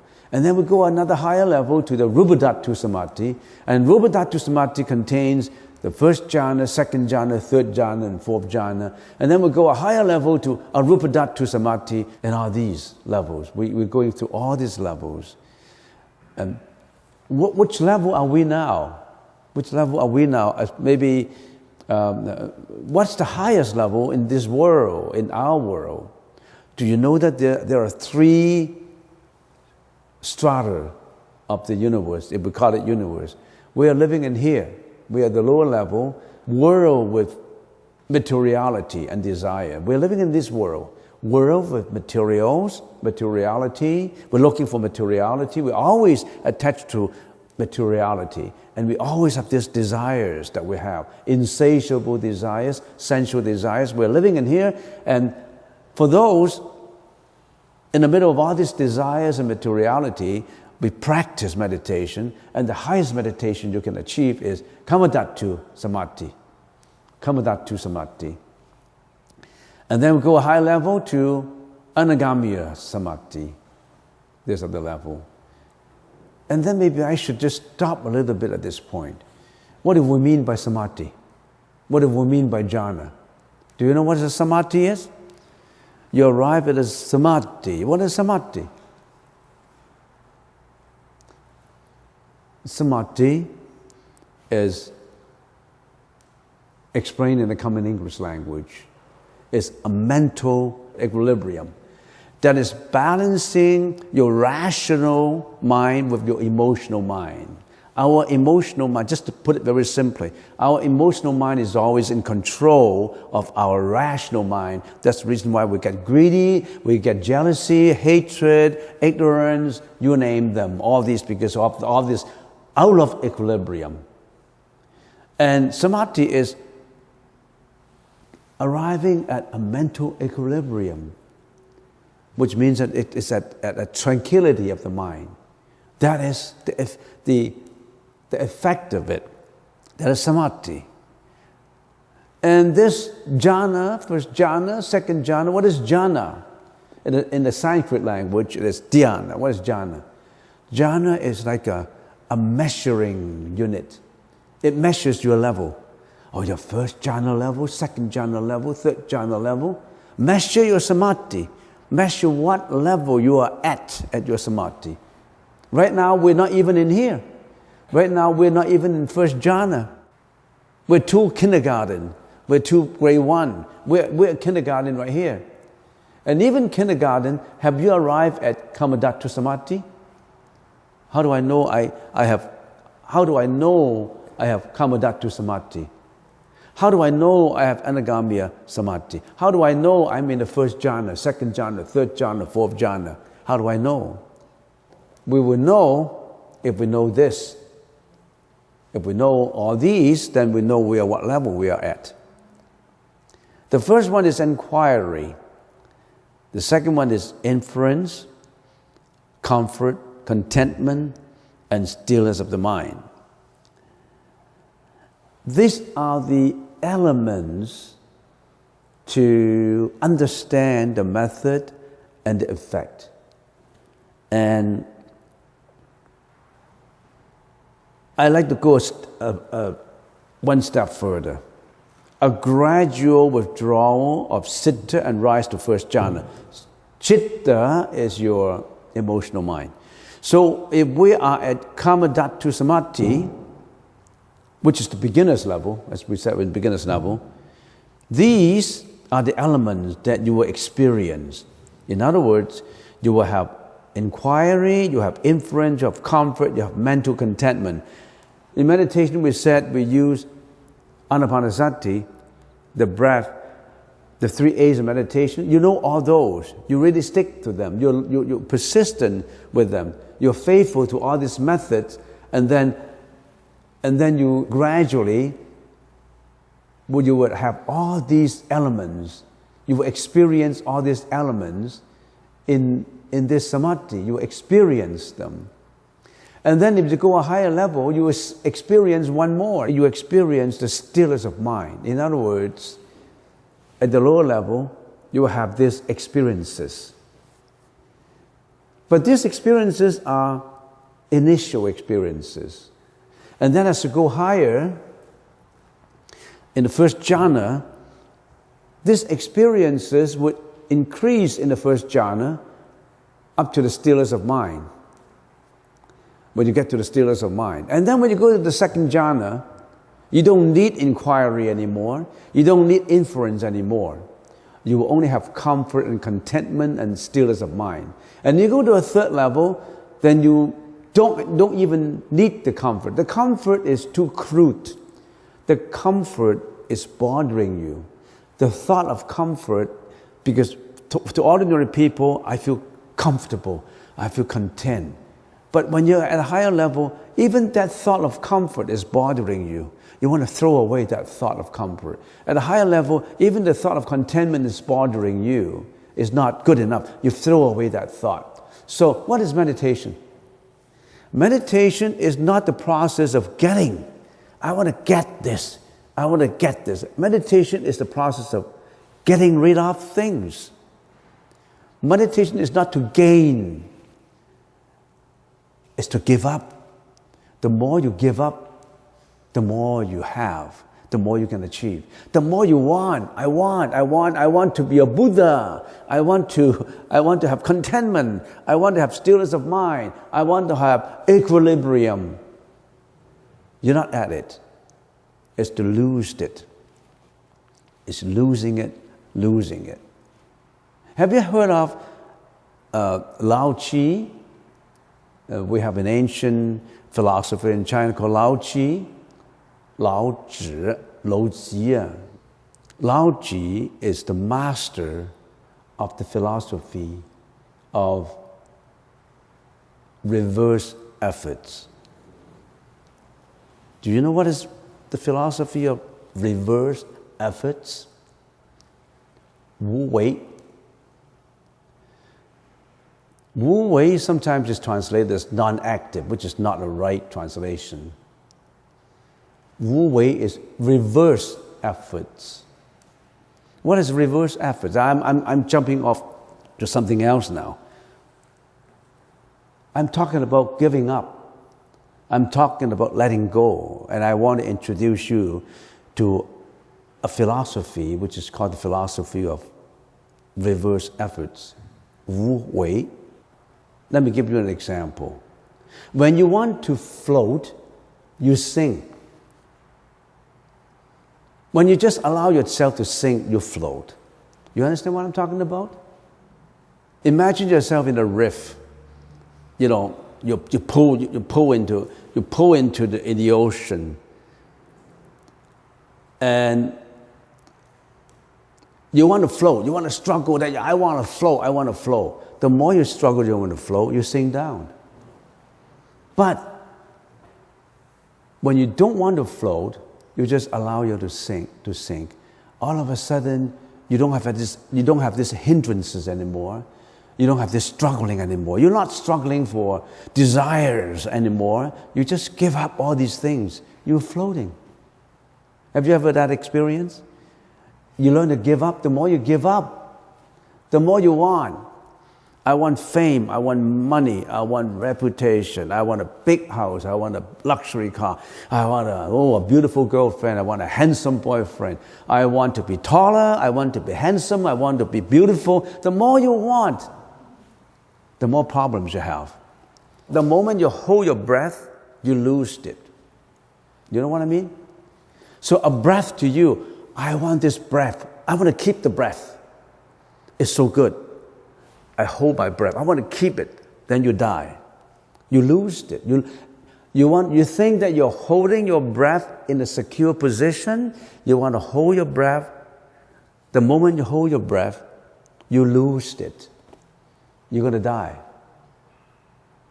But the moment that you allow yourself not holding the breath, you're letting go of everything and let it breathe naturally, you live. This is Wu Wei's simple explanation. So in meditation, you're not gaining things. If people tell you, oh, when you do meditation, you'll be healthy, you'll be peaceful, you'll be suppressing your depression, you'll be controlling you're adding on things. The first important giving up in life to achieve an enlightenment or nirvana. You know what that is? The first very important, it's a critical giving up. A giving up that most people cannot do. You know what that giving up is? Renouncing the world and become a monk or a nun in pursuing for enlightenment. There are people who do it. Can you do it? No, you can't. I do. How can I do it? I want a job. I want a family. I want to make money. I'm only 21 and I have all these girlfriends and I want a family. I want a job. I want to make more money. I want. I don't know what you want. How can you give up? But remember 2,600 years ago, there was a man, a prince, who was going to succeed to be the throne to be a king. He gave up all these. He gave up the luxuries of life. He had been enjoying luxuries of life all his life. He gave them up because he thought that these are not the things I want. These are the things that are adding on to my karma, make me unhappy. These are the things that increase my suffering. These are the things that are repulsive to me now. I don't want these things. I'm giving them up and I'm in pursuit of anuttara samya sambuddhi, enlightenment. So there's a lot to give up. But the major critical point is giving up all these luxuries. That's the first, that's the reason why I say that's a critical giving up. And not many people can give up this. Can you give up? Oh, they have given up, right? But have you, though? Some people give it up only in appearance. They really haven't given up in their mind, in their heart. So we can see some nuns are still attaching to things. Some monks are still not attaching to things. But they are already much better off. They're learning, in the process of learning, to give up more, to give up more, to give up more. So I'm talking about giving up. Wu Wei is to not non-active, is the process of giving up. Difficult. If I'm angry, if you're insulting me, how can I give up anger? If I give up anger, it seems to be that you are insulting me and I'm accepting this. That means I'm a coward. How can I give up? How can I give up my self-respect, my dignity? How can I persevere all these things? How can I tolerate all these things? No, I want to oppose, I want to fight. Nobody wants to give up.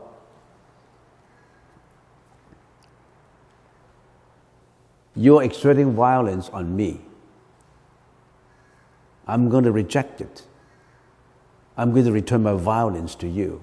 A tooth for a tooth, a year for a year. But how can you use violence against violence? You can only absorb the violence. You cannot use violence against violence. It's better to use compassion against violence, loving kindness against violence. We don't even have achieved samadhi, kammadhatu samadhi. We've been doing meditation, and what do we want to arrive at? It's not that we want it greedy to be like that. We want to practice it so that we can get rid of things.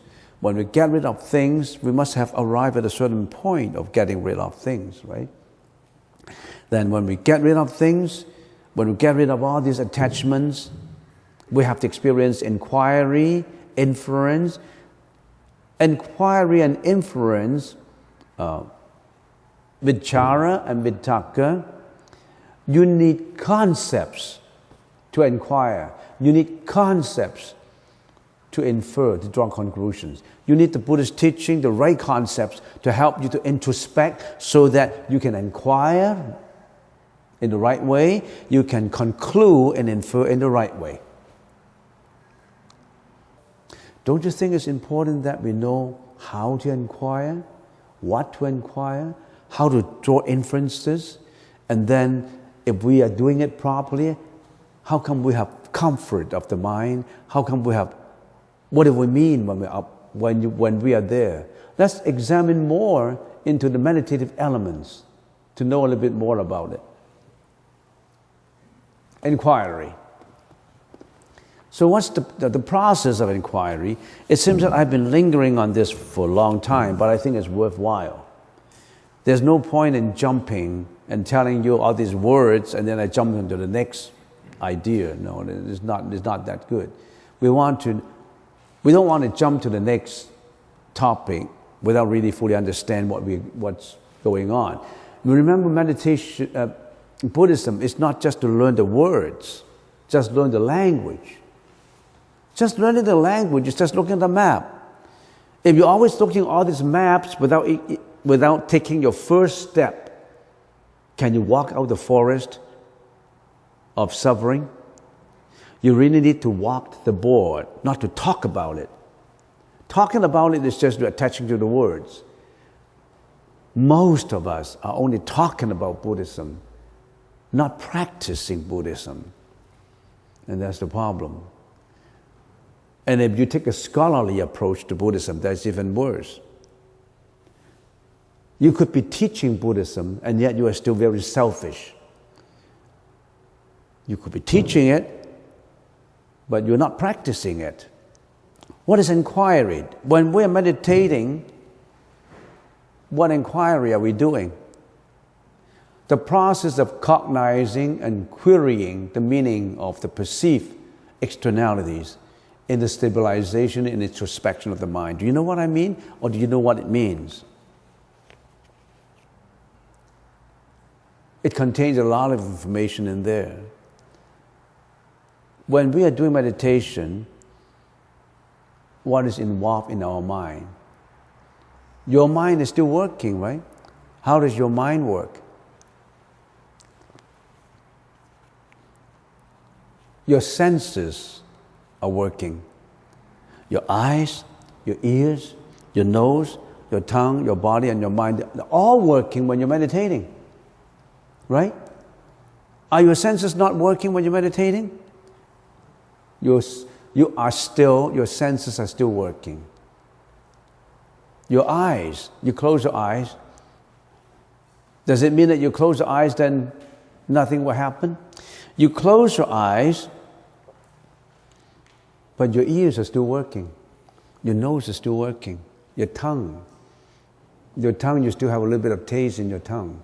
And in the mentality, when you're meditating, you think of yesterday, so you still have a lot of images in your mind, a lot of visualizations in your mind. Your mind is non-stop. When you are meditating, you are better than when you are actually normally doing your work or interacting with people, but your senses are not yet come down when you're doing meditation.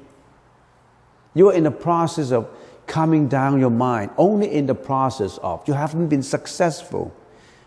Because look, what have you been meditating actually when I'm going around to see people? You were sleeping. You were sleeping. Or you are thinking of something else. So you're still interacting with externalities when you are meditating. You try to learn not to be affected by externalities. When our senses perceive external objects, your mano interprets the perception, giving meaning to it. Simultaneously, your chitta reacts to the pleasant and unpleasant feelings, leading to emotions. For example, your eyes interact with matter, causing your vision consciousness. You personalize the sensual object arising to sensual desire. But when you're meditating, you're better off because you're closing your eyes. When you're not meditating, when you're walking outside, a man sees a woman, or a woman sees a man, it could be a sensual object, it could arouse sensual desire in their mind, with the eyes. Your eyes see things, you're attached to things, you love things, you hate things. But when you're meditating, you're better off. So in other words, a lesson that we learn. Every Saturday you come here, at least you have half an hour of time when you are training yourself. You train your eyes not to attach to externalities. You see the value of coming for meditation? You are going through a session of training in which you don't allow your eyes to be affected by externalities. It's valuable experience. But how many people do it? You did it today. You are trying to get up your senses and trying to know something about your own senses, and don't let your senses to go astray. Usually, normally, habitually, we allow our senses to go habitually into different directions. For example, when you're being insulted, your ears listening to insulting words, you arouse anger in you. When you listen to complimentary words, you feel happy. You react to it with emotions. When your nose smell pungent smell, you dislike it, or good fragrance, you like it. With your tongue, indulge in meat eating because your tongue like the taste. Your tongue like the taste of hamburger, steak, beef, ducks, pork. So that's the reason why they kill those animals for you, because you like to buy them.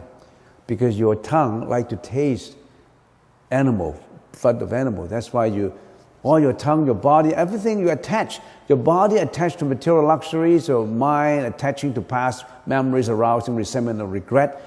All these senses, when you are coming for meditation, you learn how to put them under control. Isn't it a valuable experiences? You don't have that training when you're out there. When you're performing your work, when you're interacting outside, you don't have that. But now, every Saturday at least, but when you are meditating in here, do you know that the time is valuable? Don't go to sleep. Don't go to sleep because you're losing your time that you should be training your mind. That's a mind training session.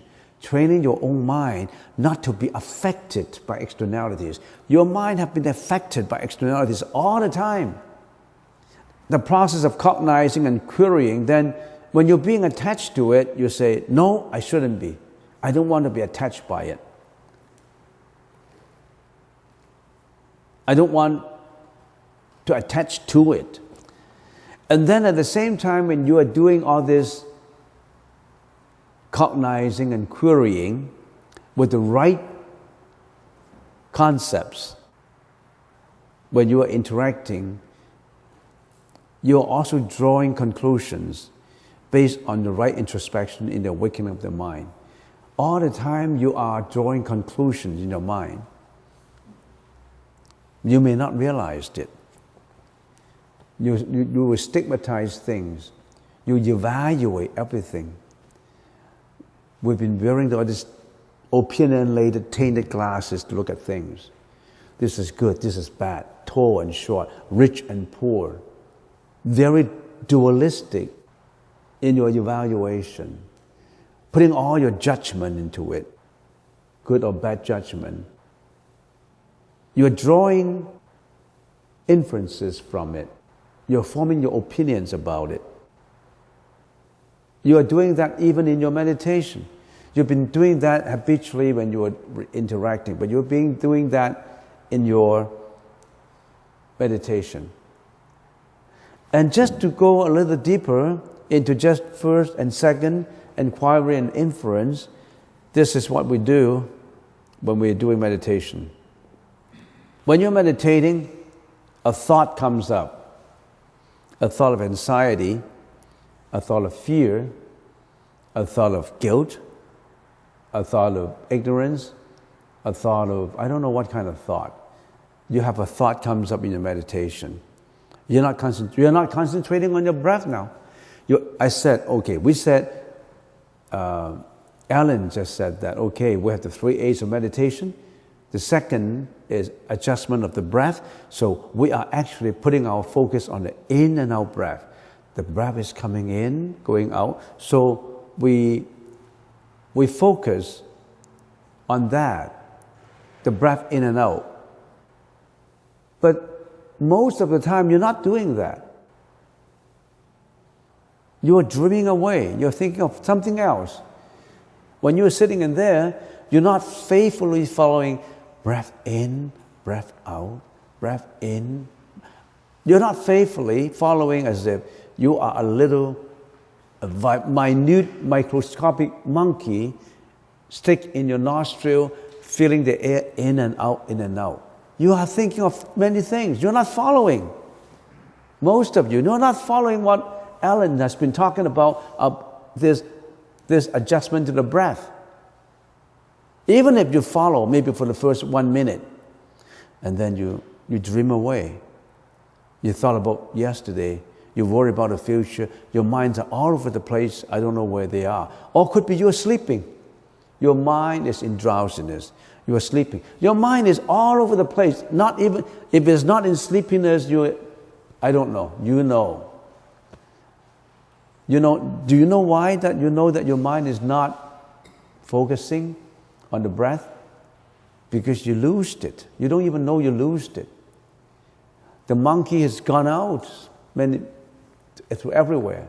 And then we always have been saying, oh, I lost my thought. My thought is not in the in and out breath anymore. I lost it. Okay, I pulled it back. Okay, I concentrate again because that's what Alan told me. Okay, in and out breath. I lost it. Okay, no, I'm going to concentrate in and out. We would like you to train your mind into just this breath. And you're not doing it. I know. You're not following it. You just sit there.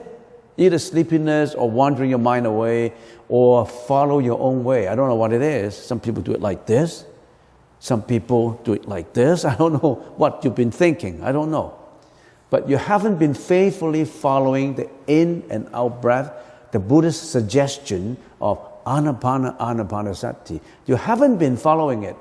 And that's your habit. You don't need to blame yourself. That's been your habit for many, many lives. And sometimes your thought, it goes to what? Lying, killing, sexual misconduct, you name them. Ignorance, jealousy, hatred, resentment, anger, arrogance. I don't know. What are your thoughts? What are your habitual thoughts? The Buddha said, train your mind using this method, breath. Assuming that your breath your thought goes away. A thought of depression comes up. I feel sad. I feel that I'm useless. I have no value. I just got a divorce. And I have no value. I lost my job. A thought comes up in you. A thought comes up. Maybe it's your meditation, or maybe when you're walking, or maybe I don't know what you're doing. You just have a thought of depression comes up in you, of a fear, of anxiety. What do you do according to inquiry and inference that we've been talking about? Beware of the arising of such thought. Oh, a thought of depression comes to me. I feel sad. I feel I have no value. Oh, that thought comes up now. You have to distance yourself from that thought and look at that thought. That is inquiry. Can you distance yourself from the thought of committing suicide? I want to take my life. I don't have no value. No. This is a thought of committing suicide. I want to distance myself from that thought and watch that thought coming up. Can you be a third person looking at the thought instead of being involved in the thought? Can you do that? If you can do it, raise your hands. So you can't do it, Can you do that? If you have a thought of committing suicide coming up in your thought, you say, no, this is a thought. I don't want to be involved in the thought. Most people can't do it. A thought of greediness comes up. A thought of anger comes up. I want to yell. I want to fight. I was bullied at school to teenagers. I felt angry. I want to fight back. And then you have the anger coming up. Can you say, this is a thought of anger. I'm not going to be angry. I'm just looking at that anger. Can you do it like that? Difficult. So you be mindful of your own thought. That's what we call mindfulness. If you call it mindfulness. But mindfulness is not a good translation. Learning meditation is to get rid of thought. How can you fill up your mind with thought? Mindful is your mind fill up with something is mindful. So we better say, be aware of the thought, not be mindful of. Mindful is fill up your mind with something, is full. Fill up your mind fully with thoughts. That's not a good translation. It should be just be aware of the thought. Watch the thought coming up. So you be aware of the arising of the thought of anger, arising of the thought of arrogance, arising of the thought of depression, fear, anxiety. Can you be aware of it? You distance yourself from it and look at the thought. That is what we call in the 5 elements, we call it inquiry. You need to inquire about this. You need to analyze it, investigate it. Don't get involved with it. All right? And then third, you watch the thought with the 4 introspections. Not just be a third person. You want to investigate and analyze the thought with the 4 introspections. What do we mean by the 4 introspections? Let's explain the 4 introspections. How do we watch the thought with the 4 introspection, with analysis? Not to be involved with it, but just watched it and analyzed it and investigate about it. Okay, let's finish it. And a thought of emotion, such as depression, arises in the mind. Immediately you are aware of the arising of such a thought. Distance yourself from it. Don't follow the thought and whisper to yourself, this is a thought of anxiety that is coming up now in me. I must not follow it. I'll let it go away. Can you remind yourself? Whisper, I know this is only a thought. That is to be aware of it now. You're aware of the thought. Most people are not aware of their own ego, aware of their own selfishness, arrogance, jealousy. They're not aware. They just express the thought with emotion. Now, you're not. You want to inquire about it, investigate about it inside. And then you say, watch the thought with the 4 introspections. And then you say to yourself, this is the introspection of the body, right? Now, this thought makes you feel uncomfortable. My heart is beating faster. I feel worried. I feel depressive or angry. I'll let go of the thought, take a deep breath and relax myself. My body reacts to that thought now. My hormones is a little different. My brain is excreting bad hormones into my system, and I feel my heart beat faster. I hate it. I feel unhappy. My heartbeat is fast, and I feel angry. My hormone of anger all is agitated. Then you say, okay, this make me uncomfortable. You whisper to yourself, now this thought make me uncomfortable. I feel worried, I feel depressive. I'll let go of the thought. Take a deep breath and relax myself. This is the body introspection. Body introspection. And then the next is the feeling introspection. The thought of anxiety is just a thought, an unpleasant sensation that has no substance in itself. I must let it go. This is just a feeling. This is not me. I feel angry, but I'm not made up of that anger. This is the feeling in me that comes up now, and why do I attach to this feeling? Why do I make myself angry by attaching, reacting to this anger? This is only a feeling. Why do I identify myself with this feeling? Am I selfish? Am I stupid to say that, oh, I am the anger? This is just a feeling, not you. That's an introspection of feeling. And then the next, this thought is only temporary. It won't stay long. It is not eternal.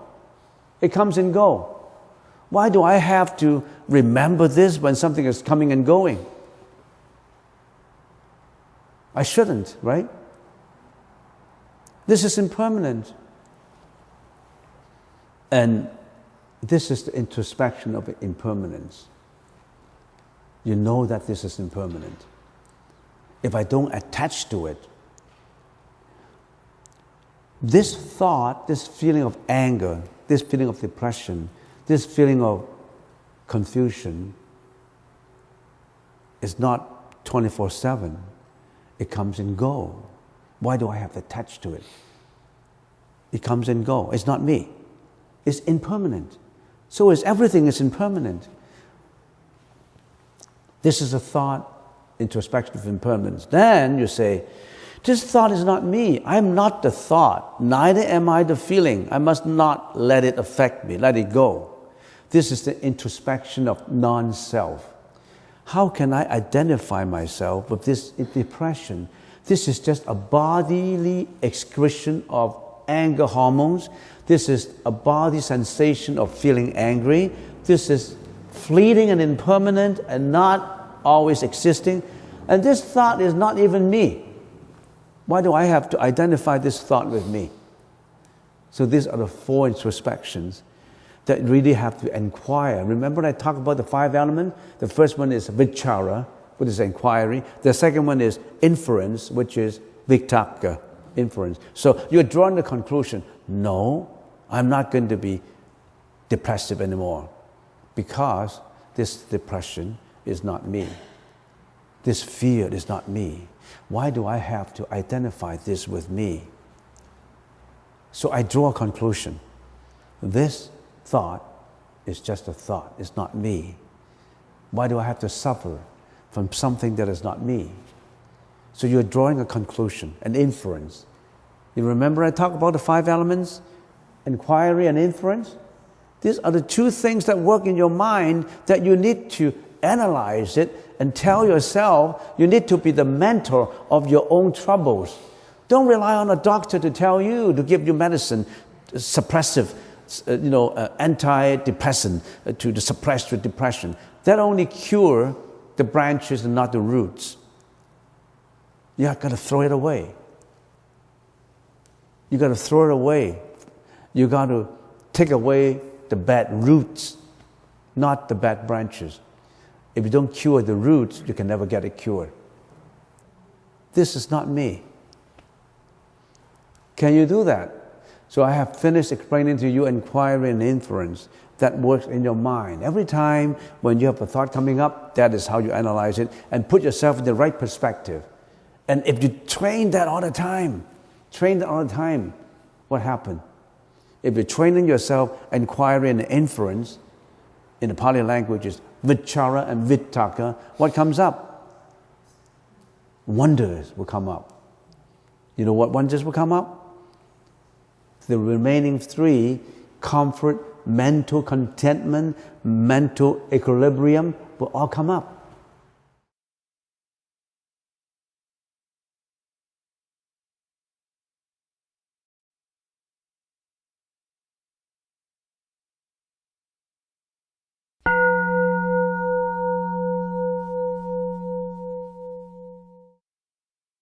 Today we continue with what we've left off since last time. We've said that in the process of meditation, there are 5 meditative elements that you really have to go through in the process of meditation. And even before that, we said, when a person is meditating, how does one know what level I'm at? Where do I go from here? What is regarded as a higher level, what is a lower level? So I've been meditating for a number of years and I don't know do I keep on doing that? How do I know what level I am in? Am I improving? Am I Am I getting better and better, or what happened to me? And I mentioned that according to the sutras, there are certain levels. The first level is the Kamadhatu Samadhi, because we are living in a 3-strata universal arrangement, whatever you call it. You call it. The Kamadhatu, which is the world with desires, the world that we're living in, and the higher level is world without desires. They have no desires, a much higher level. We call that Rupadhatu. They don't have any desires in that kind of living, but they still have a body form, a much higher level of sentient beings. And the third level is much higher, which is Arupadhatu. That is, even the form doesn't exist. They only have consciousness in there. The crudest form is the form with materiality and desires. That's the form that we have. We take a body form, molecules, protons, neutrons, we can see things, and we have desires for eating, sleeping, sex, and all that. Those are kind of desires that pull us down to Kamadhatu, the world that we're living in now. We can't get away with it.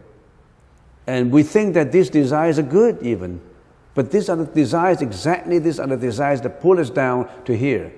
In another level, some people call that heavenly levels or heavens, 1st jhana, 2nd jhana, 3rd jhana, 4th jhana.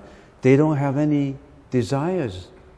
No more of these desires. They are living much longer than us, and their level of happiness is much, much higher than us because they have no desires. But they still have attachment to form, a bodily form.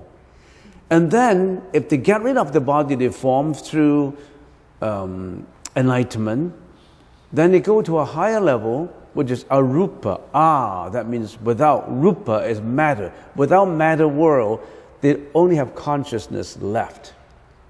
But they still have consciousness left, so they still go through reincarnations.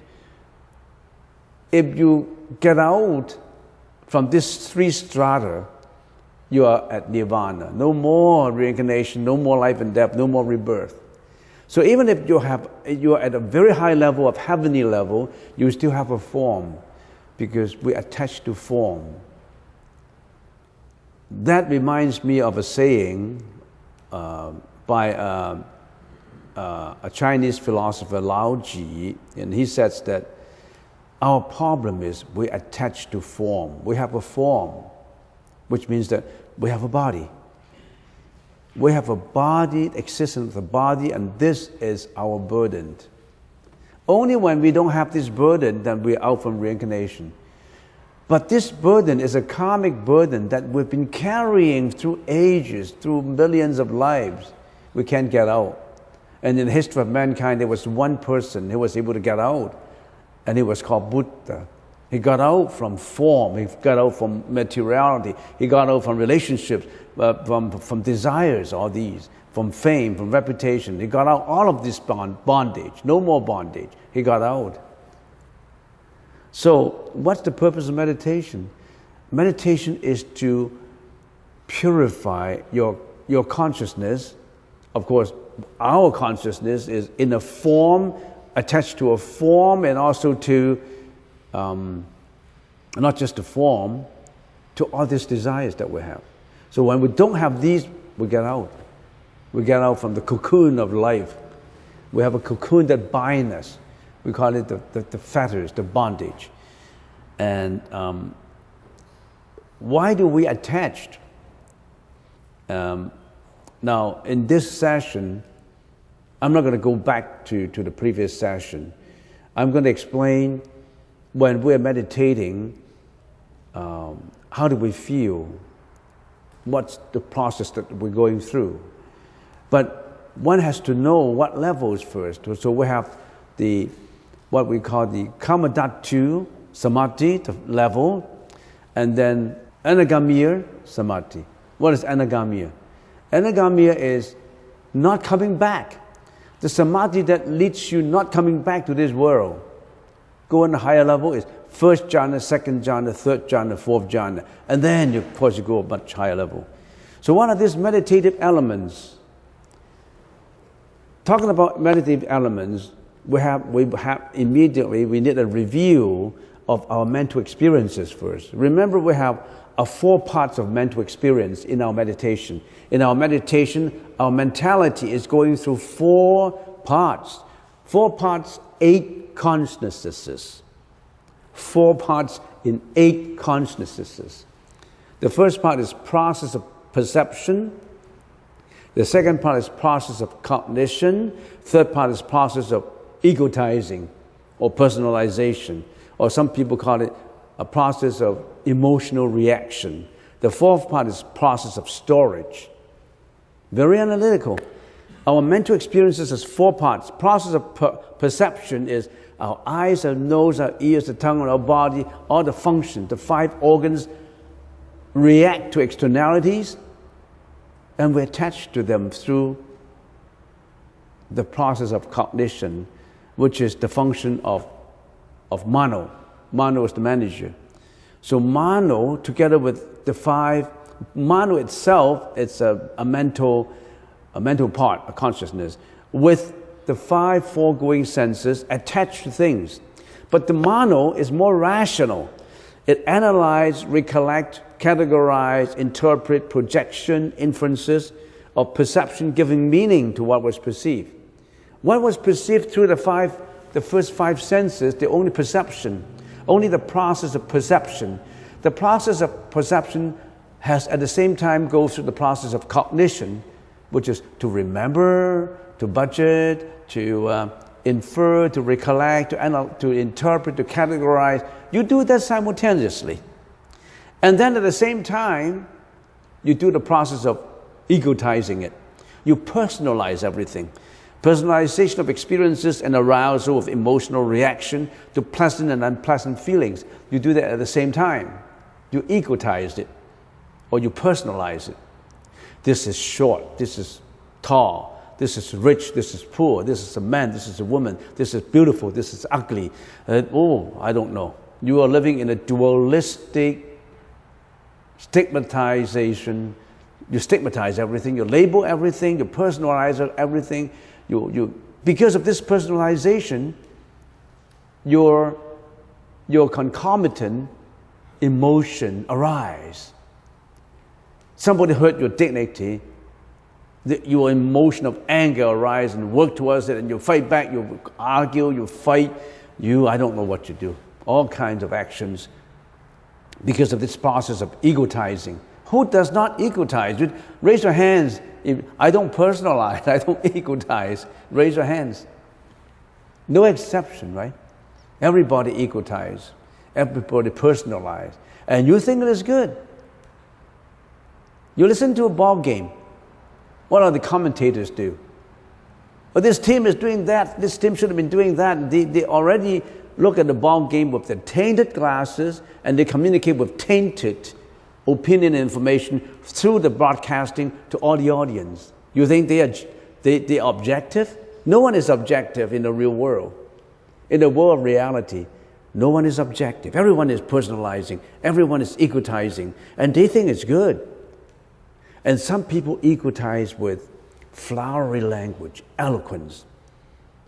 You can't compete with them in their eloquence, in the talk, in their speeches, because they are in the process of expert in egotizing, expert in opinionating, expert in personalization. There are people like that. They're the best commentators. You can't fight them in any of these speeches and debate and all that, because they know how to do it. So that's the process of egotizing. But all these, perception, cognition, egotizing, are being stored. Nothing goes away. You think what you've been doing would go away, nobody noticed, nobody care?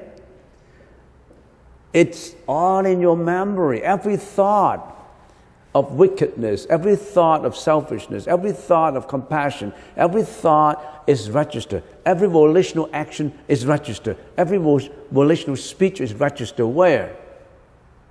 Do you have a computer drive? That's the computer drive. Nothing goes away. How much can a computer drive store? I remember when I first learned computer, the memory is very limited. I run programs by cards, and I have to worry about can they contain all this programming language. But now it's immeasurable. You can even get that from the clouds. How immeasurable is the clouds? I tell you, even the cloud has a limit. But our storage of the karmic energy is unlimited. It's immeasurable. So you really have to be very careful with each thought that you have. Of course, if the thought is carried into action, it's already a volitional action and speech, and that's what we call what? Vipaka. V-I-P-A-K-A, Vipaka, the consequential karmic energy so created. Okay, so always remember these 4 parts of your consciousness. Some people just know the perception, they just perceive, and with the cognitions they attach, with the egotizing, they what? They obsess.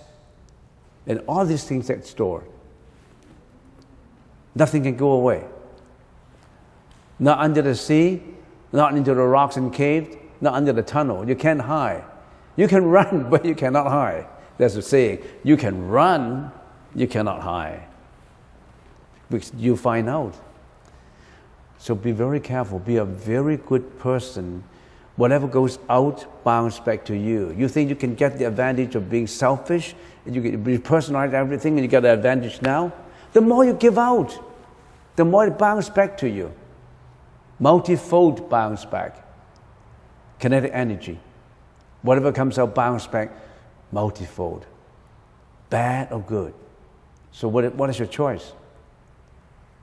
All right, so remember that mental experience. Now, the 5 meditative elements that we've been talking, inquiry and inference. When we are doing meditation, we have these 5 meditative elements right in the meditation. Inquiry, the process of cognizing and querying the meaning of the perceived externalities in the stabilization and introspection of the mind. When you're meditating, your mind could be going all over the place. Your mind could be sleeping. Your mind is still active. But your mind is still active, but it could be in the process of stabilization. You are in the process of trying to stabilize it, or you're in the process of agitation. Nobody can read your mind. I don't have supernatural power. I don't know what happened to your mind. But your mind surely is it is always active. And the Buddha said, when you're doing meditation, there's 2 parts. One, the first one is to stabilize your mind first. Can you stabilize your mind? No, I can't, because when I'm meditating, my mind is all over the place. I'm thinking of past, present, and future. No, I don't feel comfortable, or my legs, I feel numb, or this is not a good environment, or no, the other guy is snoring. You know, all kinds of things go through your mind. And then you need this conceptualization to put your mind into the right direction. The process of arriving at a conclusion based on the right introspection in the awakening of the mind. Then you know, oh, I shouldn't be sleeping. I shouldn't have my mind wandering all over the place. I should keep my object of attention to anapanasati and my breath, in and out breath, in and out breath, and that's my breath. That's how I stabilize my mind. And I'm using my concept of sunyata, emptiness, to avoid all the obsession and attachment I have. I should use introspection of the body, of the feeling, of impermanence. I should have all this wisdom that work towards it, to a conclusion that I should be gearing towards only enlightenment and not avidya, which avidya is being ignorance. So actually your mind is working at the same time. How do you work?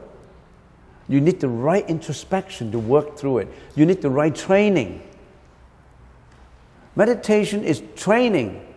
You need a lifetime training. Some people after training a few years, they're getting to be a better and better person. Some people training for a few years, they don't know.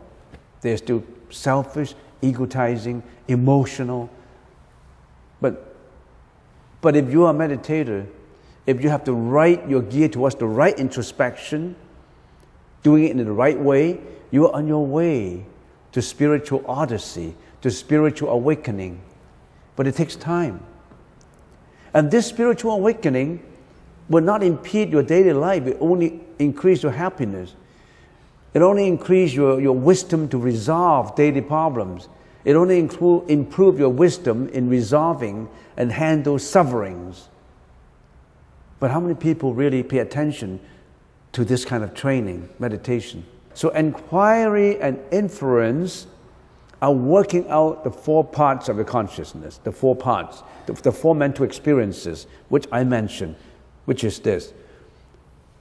Inquiry and inference would help you in the process of perception. You won't attach. In the process of cognitions, you won't stigmatize. In the process of egotizing, you will not be personalizing things. You will be more compassionate. You will be more altruistic. We call it altruistic. And then all these things get stored in your karmic energy. And if the storage of your karmic energy is getting wholesome and wholesome every day, you have a happier and happier life. If the storage is garbage every day, you're going to a miserable life. What is your selection? What do you want to choose? Do you want to choose every Saturday I go partying, I go karaoke, fun, or every Saturday you want to have an introspection of the right meditation to purify your mind, to throw out all the garbage in you by meditation? How many people would spend time in training their mind, purifying their mind? And how many people would just use this time to have fun? Whatever fun. Pleasurable fun. Funs that would increase the pleasure of your senses, of your eyes, of your ears. You want to listen to music. You want to involve only in music. You only want to see sensual things. Or you want to taste the flesh and blood of animals. You want to body touch. You want to live in a grand house, relationships and all that. Which one you want? All right, getting back to this. Inquiry and inference. We know that the brain is something physical. The mind is something it's not physical. There's no such thing as a concrete mind, because the mind is only an activity, it's not an entity. You know what I mean? The mind is not an entity. You can touch entity, you can touch, but the mind is an activity. It changes all the time. The brain is an entity. I don't know how many pounds the brain is. It's an entity, but the mind is an activity, and an activity changes all the time. An activity could be wholesome, unwholesome, or neutral. But the activity would affect the entity. The entity would affect the activity, which means that the brain affects the mind, and the mind affects the brain. And whatever thought goes through your mind, whatever volitional action and speech, the brain works out not only mentally, but also physically. The mind has, according to some neuroscientists, the mind has cerebral cortex, which is the learning brain. We have the cerebral cortex, which is the prefrontal lobe. In other words, this is all the learning part in here. We also have the limbic system in the brain, which is the emotional brain. That's the physical part of it. We also have what we call the amygdala. Amygdala is the reaction to certain things. Sometimes you react with emotion, sometimes you react with positive emotion or wholesome emotion, sometimes with unwholesome emotions. That is the amygdala. The amygdala is like the security guard that helps you. You know, you put your fingers in the fire. You don't want to put your fingers in the fire because it would burn your finger and you will retreat your finger. So the amygdala will tell you, don't touch the fire. You learned that when you were a baby, amygdala. So when you go to the edge of the cliff, the amygdala will remind you, don't go too close because you fall down the cliff. So everybody has this amygdala inside the brain. They also have the hippocampus, which is the regulator of emotions, because somehow we were able to control our emotions in some situations. But somehow, most of the time, our emotions could be unconscious. You don't even know why you get angry. You don't even know why you get jealous, because it just come out in you. So in other words, the physical part, the brain, is always working with the mental part. The activity cannot be away from the entity. The entity cannot be away from the activities. You know what I mean? Whatever happens in the company, if each transaction is just an activity, but the activity would affect the entity. How can a company have no activities? How can activities have no support for the activities? So in other words, the physical and the mental is always working in conjunction with each other. One would affect the other. So that means if you really meditate well, if you are always improving your mentality, if you're meditating with wisdom, if you're meditating with compassion, your physical would change at the same time. So if you're able to stabilize your mind, you achieve at the right stabilization, and in the introspection, you have the right introspection, somehow you get a balance. So you're balancing your physical with your mental, which is scientific. Because if you're always emotional, your brain will excrete a lot of emotional hormones into the system that would hasten your heartbeat, that would make your heartbeat faster, that would make you angry. And a lot of hormones come out because of what you think. So that if you really meditate in the right way, the right introspection and inquiry, vichara, or in the inference, vikakta, then as time goes on, you will have sukha. What is sukha? Comfort. The state of complete relaxation of the body resulting from stabilization of the mind. You will feel extremely comfortable. You will feel extremely, almost like a blissful. And then as time goes on, you will also have contentment, the state of happiness resulting from the tranquility of the mind now free from emotions. You will have contentment. In the Pali language, is piti. So not a single second of the meditation time is wasted.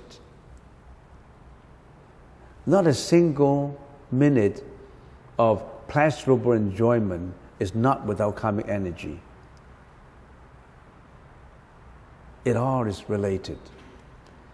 So this contentment with the right inquiry, the right inference, then we'll have comfort, and contentment would automatically come out. So sometimes in your meditation you will feel extremely blissful. It could be just a glimpse. It could be just for a few seconds. It could be just for 1 minute. For 1 minute, you all of a sudden feel you're completely in bliss. You're completely tranquil. You're completely free from emotions. That happens if you have the right inquiry, the right inference. That's the reason why you have to have the right introspection. When I first started out, I said meditation is in 2 parts. The one part is what? Samadhi. The other part is vipassana. Samadhi, if you have the right samadhi, you have stabilization. If you have the right introspection, you will arrive at samadhi. So we've been talking about that. Don't lose our broad topic. We're talking about meditation in 2 parts. We have been learning just the first part, but learning the first part has to be combined with the second part.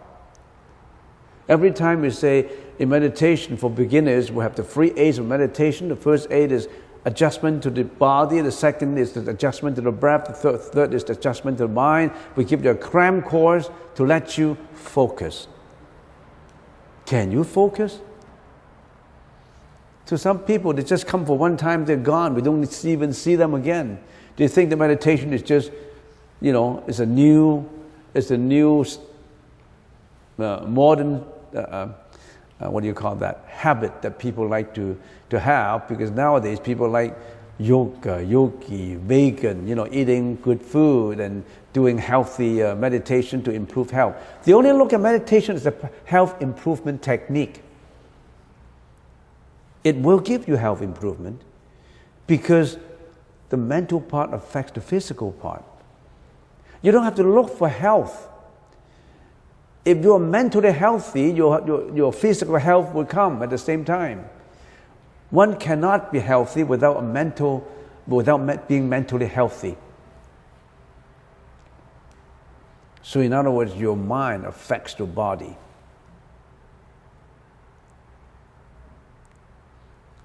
The physical body can be cured sometimes by medicine, chemical medicines. But the mental part, it's still unfathomable. Many scientists do not even know what's in there. They're only studying it.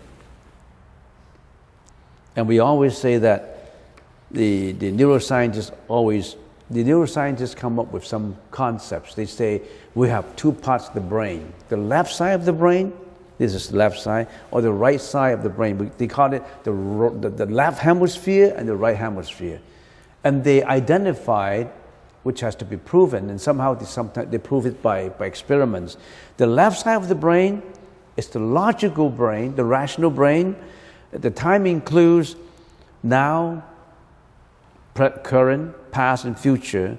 It includes a language center to describe, to categorize, to communicate, to egotize, and all that is the left side of the brain. But most of the time we're using the left side of the brain, the learning part, the ego part too. And the right hemisphere is the divinity part, the timeless part, the moment of now part, the emphatic part, blissful part, tranquility part. So this part is the part of the brain that is divinity, that is meditative, that is tranquility, that is non-self, that is no attachment. But we haven't explored this part of the brain that well. We only have been using the left side of the brain. According to some neuroscientists, that's what we're doing. Science can only look at things that that the sensory organs can perceive.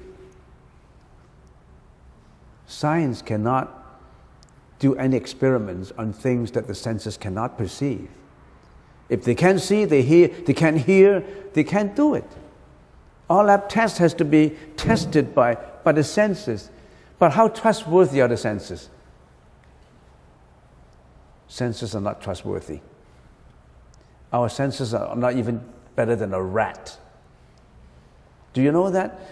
The senses of a rat are even better than the senses of a dog. That's what I found out yesterday. Because in the household, I was told that they have a lot of rats, and somehow they say, a guy suggested, we put some cage, a trap in there to trap all these rats. So they put 5 cages in there. And you know what they put in the cages? Cheeseburger. Because they know that rats like cheese. They put cheese in there. And they put cheese in all those cages as a trapping cage. And they put 5 or 6 in there. If they put it overnight for a few hours, the next morning they saw rats in there. Usually small ones. And then they say, we caught 6 of them, so there will be no more rats. And later they find out that there are more rats, even if they keep on catching them. So the next day they put another 6 cages in there. And the next morning they found the 6 rats trapped into the cages. And within a week, you know how many rats they caught? 76. Within a week. You know why? Because the rats can smell this cheese miles away. And then suddenly there was a clever lady, and she thought, why don't we just stop attracting rats with cheese? Let's keep our house clean. We do a major cleaning, mop everything, make everything clean, and we don't put any cheese anywhere. We lock up all those garbage bags, seal them up, and we don't put things overnight on the table, and clean everything with detergents, and let's see what happened. They did it for 2 days, the cleaning. They didn't put any cages anywhere. They found out that there are no rats anymore. Because they use cheese to attract those rats, and these rats have senses that are better than dogs. They can smell miles away. You see, our human senses are not better than dogs, because dogs' ears, the rats have very good nose. Dogs have very good ears. Dogs can listen 1 or 2 miles away. A siren is going to come into this road. Before the siren even let you listen, you can hear it, the dog's already barking. You know why? Because he can listen to the siren of the ambulance 2 miles away. And only 1 minute when the ambulance arrived could be able to hear the actual sound of the siren. But the rat's nose are very sensitive. So our human senses are not trustworthy. We're not even better than rats sometimes in certain situations, and dogs. So this is what scientists slowly discover. But up to now, they think that this is what the left hemisphere of the brain is doing, and the right hemisphere, this is what they're doing. So these are the 5 meditative elements: inquiry, inference, comfort, and contentment. When you have all these 4 present, then you come up to stillness of the mind, which is ekagata, the tranquility of the mind that is completely free from the conflict between the cognitive mind, the mano, and the chitta, the manas. Now it's arriving at mental consonance. Usually we have cognitive dissonance. You know the difference between dissonance and consonance? Dissonance is they don't agree. The rational mind and the emotional mind, they always attack at war. They don't agree with each other. And what is devastating is that the emotional mind is always in control. That's the reason why you get mad more easily than you're being rational. So there's a conflict. But when you have the stillness of mind, you arrive at a mental consonance. The rational mind and the emotional mind, they more or less agree, and you start to calm down. So meditation will help in people who are emotional, who are depressive, who always have fear and anxiety.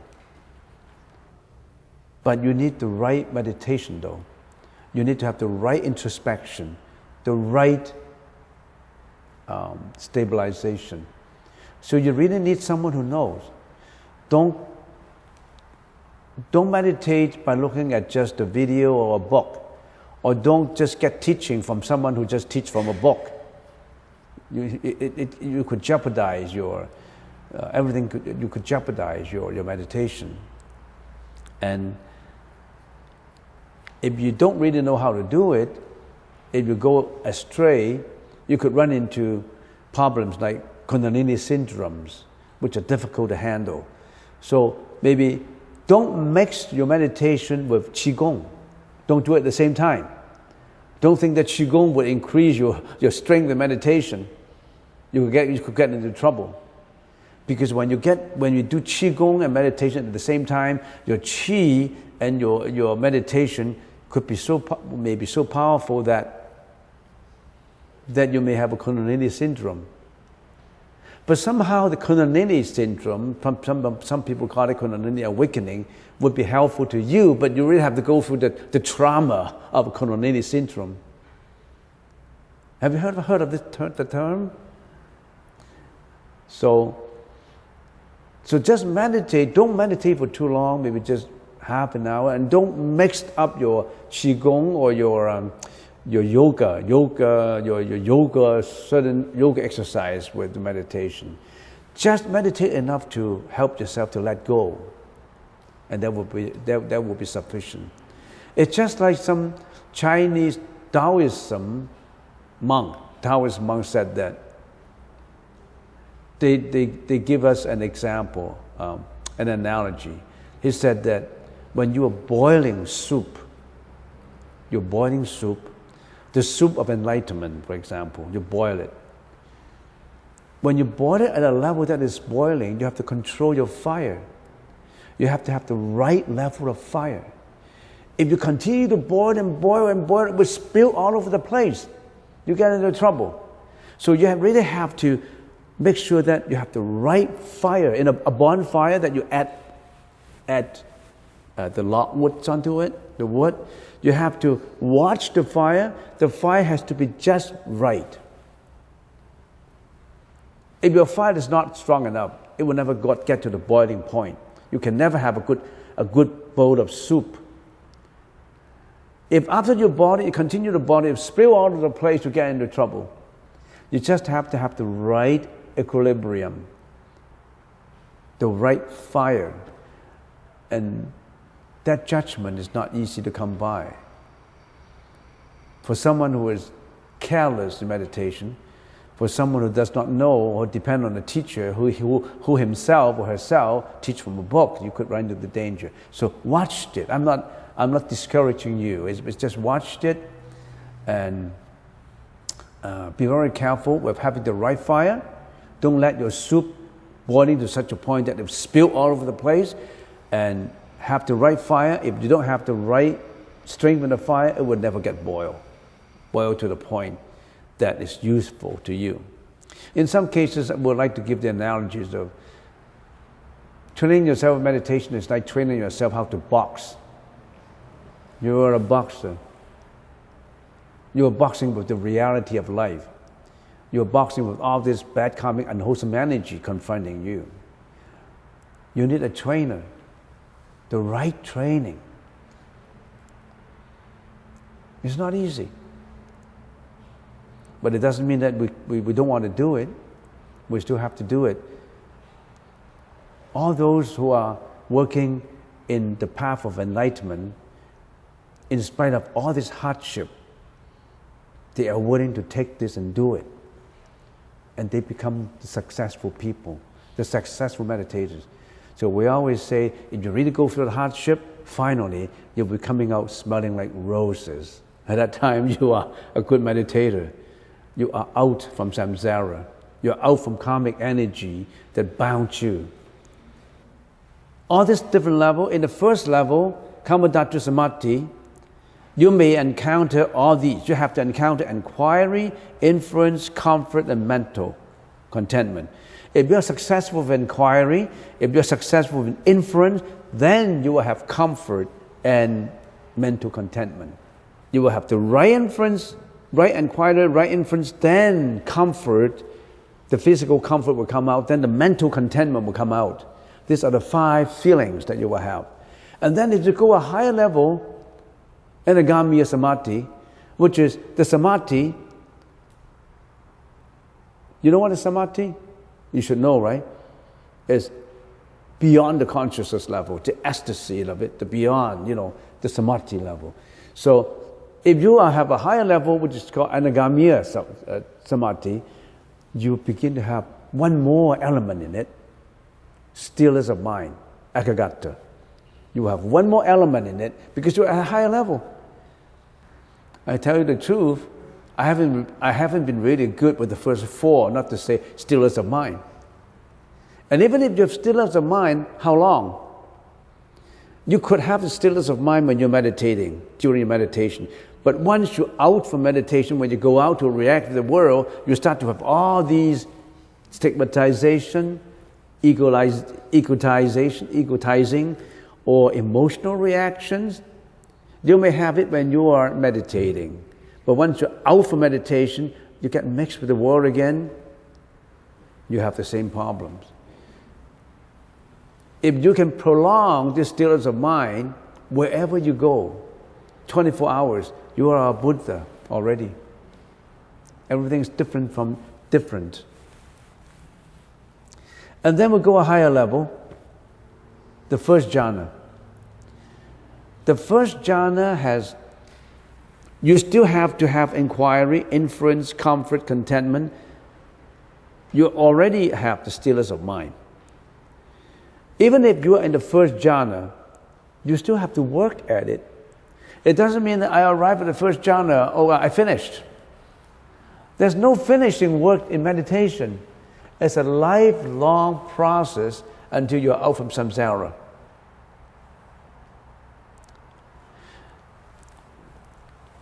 And then you go into the second jhana.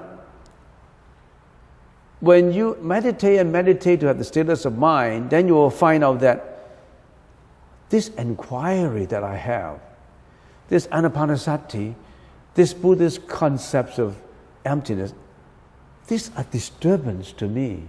I don't even need this anymore. I need them when I first start, but now they are disturbance to my stillness. Thinking about wisdom is the disturbance to me. Thinking about not letting go itself is a disturbance to me. When I first started, I learned to let go. But then if I have this let go thought, it's still a disturbance. I want to get rid of that too. You understand what I mean? You are at a higher level. The letting go is not clean to you anymore. Even the letting go has to be let go. So you let go of an inquiry, you let go of your inference. And then you go into the third jhana. You don't want to comfort. Even the idea of feeling comfort is a disturbance to you. What do you mean by comfort? That concept doesn't exist in my mind. This comforting concept disturbs me. I want to throw it away. And then you get into the fourth jhana. Even the feeling of contentment in my mind, I want to throw it away. It's disturbing me. I have the stillness of mind. Why do you throw the concept of contentment in my mind? I want to get rid of this. I want to get rid of like my clothes. I'm in a room that has no temperature, that has no concept of temperature. Why do you want me to wear so many of these burdens of clothes? This entire, I shouldn't use that word, some people may have mistaken it, this entire nudity of opinions, of concepts, of encumbrances should be all out. But you still have this concept of nudity in you. That should go out too. You only have this stillness of mind. You don't want any inquiry anymore. You don't want any inference. You don't need the comfort. You don't need the contentment. But all these become a disturbance, no matter how good they are. They should be all gone. And what's left is only this one pure stillness of mind. And the Buddha said, this concept of stillness of mind, throw it away. This is only throw it away. That's the time when you are out from the fourth jhana. No more stillness of mind. You don't need that. It's a concept in you. That is the purest concept. But you don't need this concept. So you're actually taking piece by piece and piece by piece of all your attachment. You think you have work enough to get rid of your attachment? Even the stillness of mind attachment has to go. Not to say you think you're letting go of depression, of fear, of anxiety. That's just the beginners, for the beginners. Well, we're not even successful in the beginning approach. How can we have stillness of mind? It's extremely difficult. But it does not mean that we don't work at it. That's the reason why we have to have the right efforts in doing it. We must be determined to do it. Only the one who is determined to do it in spite of all this hardship will be the one who become the Buddha, who become the person who get enlightened. So it's not easy. But it doesn't mean that we don't have to do it. We can't do it. You have to do it.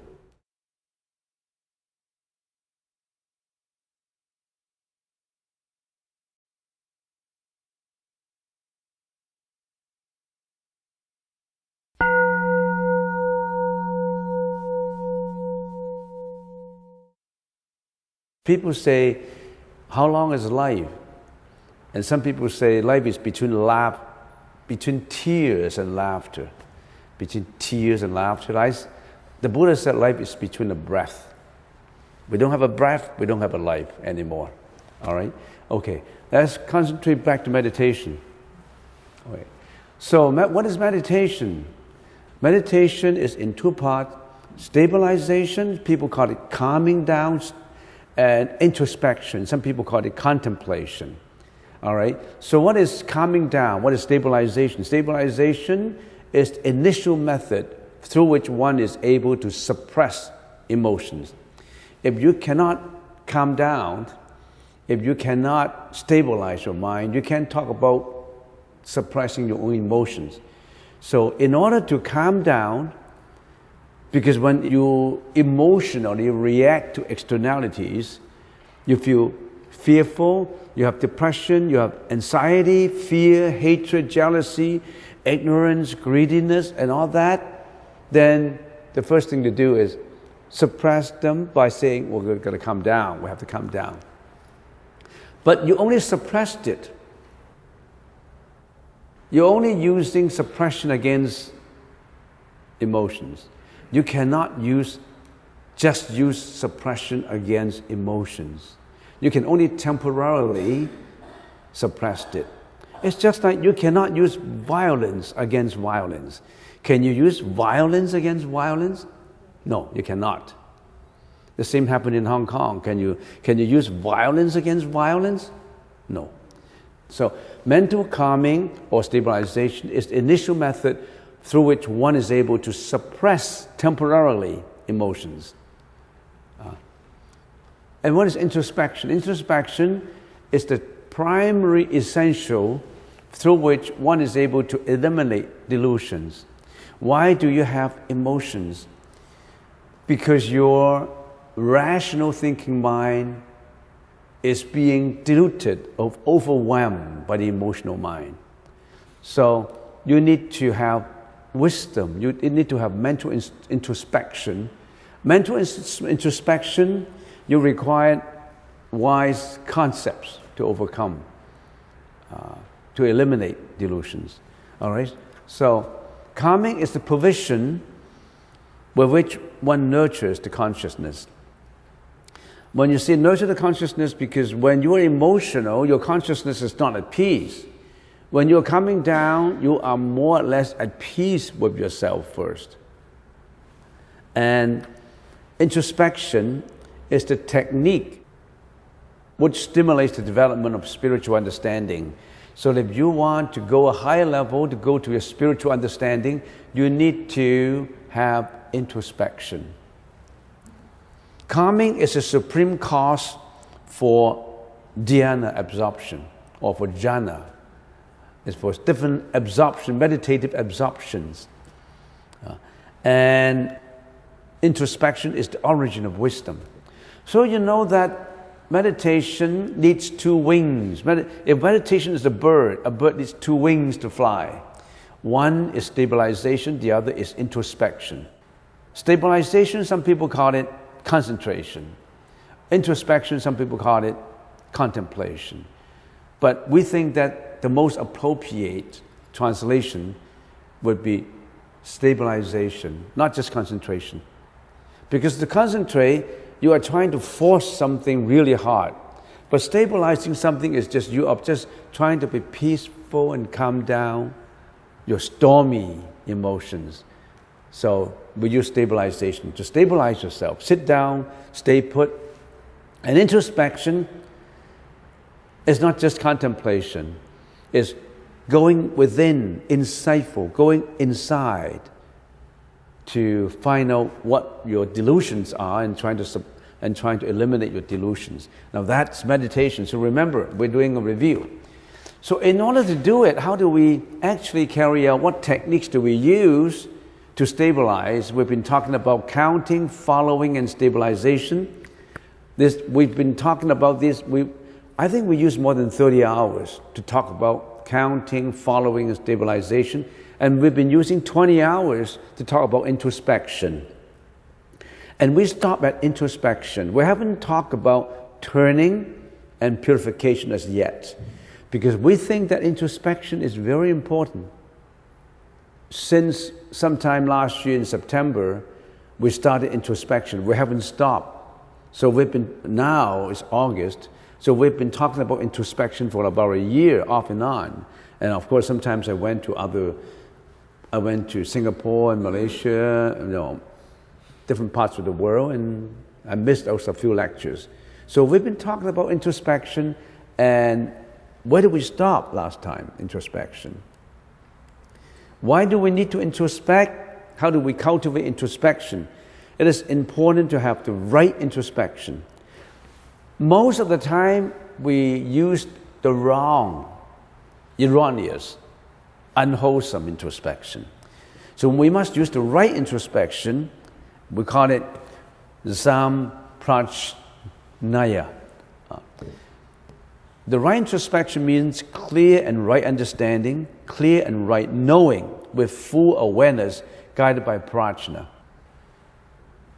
So most of the time our introspection is not right. Sometimes we are mistaken, sometimes we are jealous, sometimes we are angry. We think this is what I think. This is what is wrong, what is right. You use your own not rightful, erroneous introspection to judge, to evaluate, to stigmatize, to classify, to categorize. But the Buddha's teaching told us that we've got to use the right introspection. That's one of the most important Noble Eightfold Path. So we have to use full awareness guided by prajna. And in prajna we have conceptual prajna, introspective prajna, and true prajna. Conceptual prajna are the words, the sutras, the language. But just knowing the language is not enough. Memorizing all this language is not enough. That's just, you become a slave of languages. You become a slave of the words. Some people say, by memorizing all these, then I know Buddhism. No. You're only in touch with concepts. You're not practicing the concepts. You're not introspecting the concept. So you need introspective prajna. And it would lead you then to true prajna. When true prajna emerges, that's the prajna without the bondage of language. That's the true prajna without the bondage of your own ego. Then the true prajna will come out. All right, so that's introspection. And what is true prajna? It's a state of pure consciousness that transcends worldly concepts or belief systems that might impede perfect wisdom. So when you have true prajna, then your wisdom you're approaching perfect wisdom. True prajna transforms the three parts of temporal consciousness into true consciousness. What are the three parts of temporal consciousness? Perception, thinking, and emotion. It transformed that into the ultimate introspection of the true nature of existence and reality. We have already explained this in detail. When we talk about prajna, it becomes very complicated now. What is prajna? Introspection. When you introspect, you need concepts, right? So the Buddha had been teaching for 49 years. The Buddha put out a lot of concepts and taught us how to rationalize those concepts, how to think in terms of those concepts. And later, because different people have different background, different educational background, and the family background, societal background, ethnic background, and differences levels in intelligence. So gradually, the disciples of the Buddha develop certain collection of different concepts, different principles. We call them schools. They have different schools of Buddhism. School does not mean an institution. School is not a school, high school, primary school. No, school is a collection of knowledge and principles and experiences, not a physical school. So there are 10 different introspective concepts that the Buddha passed to us. And the disciples of the Buddha and later philosophers during this 2600 years evolved into different school, different collection, different bodies of doctrines and concepts. And these are the reality school, Satyasiddhi school, Trisastra school, Tintai school. The first 1 and 2, sometimes you call them Theravada school or Hinayana. And from 3 to 10, sometimes people call them the Mahayana school. Number 5, the Guan school. Number 6, Chan school, Zen, the Zen. 7, discipline school, or sometimes you call it Vinaya school. Esoteric school, sometimes you call it Mantra school. Dhammalakzana school, Yogacara school. And then also the Pure Land school. So these are the different collections of different concepts. It's an ocean of bodies of language. So how do we approach this ocean? For the past 60 hours that we've been talking about, we pick out some of the primary concepts to learn. We learn the primary concepts. For example, we learn the fourfold nature of existence. We learn about impermanence. We learn about non-self, sufferings, and nirvana. We've been talking about all these different concepts. When you're doing introspection, you need concepts. Without concepts, how can you think? We all think in terms of concepts. I hope you understand what I mean. When you practice Buddhism, you think in terms of concepts. What are these concepts in your mind? Are they the right concepts? Many people use the wrong concepts. The concepts of getting more. I want to have fame. I want to have reputation. I want to have long life. I have requested the Buddha to give me long life, to give me money, to give me reputation. They use the wrong concepts. They believe in the Buddha just for the acquisition of merits, of benefits. That's not the purpose of Buddhism. Buddhism is not to acquire. Meditation is not to acquire. If you think about meditation, is to, I want to have good health. I want to do yoga. I want to live long. I want to have good health so that if I have good health, then I'm strong enough to make more money. I'm intelligent enough to do this. I have intelligence to do that. You are in the process of asking for more. That's not the objective of the Buddha's teaching. Meditation is not to ask for something. Meditation is to get rid of all. Let go of all. Zen is not to acquire. Zen is to give up. when you have nothing to give up, you are approaching the right way. Buddhism is to let go. Can everybody let go? Can I let go? No. I have this temple. How can I let go of this temple? I have managed it. But then you take up another thing. Buddhism is to let go. I tell you a story. Maybe the story would speak for itself. There was an enlightened monk. We usually call him the big belly, laughing Buddha, the laughing monk. And he was always walking in the street in the market. He didn't want to say a word. And he was a reticent person, an introvert person. He didn't want to speak. He just go around the market, and if it comes to the necessity of speaking, he would say, okay, chant. He just say what is necessary. And he was always carrying a bag on his back, carrying a bag, big belly, going around the market carrying a bag. And if the weather was perceived to be cloudy and rainy, he could be wearing a pair of wooden slippers, an indication that it's going to rain.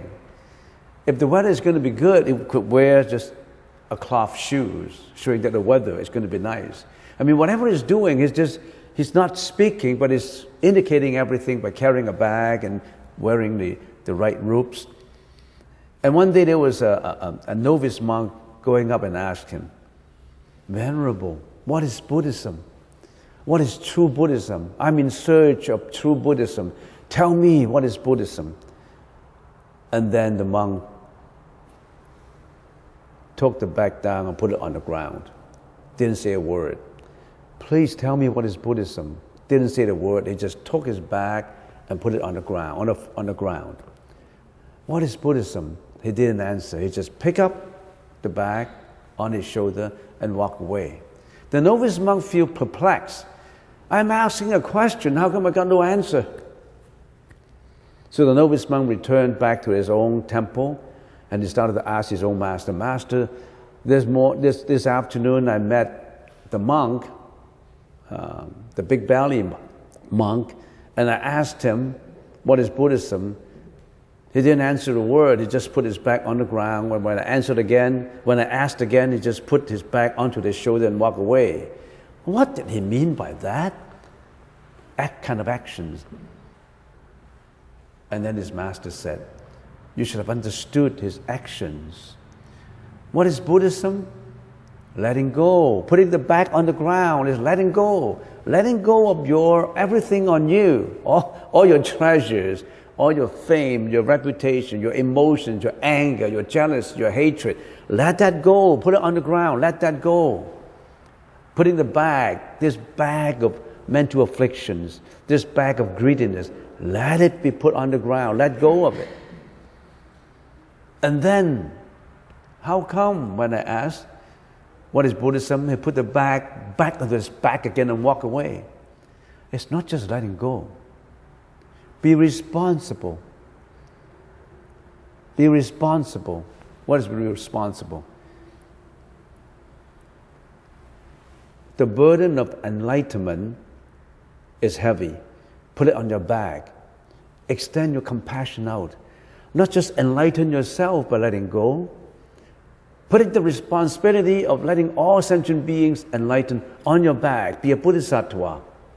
So not exactly letting go, but you have to learn how to let go first. Buddhism is not just letting go. You have to let go at the beginning, but you take on, letting go and taking on. So there's no one answer to it. There's no one thing as that is it. Letting go is it? No. More than letting go. And then we say, what is the purpose of meditation?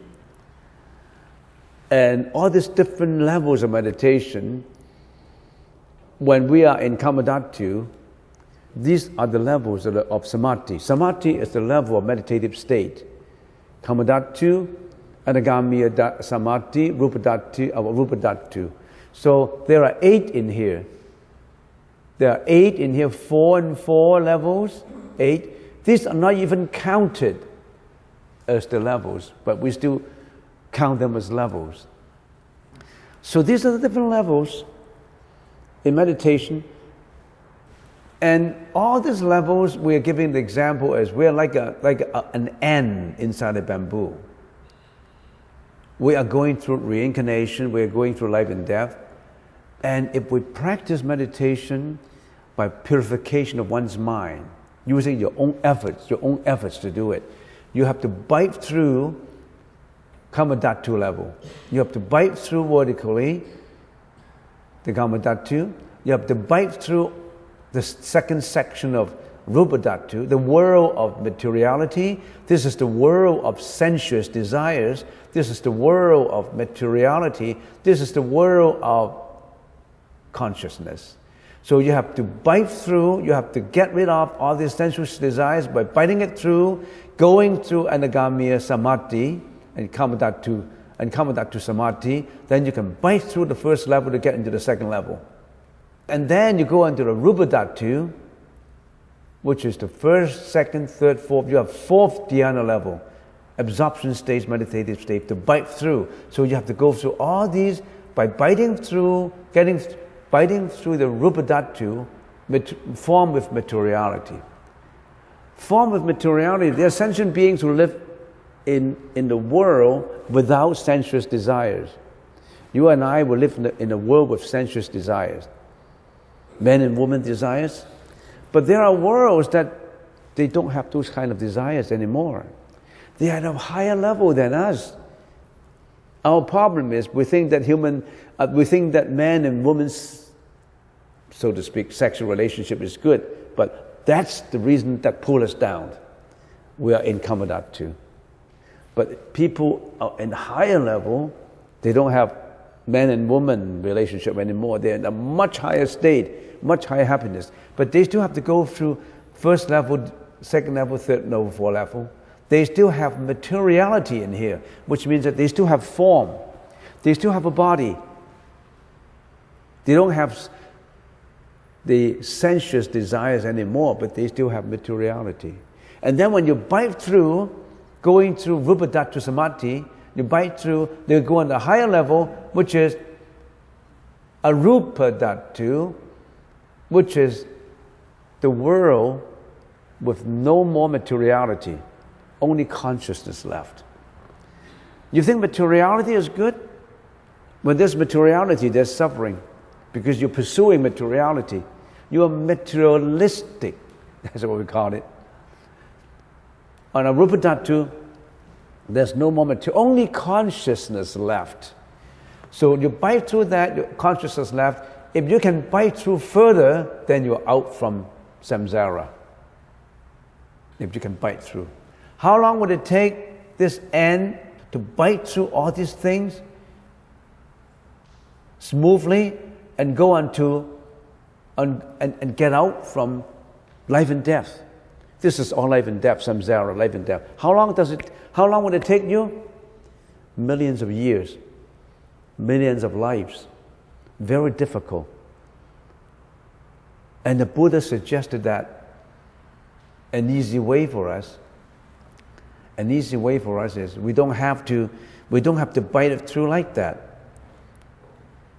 We just bite through horizontally to get to the Pure Land in this life. But this Pure Land approach of the Buddhist teaching has not been commonly accepted by North America. They don't even know about chanting Buddha. Chanting Amitabha Buddha would qualify them to go to the Pure Land. Not even that. Not even people who study the Pure Land approach, they're not practicing it well. They're still going into meditation. They're still going into chanting mantra. They're still going into very difficult ways of enlightenment.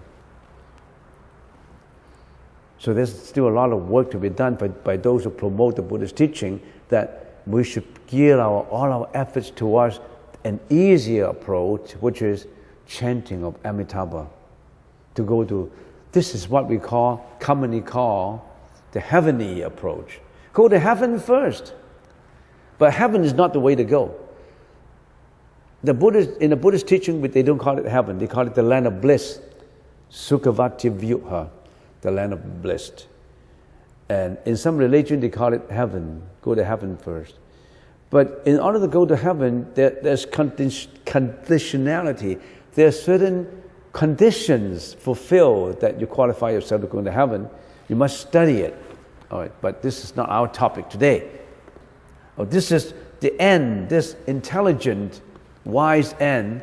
He's not going to go through every section. He's taking the easy approach by biting through horizontally to get to the Pure Land. We talk about the 5 meditative elements: inquiry, inference, comfort, and contentment, and stillness of mind. These are the meditative elements during our meditation, during our conceptual understanding.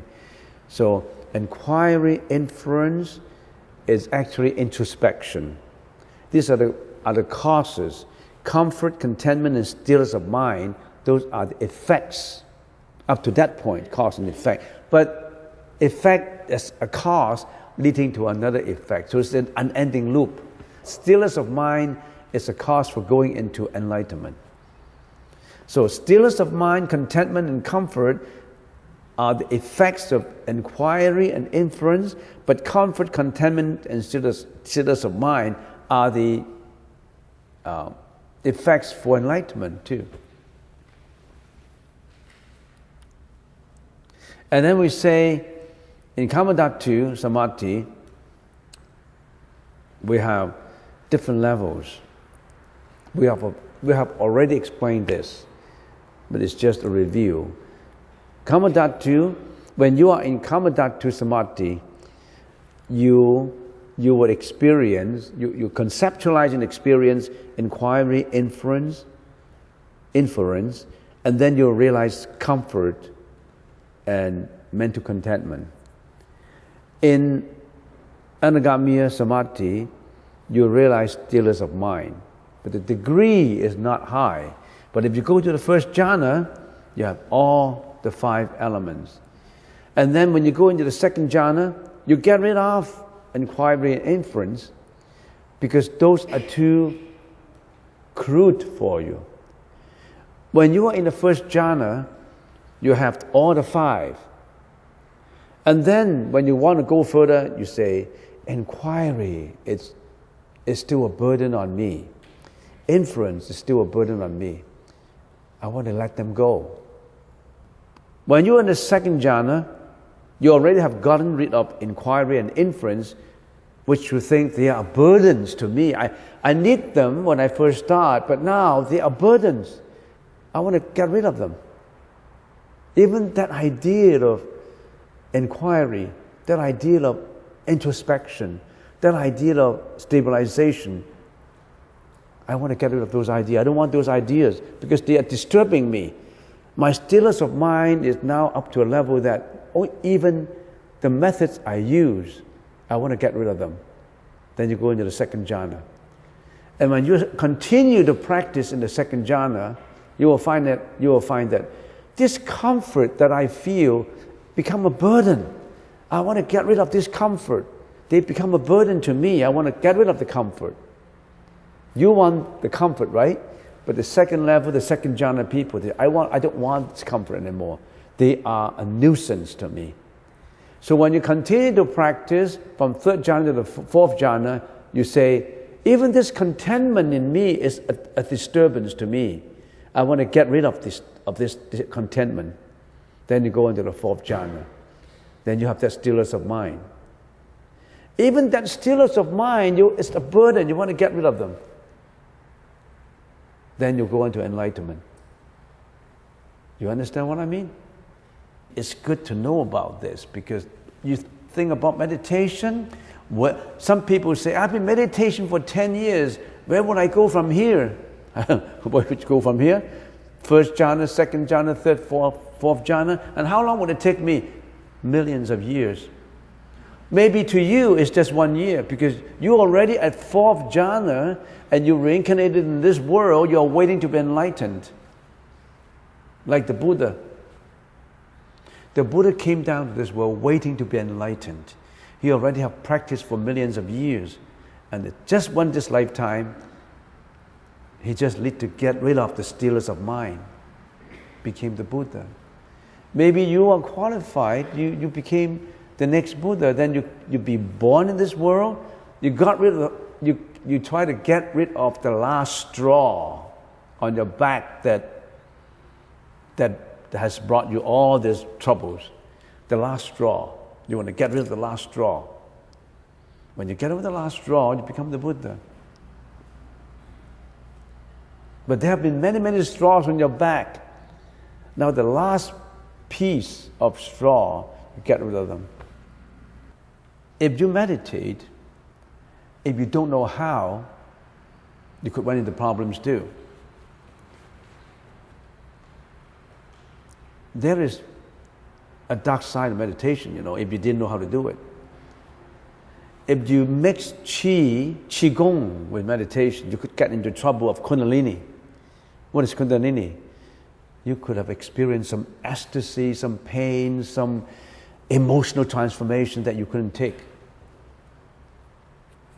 And you need a very experienced teacher who actually have gone through the kundalini to give you the instructions. And you could run into disasters sometimes if you don't know how to recover from it. You could run into chronic exhaustion. There are experienced meditators who went into chronic exhaustion, but during the chronic exhaustion they were enlightened. They were able to produce a lot of good writings. There are monks who are enlightened, but they are still in that chronic exhaustion. But finally, they will get rid of it. Even that, they will get rid of it. Then, as we always say, once you get rid of the last straw, you'll be coming out smelling like roses. That's the idiom I always use. You become enlightened. In the future, I like to change my emphasis, not on meditation anymore. I like to change to the easier method of enlightenment. The recitation of the Buddha's name approach. That is, once this body is shut off it's off, once you die, if you're not enlightened yet, you're not at 4th, 3rd, 2nd, 1st, then you will roll into the next life with all your karma. What would you become in the next life? We don't know. It depends on what you have done now. You could be poorer than now, or wealthier than now. You could be, I don't know, it depends on your karma, but you will be in reincarnation. But you don't want to go into reincarnation. You want to be in another world where there's no reincarnation. That's Amitabha's land. But there are certain conditions for you to be qualified to go to that school, to that land. So, the concepts we are explaining, as we first started in my session, I said meditation is in 2 parts. The stabilization part, which is the samatha part, and the introspection part, which is the vipassana part.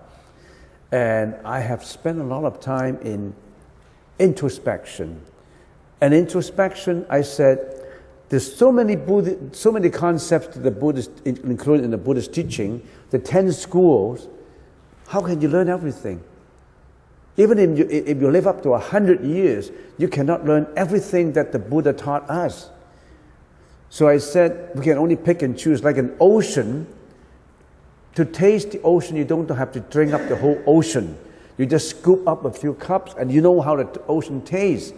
And for that reason, I introduced some primary concepts so that with those primary concepts, we already have enough understanding, and then we practice accordingly. And I have introduced concepts like the four seals of the Buddha, impermanence, non-self, sufferings, and nirvana. I have the 37 enlightenment approach. I've introduced the Noble Eightfold Path, the Four Noble Truths. I've introduced the concept of sunyata. I've introduced the concept of asvabhava. Do you know what asvabhava? Svabhava is what? It's like an entity. Asvabhava is without an entity. Like our body, what is our body? Our body is not an entity. Our body is not svabhava. Our body does not have an intrinsic nature. Asvabhava, we don't have an intrinsic nature. In other words, our body, as it exists now, is not an entity. It's only an activity. Everything we do is only activity. And once we have done all these activities, our body dies. And then we roll into the next role, next collection of activities. But we do have an entity, the alaya consciousness in there. That little entity is being covered up by all these activities. And then we roll into the next life with that intrinsic nature. That intrinsic nature roll into the next life. But our body does not have an intrinsic self nature. We don't have an I. We don't have an identity. We don't have an intrinsic entity. This is only a fleeting, temporary, conglomerated, temporary existence. Our body is a collection of activities. We have no self. You think you have a self, that's why you get into trouble, you get into suffering. Because this is me, this is a self, this is an ego.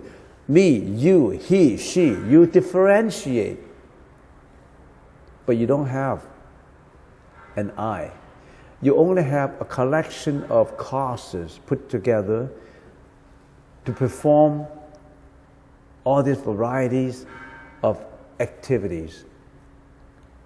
Each life is an activity. The next life is an activity. But we think that we have an entity. That's why we sing I. So we have explained all these asvabhava, non-self, impermanence, sunyata, 37 factors of enlightenment. We have the satipatthana, contemplation of the body, or introspection of the body, introspection of feelings, introspection of the mind, or introspection of the Dharma. So we have all these already talked about, and it's so much that you really have to research it into yourself. I cannot go on. I'm just giving you some primary concepts to think about. The world is impermanent, the world has suffering, we all have sufferings, our life is just an activity, it's not an entity. All these concepts, you need them to what? To do introspection. That's why I've been talking about introspection. Meditation is in two parts, right? The stabilization part and the introspection part. You need concepts to introspect. That's why you're studying the Buddhist teaching. But the Buddhist teaching is just a tool. Don't think that you memorize the Buddhist teaching and that is it. It's just a tool. It's just the concepts used. Once you get those concepts, you use those concepts to introspect, you arrive at non-concept. You arrive at not concepts anymore. You're returning back to your own consciousness. You are using your consciousness to introspect with objects. Concepts are objects. Introspection needs concepts, needs tools, needs sutras, needs languages. That's introspection. But once you learn, once you know, you got to get rid of all these. You must return to the origin. Return to your own mind. Your mind has been perceiving all this. This is right, this is wrong. Yes, I use the right concepts, but still I am doing it on a dualistic way. I am contemplating. I am introspecting. You still have I and others. But you need to return home. You need to get rid of those too. You need to return to the home run. You've been going all different runs, running all over the place. Now you need to have a home run. You get rid of all what you already got. That is how we first start. We already talked about counting, following, stabilization, introspection. What is turning? Returning home. Don't pursue those concepts anymore. You use only those concepts. You only need a map to go to Victoria. When you go to Victoria, you need to get rid of the boat.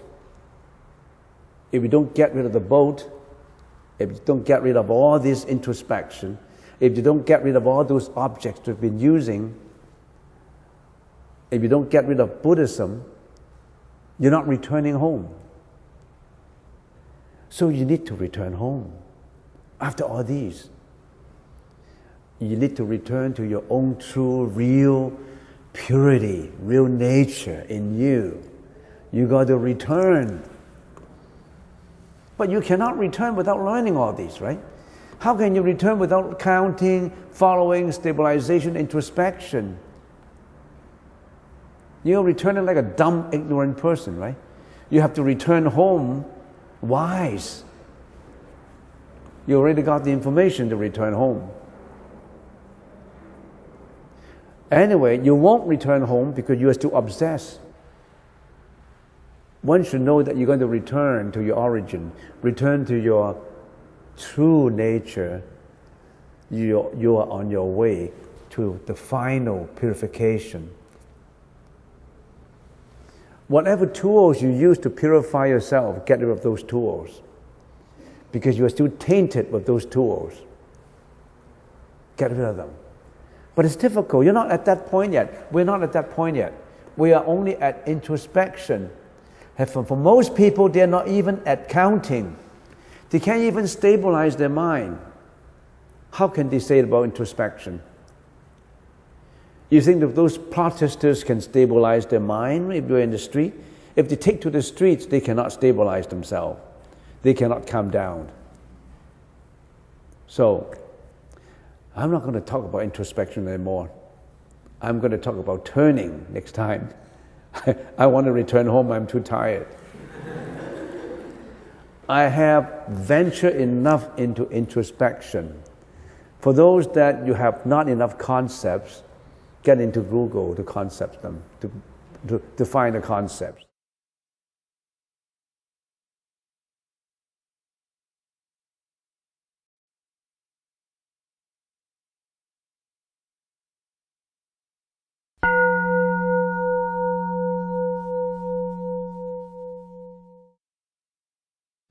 So today we continue with our topic that we have been talking about for quite a while, more than a year. The topic is how to meditate. It's a very general topic, but it's a topic that is worthwhile because we are all meditating in here. And maybe there are some nitty-gritties that you have ignored, or there's some implications in there you really have to know before you can really meditate. Let's do a very fast review on meditation. Meditation is actually in two parts. According to the 6 gates to samatha and vipassana, when we talk about meditation, we always talk about 2 parts, 2 perspectives. The first part is the stabilization. Some people call it calming down the mind, stabilization. Calming down the mind in Sanskrit or Pali is samatha. That's one part. Another part of it is the introspection part of it, and some people translated it as contemplation. But we use the word introspection because when you contemplate, it seems that you may be going out, the mind may be going out, but actually when we're contemplating, we're going inside. So we use the word introspection instead of contemplation. The Sanskrit word is vipassana. And stabilization is in 3 parts: counting, following, and stabilization itself, or calming down. So counting, following, and calming or stabilization. We talk about that for for more than 60 hours already in detail.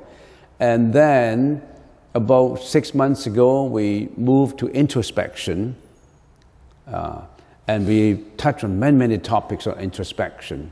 And today we would like to go to not introspection anymore. We want to get on to returning. And some people translated it as turning, but returning and turning is turning. But seems to go to the origin, go back again. So I use the word returning. And then after we talk about returning is the purification. Returning is not easy to understand, but we try to understand it. And when we want to understand returning, we really have to sometimes to think logically. We have to have a logical mind to understand turning or returning. Yeah. The cultivation of introspection is to move a little bit backward. Introspection means clear and right understanding, clear and right knowing, with full awareness introspection. So in other words, even introspection, you need to be right. All the concepts that we have been talking about, sunyata, emptiness, non-self, impermanence, sufferings, and the 37 factors of enlightenment, and all these concepts we've been talking about, those are external to our mind. We use those concepts. When we think in concepts. These concepts we need. So that's the reason why we need to study the Buddhist teaching. The Buddhist teaching are all the concepts. But as we said, you don't need to understand all the concepts. You don't need to drink up the whole ocean to taste the water. You don't need to drink up the whole ocean to get a taste of the water. You just need to scoop up a few to understand the taste. It's impossible to drink up the whole ocean. So we already have been studying all these concepts for our right introspection. That's the reason why we need to study the Buddhist teaching. But once you study enough, you don't always get buried in all this network of words, of literature, of books, of videos. You really have to practice it. So what do we do in introspection? When we are introspecting, the subject is introspecting the objects. We are the subject, right? Our mind is introspecting, is contemplating with all these concepts. Our mind could be interacting with external stimuli.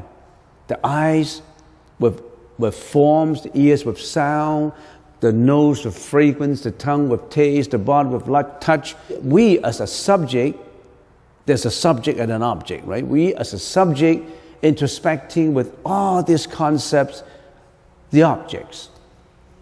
That's what we've been doing. We always have been doing that, 24 hours. Sometimes you obsess with external objects. We love things, we hate things, we get angry with things. We get carried away by external objects. So when you're doing an introspection, you're not attaching to bad external stimulus. You are using the Buddhist teaching to gear yourself into the right understanding, the right contemplation. That's what we've been doing in introspection. That's the reason why when we are introspecting, we need to know what is right and what is wrong. We've been learning that. We use the Buddhist teaching for the introspection. Getting into the detail, the mind introspect with clear and right understanding, and we use all the Buddhist concepts. And now we say, our mind is the subject, and we have to return to the direction of the origin of introspection. Where does this mind arise? We have to go back to look at the subject now. We've been looking at the objects all the time. We have been very subjective. Because we are using concept that the Buddha said is right, or that we think is right.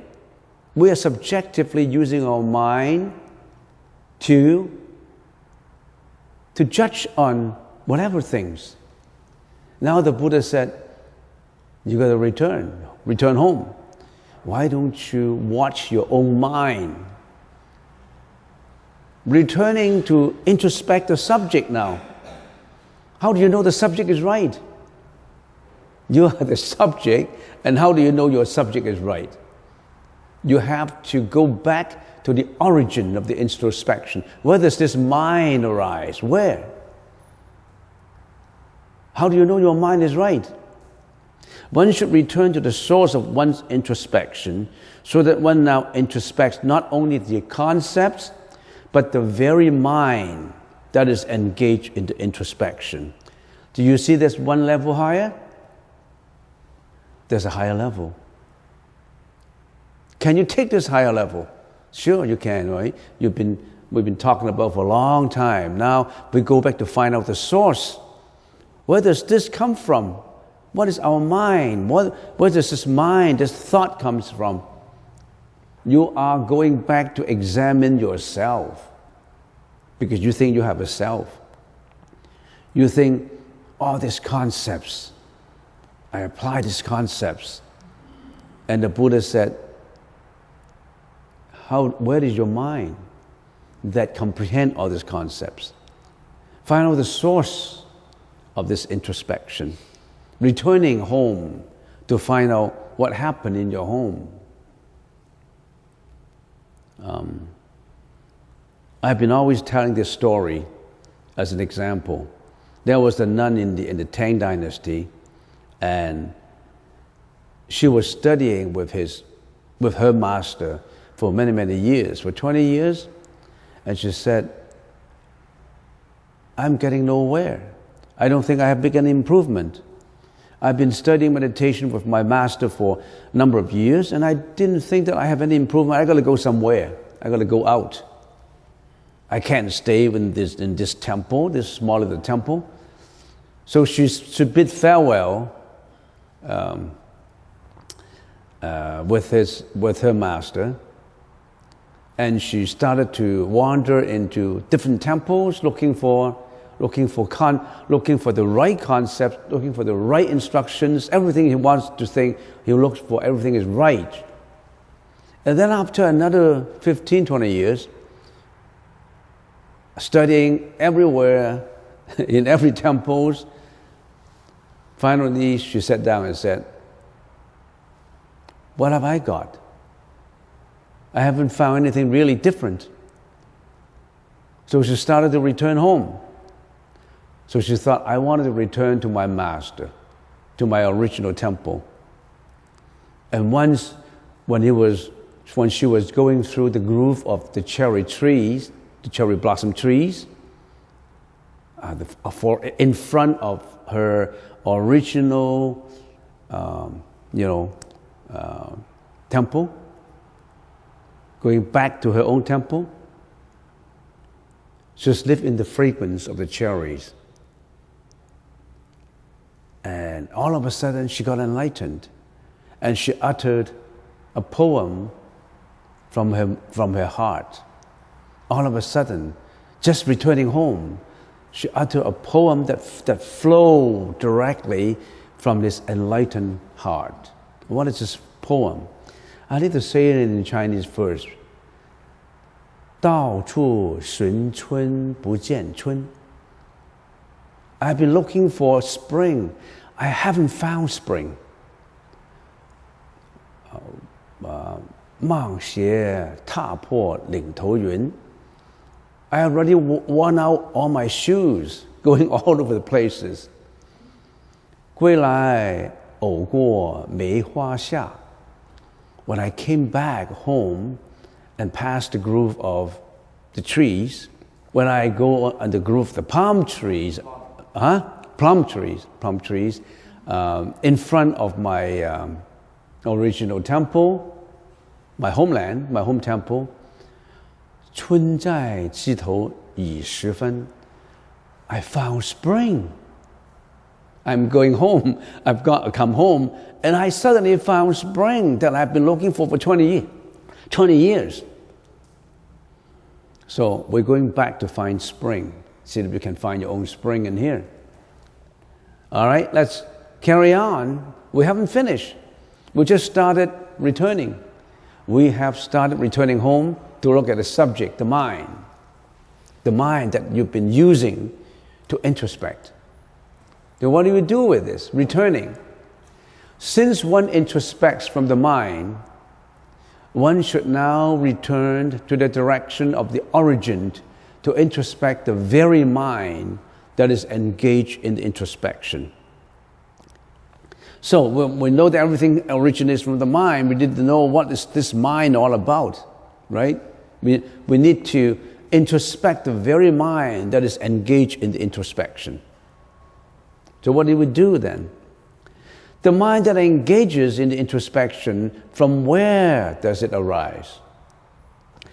So this mind that engages in the introspection, where does it come from? From where does this mind that engages in the introspection come from? Do you need to know? Of course, we need to know about it. Let's analyze it. So there are two probabilities. Where does this mind come from?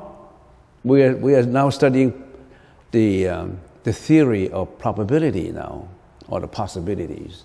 Probabilities. There's two probabilities where this mind comes from. There's two probabilities. One probability is generated by the introspection thought. That is, the case that the introspection thought arose from a mind involved in the introspection. In other words, it arises from a mind involved in introspection already. This mind involved in introspection. 从观心生. There's another probabilities from a mind not involved in introspection, generated by something other than the introspection. That is, a case that the introspection thought arose from a mind not involved in introspection. So it's either yes or no.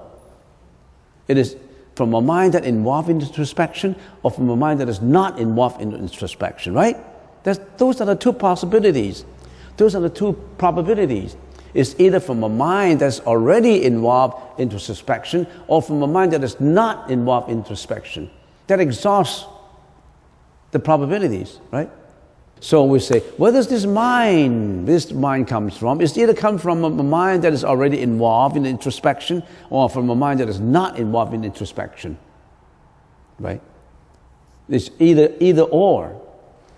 The probability of excluded middle, or the probability of there are three logical probabilities that logic talk about. Is either from the law of excluded middle, and the law of non-contradictions, and the law of identity. That the Buddhist teaching is all about ancient logic. We're trying to find out, where does the mind come from? Where does this mind introspection come from? Is either from a mind involved in introspection, or a mind not involved in introspection. Let's carry on. We consider the first probability, generated by the introspection thought. That is the case that introspection thought arose from a mind involved in introspection. Let's consider the first. Remember, we have the first probability. Let's consider each probability in detail. So let's consider this first probability, this mind to introspect, this thought to introspect, from a mind already involved in introspection. Let's consider the first probability and see, is it true? Is it right? If it is from a mind involved in introspection, if this is true, there must have been a pre-existing introspection process already underway that now carries forward. An earlier process giving rise to the current process, like existing of a father giving rise to the existing of a son. There's no father without son. Right? There's no son without a father. So you need to a father to give rise to a son. But in the present situation, this is not the case. As there was not yet anything immediately preceding the dharmas of counting, following, and stabilization that was identifiable with this introspection process. This may be a little difficult to understand. This introspection thought is from a mind already involved in introspection. One gives rise to another, but is not from a mind that is already involved in introspection. You follow me? It's not from a mind that is identifiable with this introspection process. You really have to think about it to know. So in counting, following, and stabilization, we don't have introspection. We haven't got this introspection yet. So it's not from counting, following, and stabilization. So it's not from a mind involved in introspection. Just this thinking is not from a mind involved in introspection. Because there's no earlier mind in introspection. There is no earlier mind that is involved in introspection. How can this introspection thought come from an earlier mind that has introspection? You see what I mean? It's not from a mind that is already involved in introspection, because we just started introspection. It's a mind of stabilization, it's a mind of counting, it's a mind of following, it's not a mind of introspection. But of course it evolved into introspection, but there's no introspection mind before. There's an evolution of it, yes, but it doesn't come from a mind that's already involved in introspection. It could evolve from it. All right? There's no such thing, there is no pre-existing process underway that carries this forward, because the previous mind is the mind of stabilization, following, and accounting. So it is not from an introspection mind. It is from a mind involved already in introspection. We say, no, it is not true. So logic tells us that this probability is negative, is not true. The introspection thought arose from a mind already involved in introspection is not true. So we say this conclusion, that is from a mind that is involved in introspection, is not true. We already have drawn a conclusion for the first one. How about the second one? It takes a little bit of time to think about it to understand, but don't get bogged down by this. Because I don't understand. Don't do that like that. Because sometimes it takes, you need to relax yourself to understand. If you think, I don't understand this, how come it's like that? You have to relax your nerves to understand it. The second probability is from a mind not involved in introspection. If it is not from a mind that is involved in introspection, maybe it's from a mind not involved in introspection, right? The second probabilities, right? 从非关心生，如果从不关心生，不关心为灭生，为不灭生呢？ So if it arose from a mind not involved in introspection, then there are two other alternatives. There are two other probabilities that come up. But let's lay out all these probabilities to you. The first is it the case that the mind not involved in introspection generated it when that non-introspection mind had already ceased? If it is from a mind not involved in introspection, then maybe that mind not involved in introspection, some of the mind, has it stopped?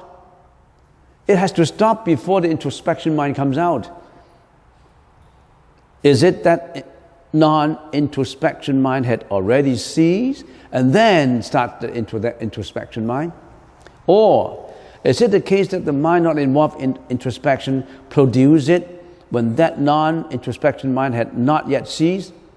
That means that mind that is not involved in introspection, is going to involve introspection, had not yet ceased, had not yet stopped, and it carry on the introspection.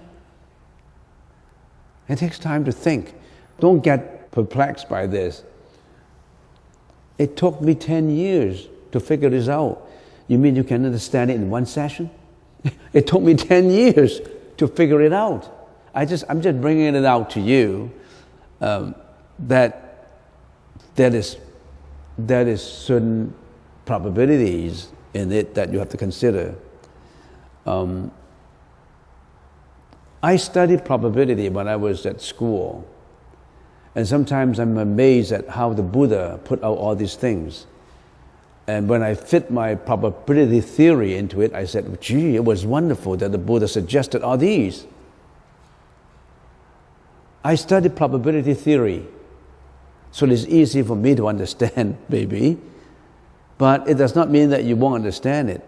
I'm just bringing it out to you. If I don't bring this out to you, I have to avoid this in my lecture. If I avoid this in my lecture, it seems that I have done something, I haven't done a full explanation. So I have been pondering about, should I bring this out? And then I say, maybe I should. Whether or not you understand it, maybe in the future you understand it. But if I don't bring it out, maybe you never know about what the Buddha was talking about. It took me many, many years to figure this out. But I didn't give up. I understood it. But sometimes words cannot convey the meaning 100%. Language has limitation.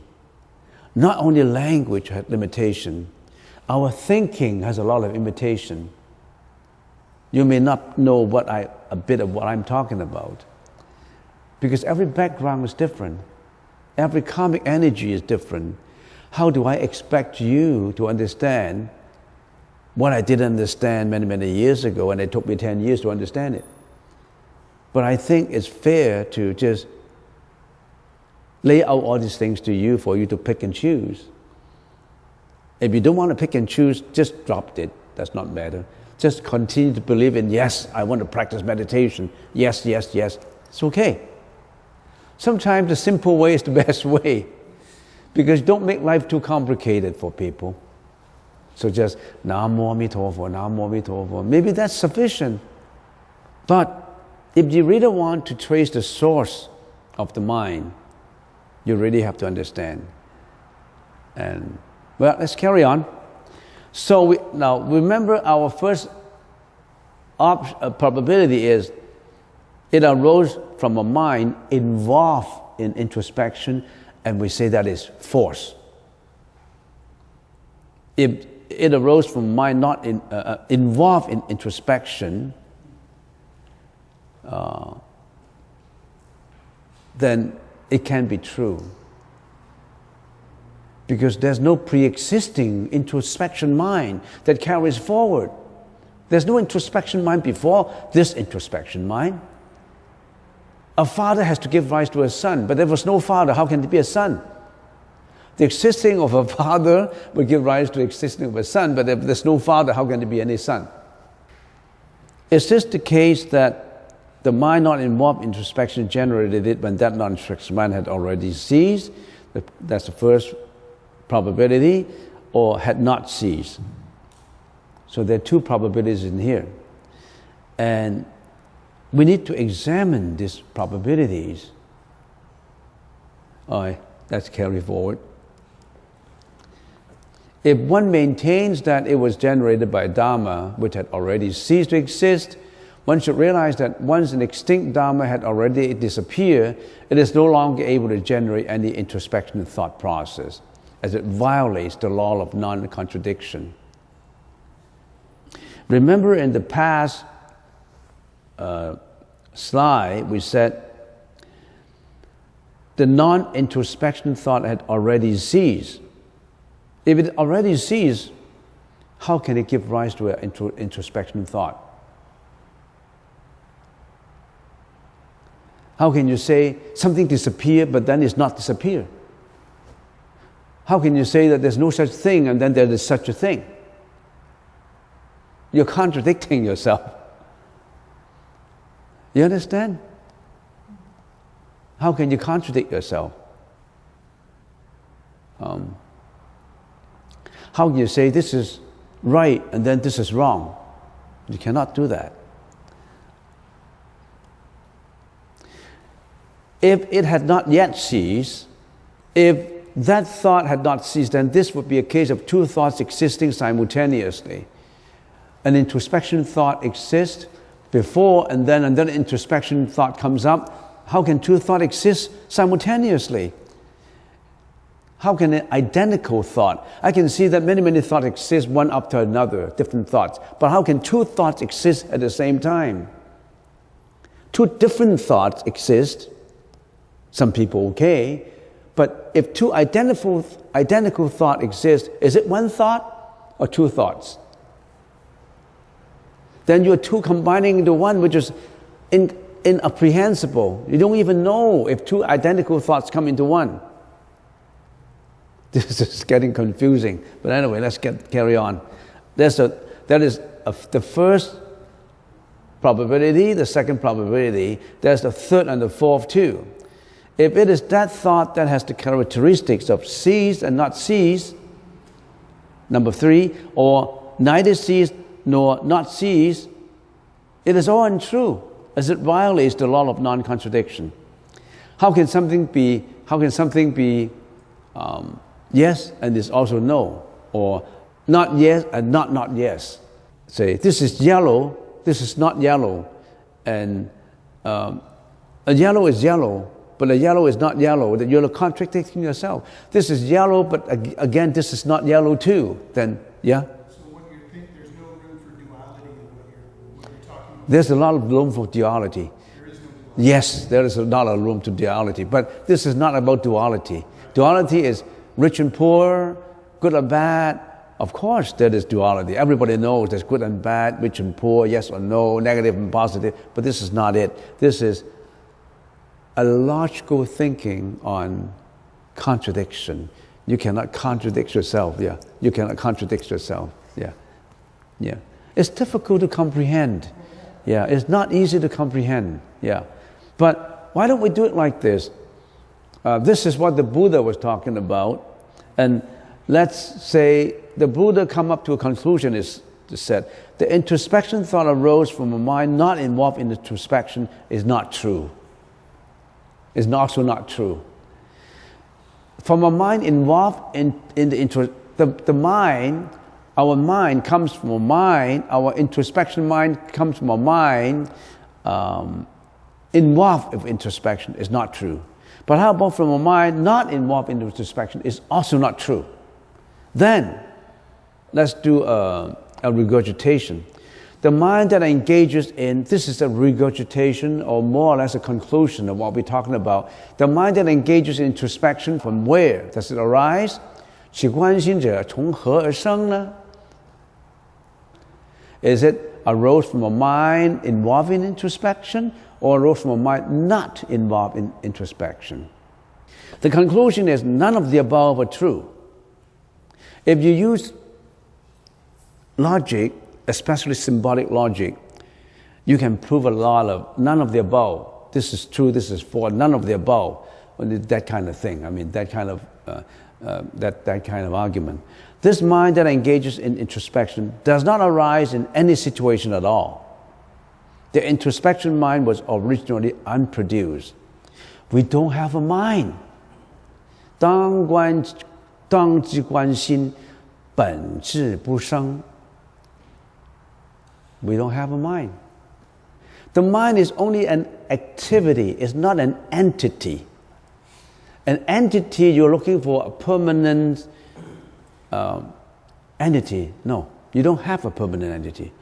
Yeah? It's an accumulation of circumstances? Huh? Is the mind an accumulation of circumstances? You can say that way, to put it very simply. The mind, we have no mind because the mind is only an activity that is all circumstances put together on the law of causality. It does not have its real existence.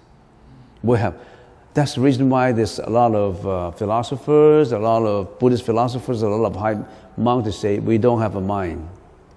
We need to think about it. Don't try to understand everything at one session of all these. Maybe the words I put down may not be the best possible way for comprehension.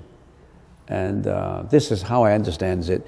But this is what the Buddhist teaching presented to us in terms of a little bit higher advanced level. There are more advanced level in Madhyamaka Sutra. The whole Madhyamaka Sutra is about this. And that is also one school of thought. When I say school, it's not a physical school. It's one comprehensive school of thought that is involved in logic, the ancient Buddhist logic, just studying the logic of the world. But as I said, if one lives up to 100 years studying every day, there's no way that you can finish up studying the Buddhist teaching. Because the Buddhist teaching, he had been talking about it for 49 years, and his teaching had been further developed with commentaries by later philosophers. We're talking about hundreds and hundreds of these philosophers who expounded in detail the Buddhist teaching, including Asanga, Vasubandhu, many of them, Maitreya, Bodhisattva, and many of these Bodhisattvas, many of these people who elaborated the Buddhist teaching in more details. And for example, in Vajrayana school, they laid details into the 8 consciousnesses in a lot of details.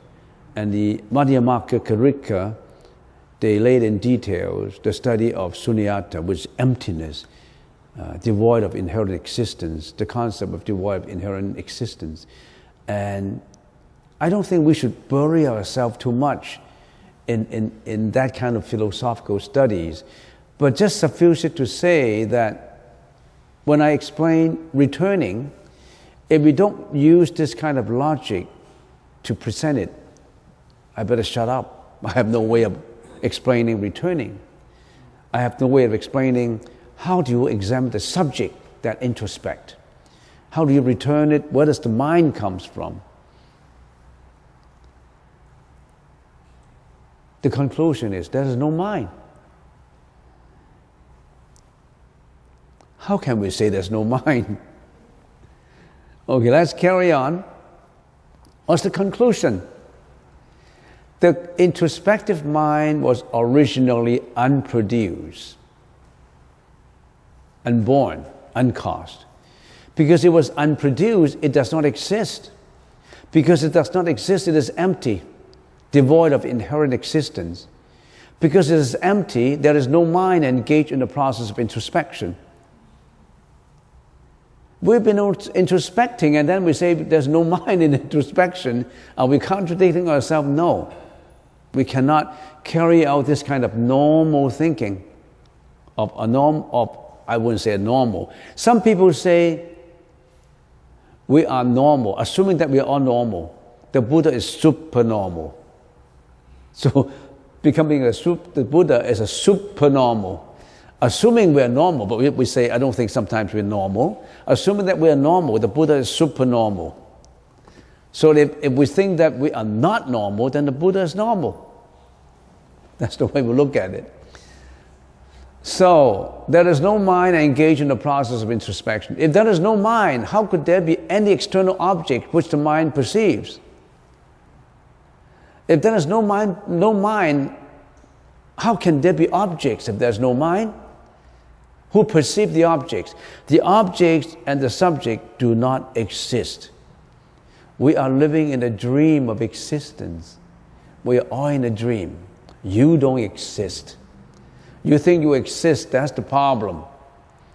Our problem is we think we exist. That's our problem.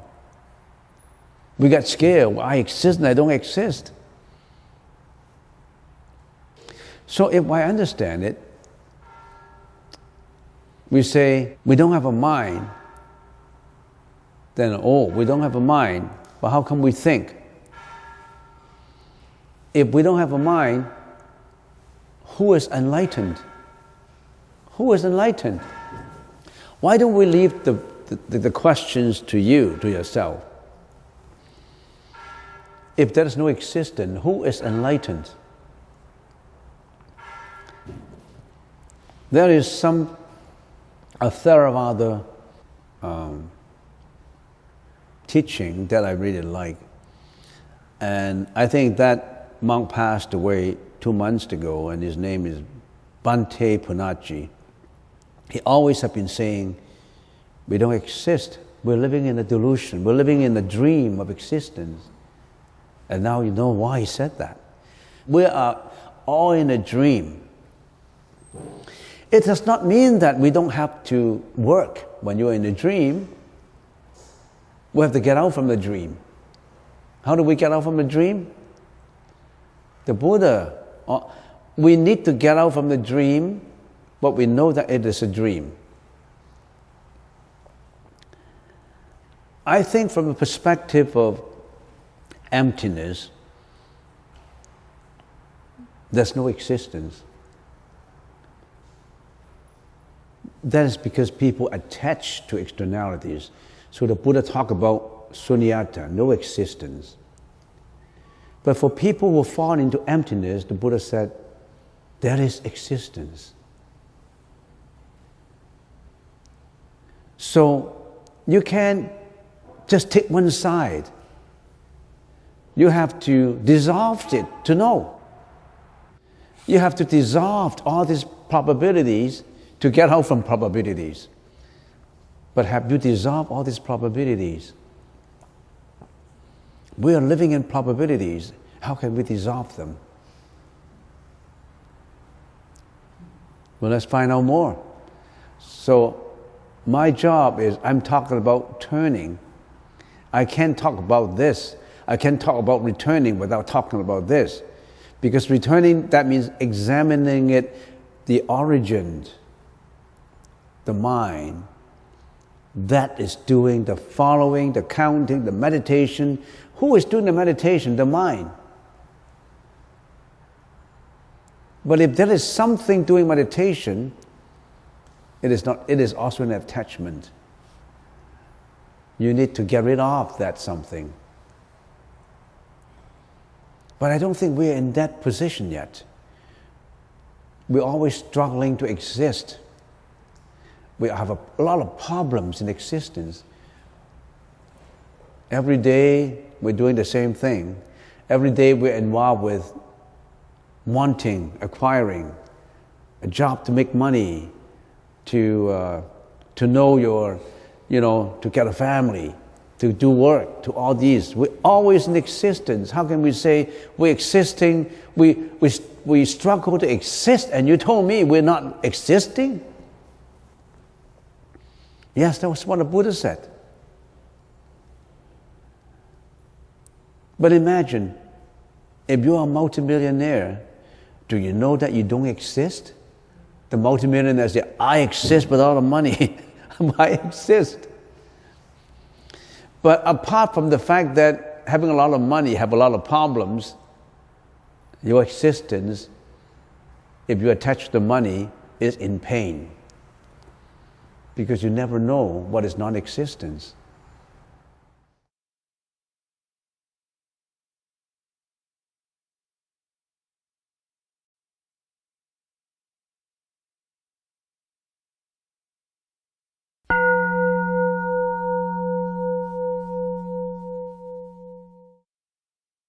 We're going back to what we've been talking about, how to meditate. So I've summarized something for you. 7 steps to awakening, Sattva Bojjhanga. Very important in meditation. We talk about that for 2-3 hours already. But it's very good to just regurgitate and review it. We said the first is introspection of attention. In other words, actually introspection of attention, why don't we say stabilization and introspection. Remember we will learn about how to stabilize the mind, calming the mind, and how to do introspection of the mind. So the first one is introspection of the attention. The second, investigation and interpretation of subjective experiences by introspection with wisdom of the Dharma. So in other words, other than stabilizing your mind, calming down the mind, you also have to investigate and interpret with the right efforts, with the right understanding of the Buddha's teaching. So that means you have to have some right, authentic concepts as taught by the Buddha, and use those concepts to understand what is surrounding you. For example, impermanence, emptiness, or sufferings, or paticca samuppada, the 12 links of dependent origination. All these concepts, the Buddha taught us to apply these concepts to daily life so that we attain certain understanding of the meaning, the significance, and everything about life. So investigation and interpretation is very important. And then strengthening of the mano with the right efforts. So that means we really have to work hard in our spiritual development. You can't be lazy. You have to have diligence. You really have to work hard towards it. The Buddha worked very hard in his path of purification. 1, 2, and 3 are the cultivation. And 4, 5, 6, 7 are more or less the results, the realization. So contentment of our mano, so you are feeling content, piti, the body and mind relaxation. And then number 6, mental equilibrium, you arrive at samadhi, mental equilibrium. And then you enter into the jhana, upekkha, you enter into jhana. The first jhana, second jhana, third jhana, fourth jhana. And then in practice, you may get out from all these jhanas and get into a complete emancipation from the world of suffering, from samsara. So these are more or less the steps to awakening in summary form. And then we also mentioned the 5 meditation elements. And actually they're talking about the same thing. Inquiry, inference, contentment, comfort, and stillness of mind. Remember the 5 meditation elements? They are more or less the same thing. It's just expressed in a different way. So the Pali school usually we talk about vichara, vitakka. When you have vichara, that means you are beginning to practice. You're beginning to understand the word. You're beginning to know that we have to get out from this. We have to free ourselves from samsara. So vichara. Then you have to draw conclusions and analyze, investigate, which is vitakka. All these processes, you require them. In other words, you're using your mind to contemplate, to introspect, to practice, to meditate. You perform with all the vinaya, the 5 precepts. Abstain from killing, abstain from lying, abstain from sexual misconduct. All these, the vinaya part, the morality part, the samadhi part, which is the concentration part, and also the introspection part, which give rise to wisdom. So these actually more or less summarize everything in a general form. So that's what we've been talking about. For those who haven't been here for a long time, you may have a tough time in understanding the 7 steps to awakening and the 5 meditation elements. But as you move on, you will understand more and more about it.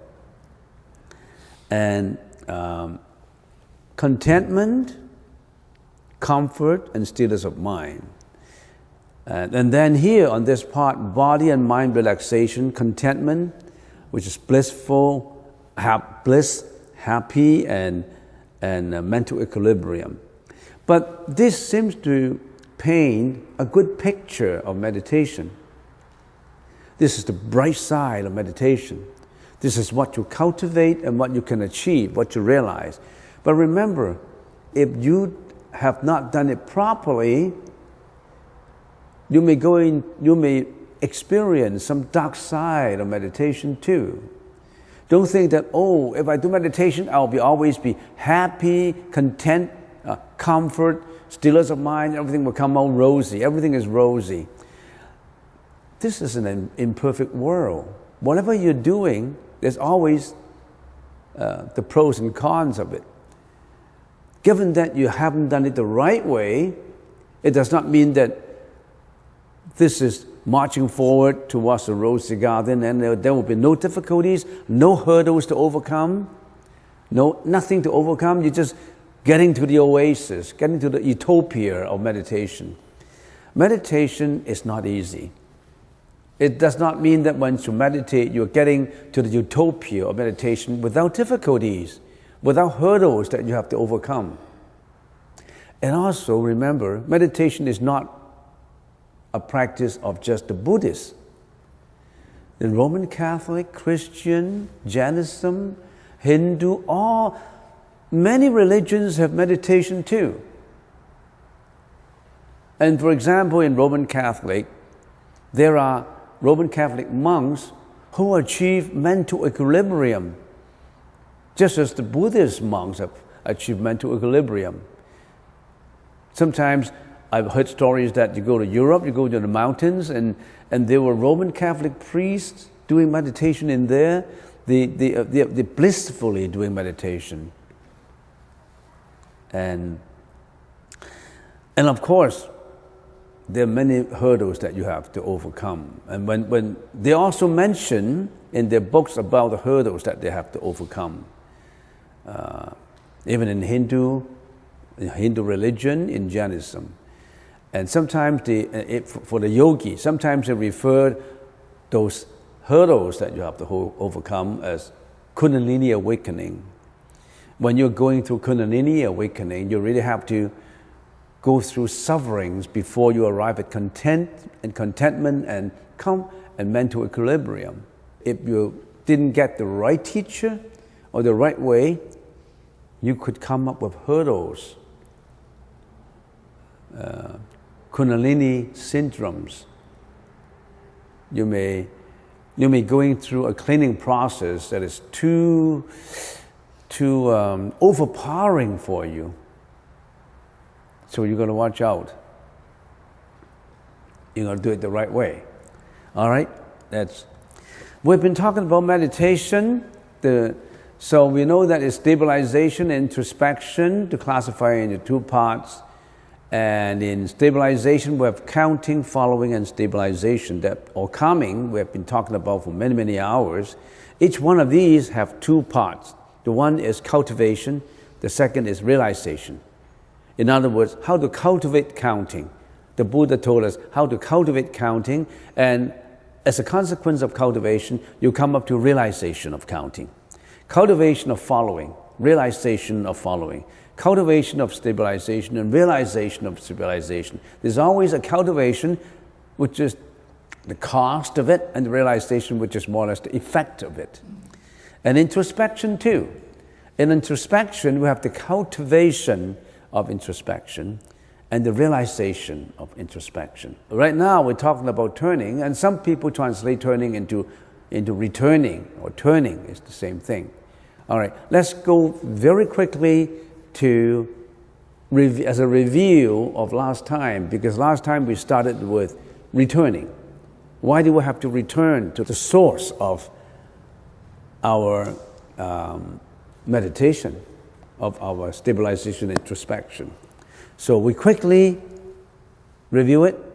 We say, okay, when we have the mind and we introspect, turning, introspect with clear and right understanding. Given that you introspect with clear and right understanding, but remember, not all people introspect with clear and right understanding. For example, in meditation, some people meditate with the wrong objective.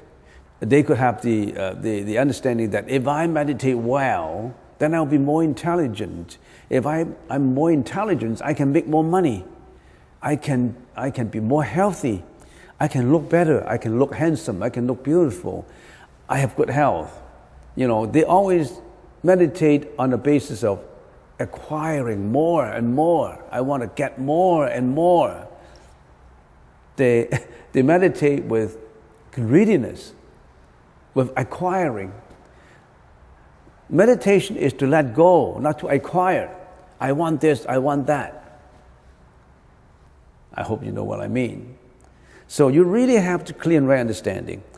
And when the mind is introspecting well, what are you introspecting with? You're introspecting with, you have certain objects that you introspect. These objects. So, Satipatthana Paticca Samuppada, the Buddhist teaching, is the objects. So this is the subject, and you have the object. And one of these objects, let's go back to what I talked about just previously. These are all the objects. How do you do attention? How do you inquire? How do you investigate? What kind of experiences you have? The feelings that you have, feeling content. Oh, troubles come up, mental afflictions come up, jealousy come up, depression comes up. All these things are the objects, the externalities to your mind. All these are externalities to your mind, not the mind itself. And then returning means returning to the direction of the origin of introspection. Where does this mind arise? We are now examining the subject. We have been using the subject to examine, to investigate the objects. Now we're going back to investigate the subject. It's just like getting back to current events. For example, the protests in Hong Kong, for example. All these things come out. All this, violence or whatever comes out. All these are the externalities, the objects that create it. Created by whom? Created by the subjects. Who are the subjects involved? The subjects, if we trace it back, is the thinking, right? And then we say, let us examine not just the protests, not just the people, not just the violence, not just the shooting, not just the bloodsheds. Let's get back to what causes this.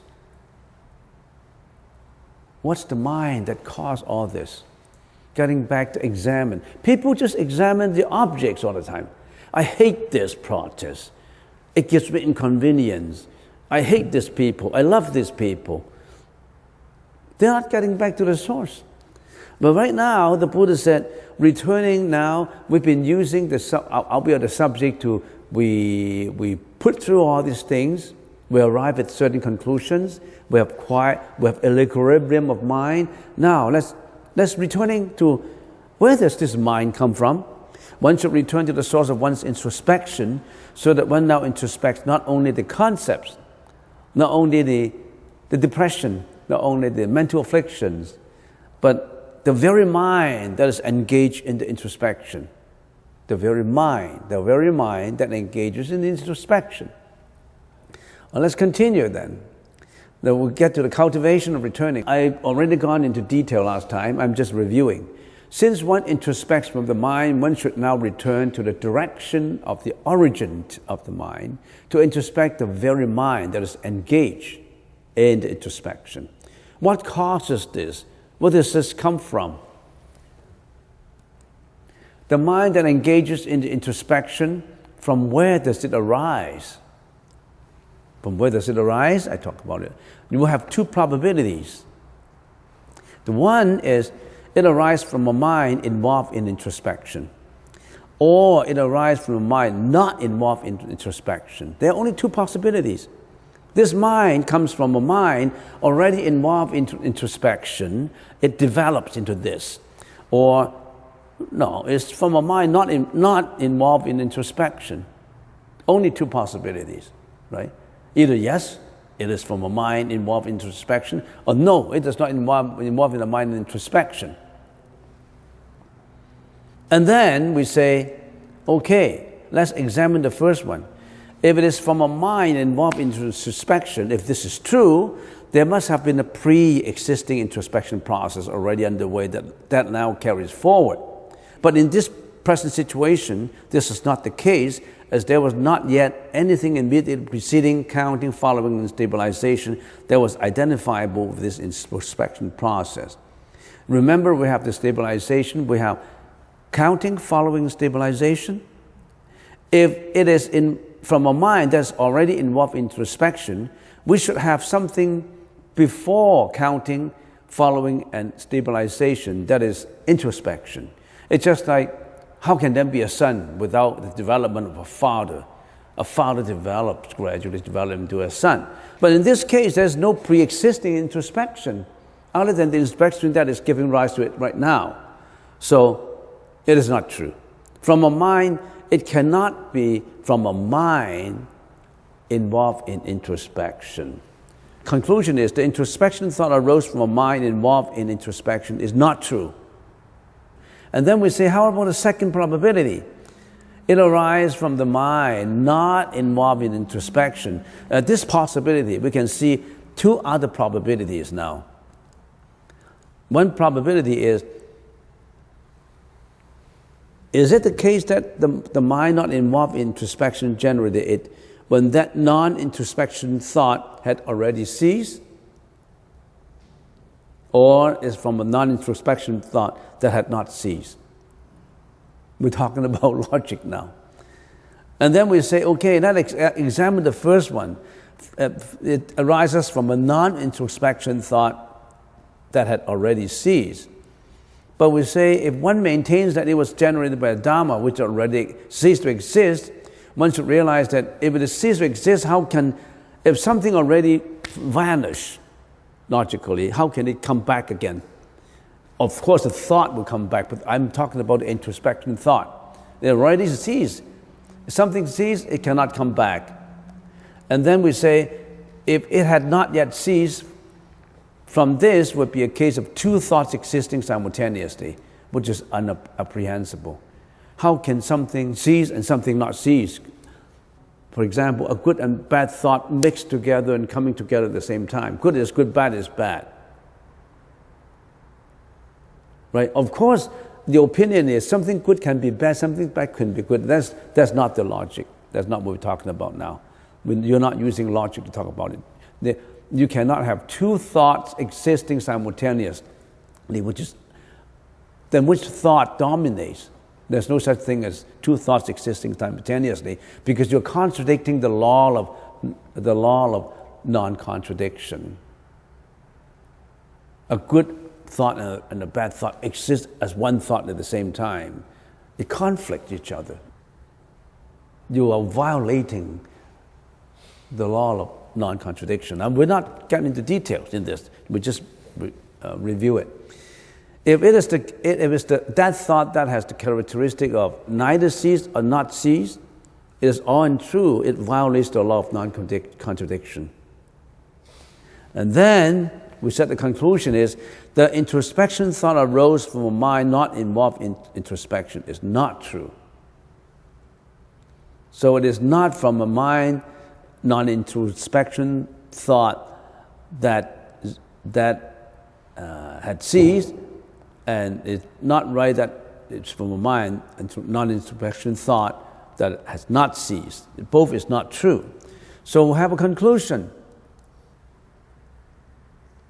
The introspective mind was originally unproduced, unborn, uncaused. Because it was unproduced, it does not exist. So, because it does not exist, it is empty, devoid of inherent existence. Because it is empty, there is no mind engaged in the process of introspection. It's not an entity, it's an activity. If there is no mind, how could there be any external object which serves as the object of introspection? If there is no mind, how can there be external objects? How can there be actual inherent existence of external object if there's no inherent existence of an entity that's called mind? So this vanishing of both the objective externality and the mind is the meditative process of returning to the source. This is the cultivation of returning. So the conclusion is, there's no such thing as the mind. You understand what I'm talking about? There's no such thing as mind. Now, if you don't understand this logical reasoning, well, let's get back to something very simple. What is this body made up of? What is I made up of? I made up of the body and the mind, right? You are made up of the body and the mind. Let's put the body aside and talk about the mind. When we talk about the mind, we say the mind has a time concept. It's either a mind of thoughts, right? Thoughts is the past thoughts, the present thought, and the future thought. That's what the mind is. The mind is involved with the time concept. My thought comes up now.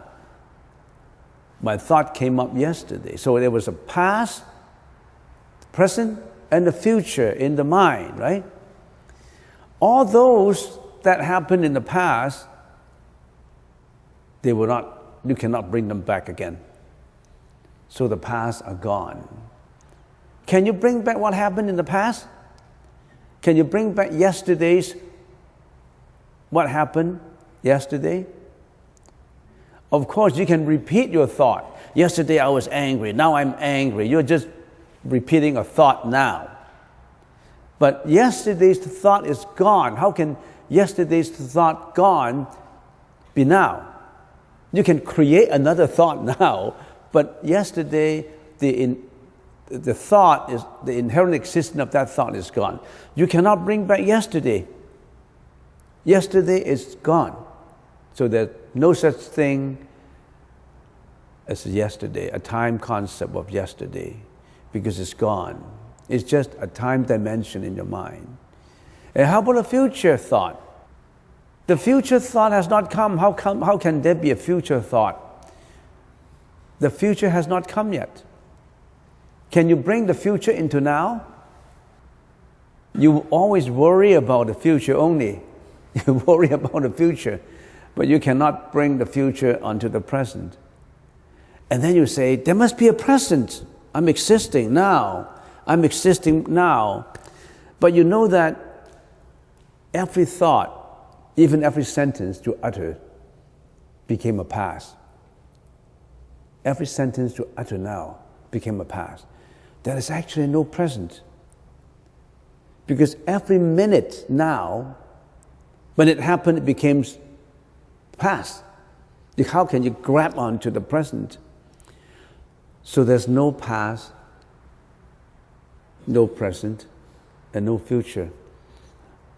There's no past thought, no present thought, and no future. Do you understand? So there's no such thing as my mind existing. How about a body? My body exists, right? But the existence of the body is a whole combination of all causes put together. Then I exist. The existence is existence on causality, on causes. And what is my body? My body is a whole bunch of molecules and elements. And when these elements, this system, these organs in me, this system, this breathing, everything it worked. If then I stop my breath, I don't have any breath anymore, I collapse, I died. So the existence of this body is the existence of causality, of all the conditions put together. I exist. But I attach to it. I thought I have an existence, but actually I don't. I don't have existence. My body does not exist. My mind does not exist. It only exists on causality. That's exactly what this is talking about. We don't exist. There is no mind. And the Buddhas always point out to us that we're living in a dream of existence. We think we exist. We don't. We don't exist. But we hang on to existence. We grab onto existence. We never can get rid of the concept of existence. We think we exist. What is Buddha? What is the meaning of Buddha? Buddha is awakening from a dream of existence. Oh, okay, now we've been talking about the cultivation of returning, right? How to cultivate returning. But right now, why don't we talk about the realization of returning? What do we realize in this process of meditation? What do we realize? The vanishing of both the object and the mind is the essential characteristics of returning back to the source of the mind. Now the wisdom of the mind opens and develops. All efforts of introspection becomes spontaneous, unpremeditated, requiring no efforts. If you meditate in such a way that you return to the source of the mind, and in true authenticity, in your true understanding, you know that there's no mind. There's no mind that exists.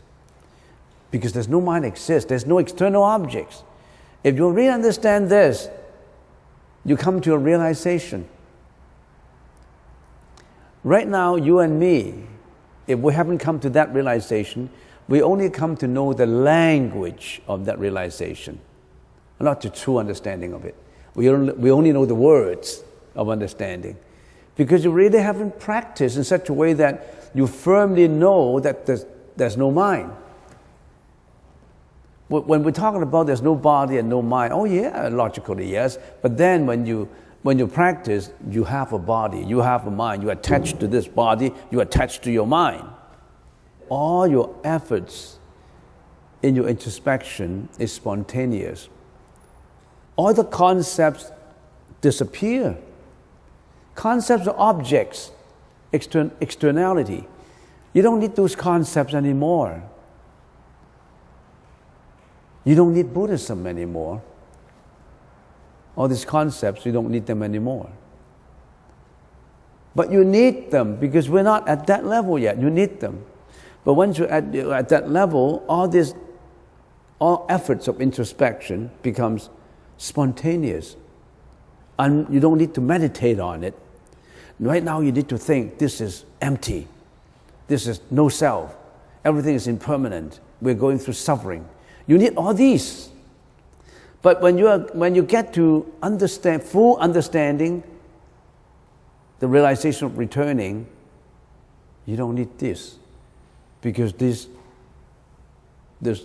don't exist. You don't need them. Now, one should know that the dualistic thinking of objects in the mind and even its absence is a nuisance in the meditation. Then as you meditate more and more, and then you think, this returning to the source, there's no mind and no external object, concept bothers me. I want to get rid of it. I want to let go of it. It's a nuisance to me in my meditation.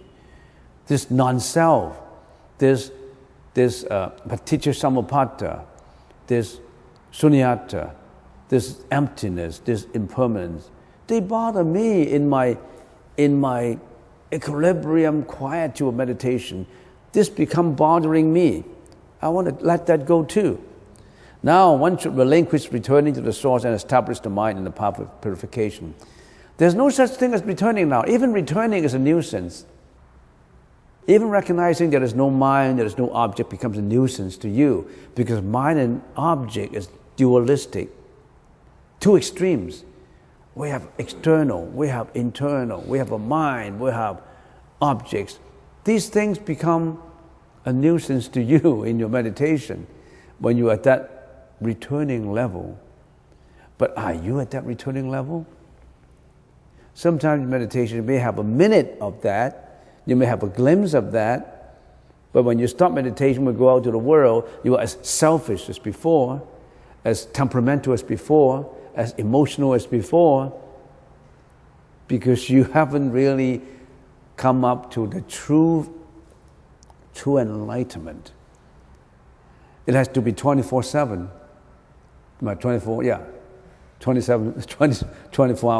24 hours per day, 7 days per week in your returning, in your cultivation. Can you be like that?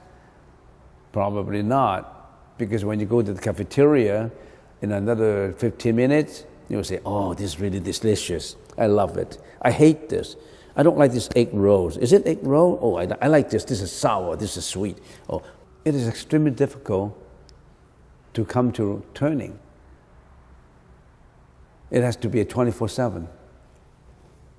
But how can we be a 24/7? The Buddha can. There are Bodhisattvas who can. They always is non-self. They always have returning to the source. They always have maintained that, I don't know, that ekakata, that mental equilibrium. We call them the saints. We're not saints. Does not mean that we cannot be. They are saints in this world. They already have arrived at returning. They realize returning. We only know more or less the meaning of returning in a language form, but not in the Tathagata form. You know Tathagata form? Not in the authentic form. So, once you realize returning, then you start to go into the path of purification. You start to you think that this absence is also a nuisance that you have to let go. We can't even let go our simple emotion of jealousy, hatred, greediness, love. We haven't even got rid of that. Not to say this returning. So we're talking about oasis. We're talking about utopia, but there are utopias that one can reach. We are living in an imperfect world, but there's perfection that we can reach. We call that nirvana. And this is the process of going there. And how much you can walk towards there depends on how much efforts you put in. Some people work one lifetime, they work another lifetime, many thousands of lifetimes, and then 1,000, 2,600 years ago, there was a Bodhisattva who just had to work one more lifetime and he became the Buddha, and that is Sakyamuni Buddha. He was in Tushita heaven, waiting to be born to this world. He was actually born into this world as Siddhartha Gautama, and he became the Buddha. He worked his last life as a Bodhisattva. And we have a lot of work to do before we can do that. What level you are at? Are you at the counting level, following level, calming the mind completely level? Are you at the what you call introspection high level? Maybe we're not at any level. We're in the level of greediness, hatred, jealousy, emotions. Maybe we're still at that level. But we already have developed because we already know the problems. It's good that we know all these problems. It's good that we know that we have to get away from this. A prisoner who was born in prison would never realize freedom, the joy, the bliss of freedom. And then one day he was told, actually there was freedom outside. And he started to work towards it. And how much you can work, I don't know. So this is the realization of returning. Right now, you and me, we're at the level of using the mind to introspect with clear and right understanding. Given that we have the clear and right understanding, we have been using all these concepts to trying to get into enlightenment.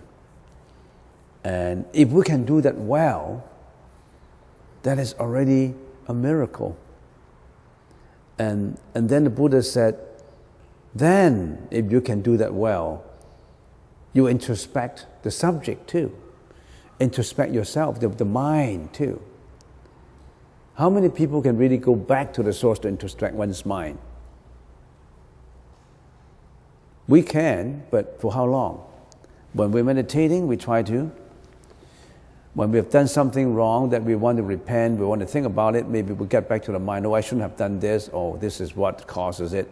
You're getting back to the mind. It's a whole process of practice. But knowing, getting back to the mind is already a miracle for us to understand. Some people introspect everything with the wrong mind. They involve in a lot of karma.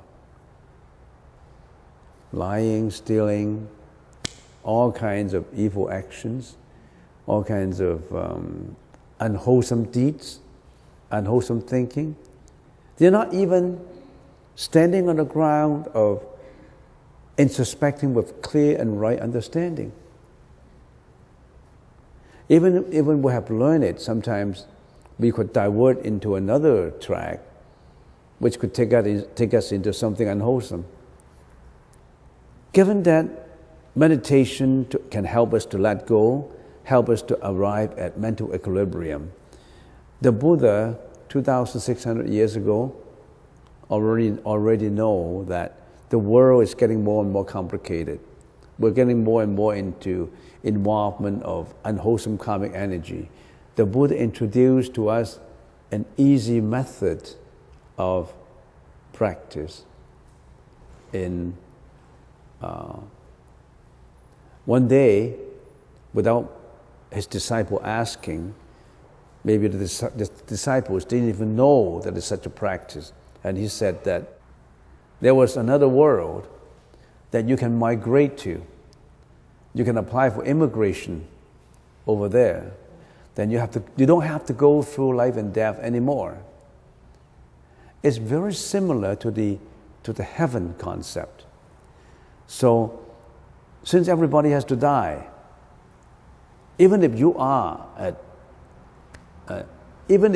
arrived at arahatship in this life, you still have to get rid of this body to arrive at that arahatship state. So everybody has to die. So if you cannot achieve enlightenment in your meditation, which is very difficult, not easy, because you have to depend on your own efforts to clean up the whole cleaning process. I just mentioned about the Kundalini awakening. The Kundalini awakening is a cleaning process.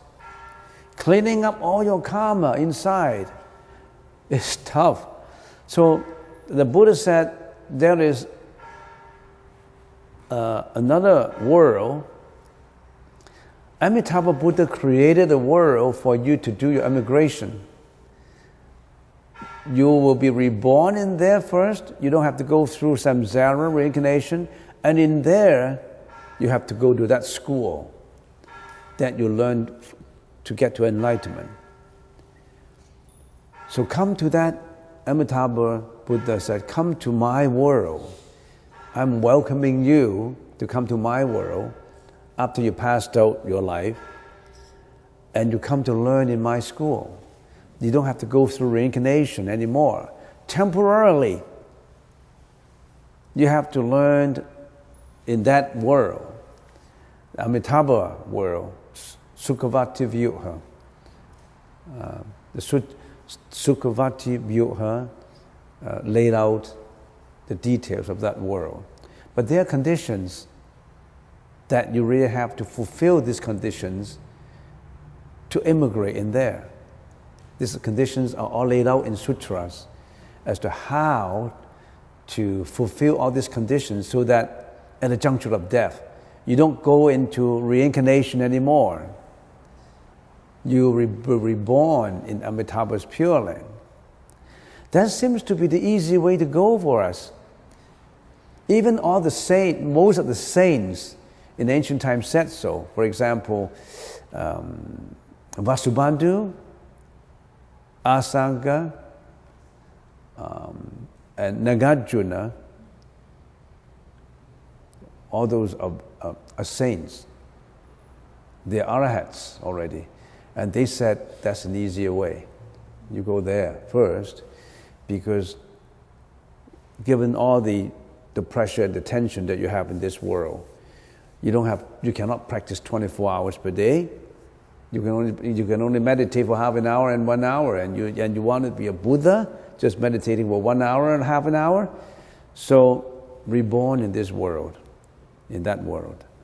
And I've been talking, I think one should really, if one practice Buddhism, one should take up the mission of telling people who are involved in meditation that it's not easy. We're not saying that you should not practice meditation. We just say it's not easy. Because you are depending on your own efforts to clean up all your karmic energy.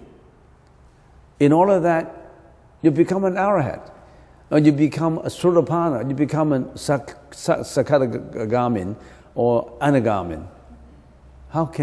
Is it easy? Difficult. Even if you have eliminated all your self mental afflictions, your egoistic self afflictions, you become a Srutapana. If you have become a Srutapana in this life, doing meditation and eliminating most of the I mental afflictions, you still have to come back 7 times into this world, karma world. But you won't get into the 3 vicious realms anymore. Hell, animal, and ghost. No more. But you still have to come back 7 times. Every time when you come back, you improve. You improve in your meditation. After 7 lives, you'll be the arahat. And if you already arrive at